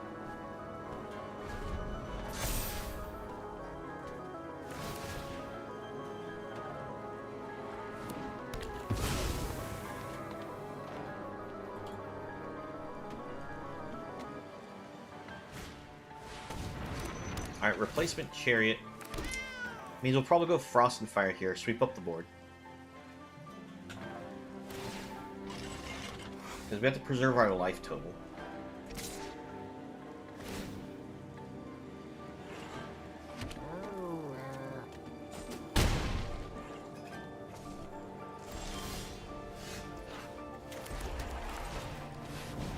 Alright, there goes Frost and Fire. Like I said, they held the Eye Twitch back.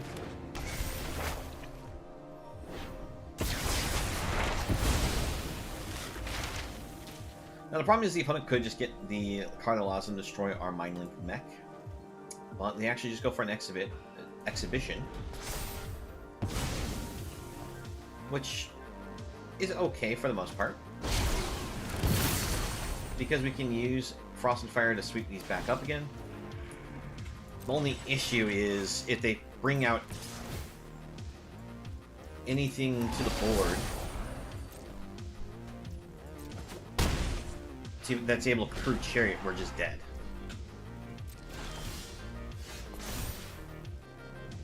Alright, what do we have on top? I think we want to set it up like this. Alright, another Frost and Fire.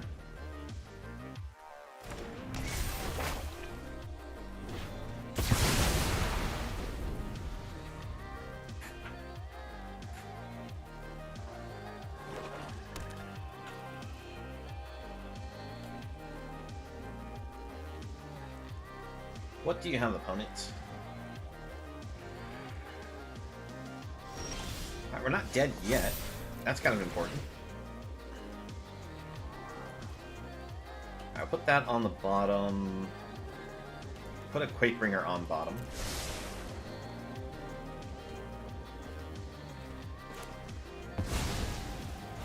Go for the Calamity Bear.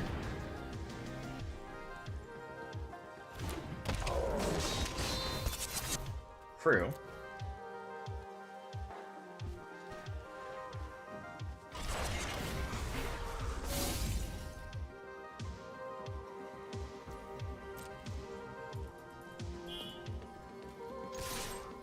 Alright, we go for a swing here. Does it connect? Oh, it does. That means I think the opponent's dead during our turn if we can maintain the Giant on board because of Quakebringer.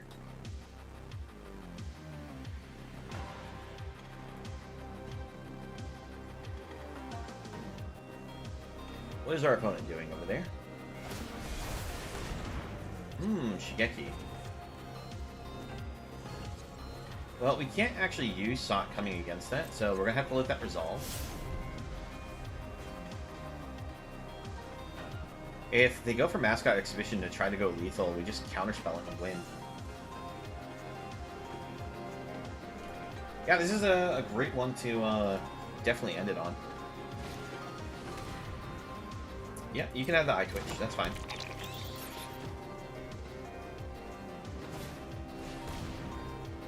Underdog, okay. Yep. So they actually... I should have actually... I misplayed. I misplayed. I should have Frostbite the Eye Twitch. Because I know I couldn't counterspell the Underdog. Because I needed to save the counterspell.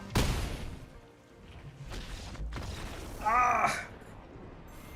And I punt! Oh well.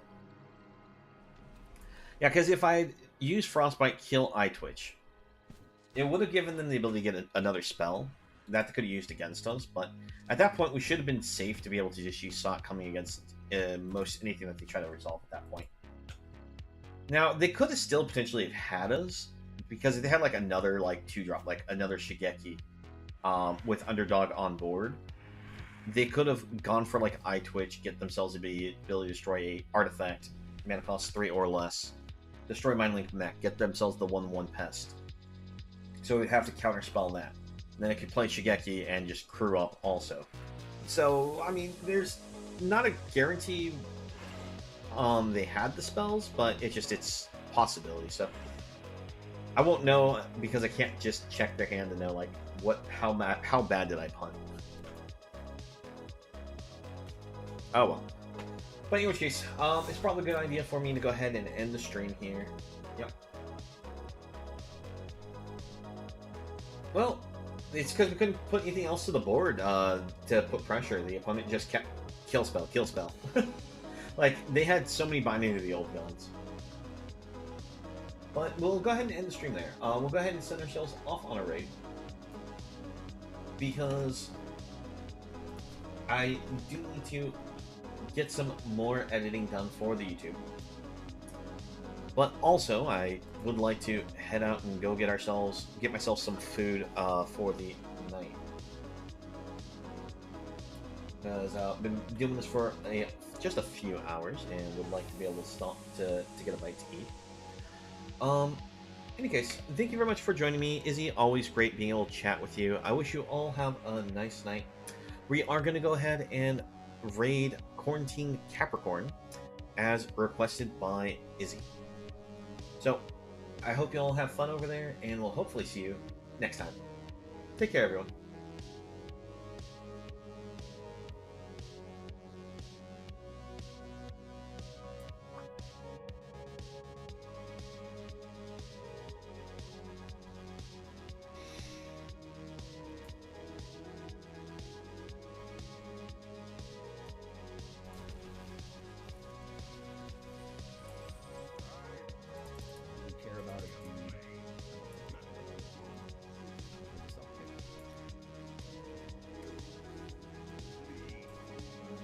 Hey, thanks for the raid, my dude. Appreciate it. Coming in hot.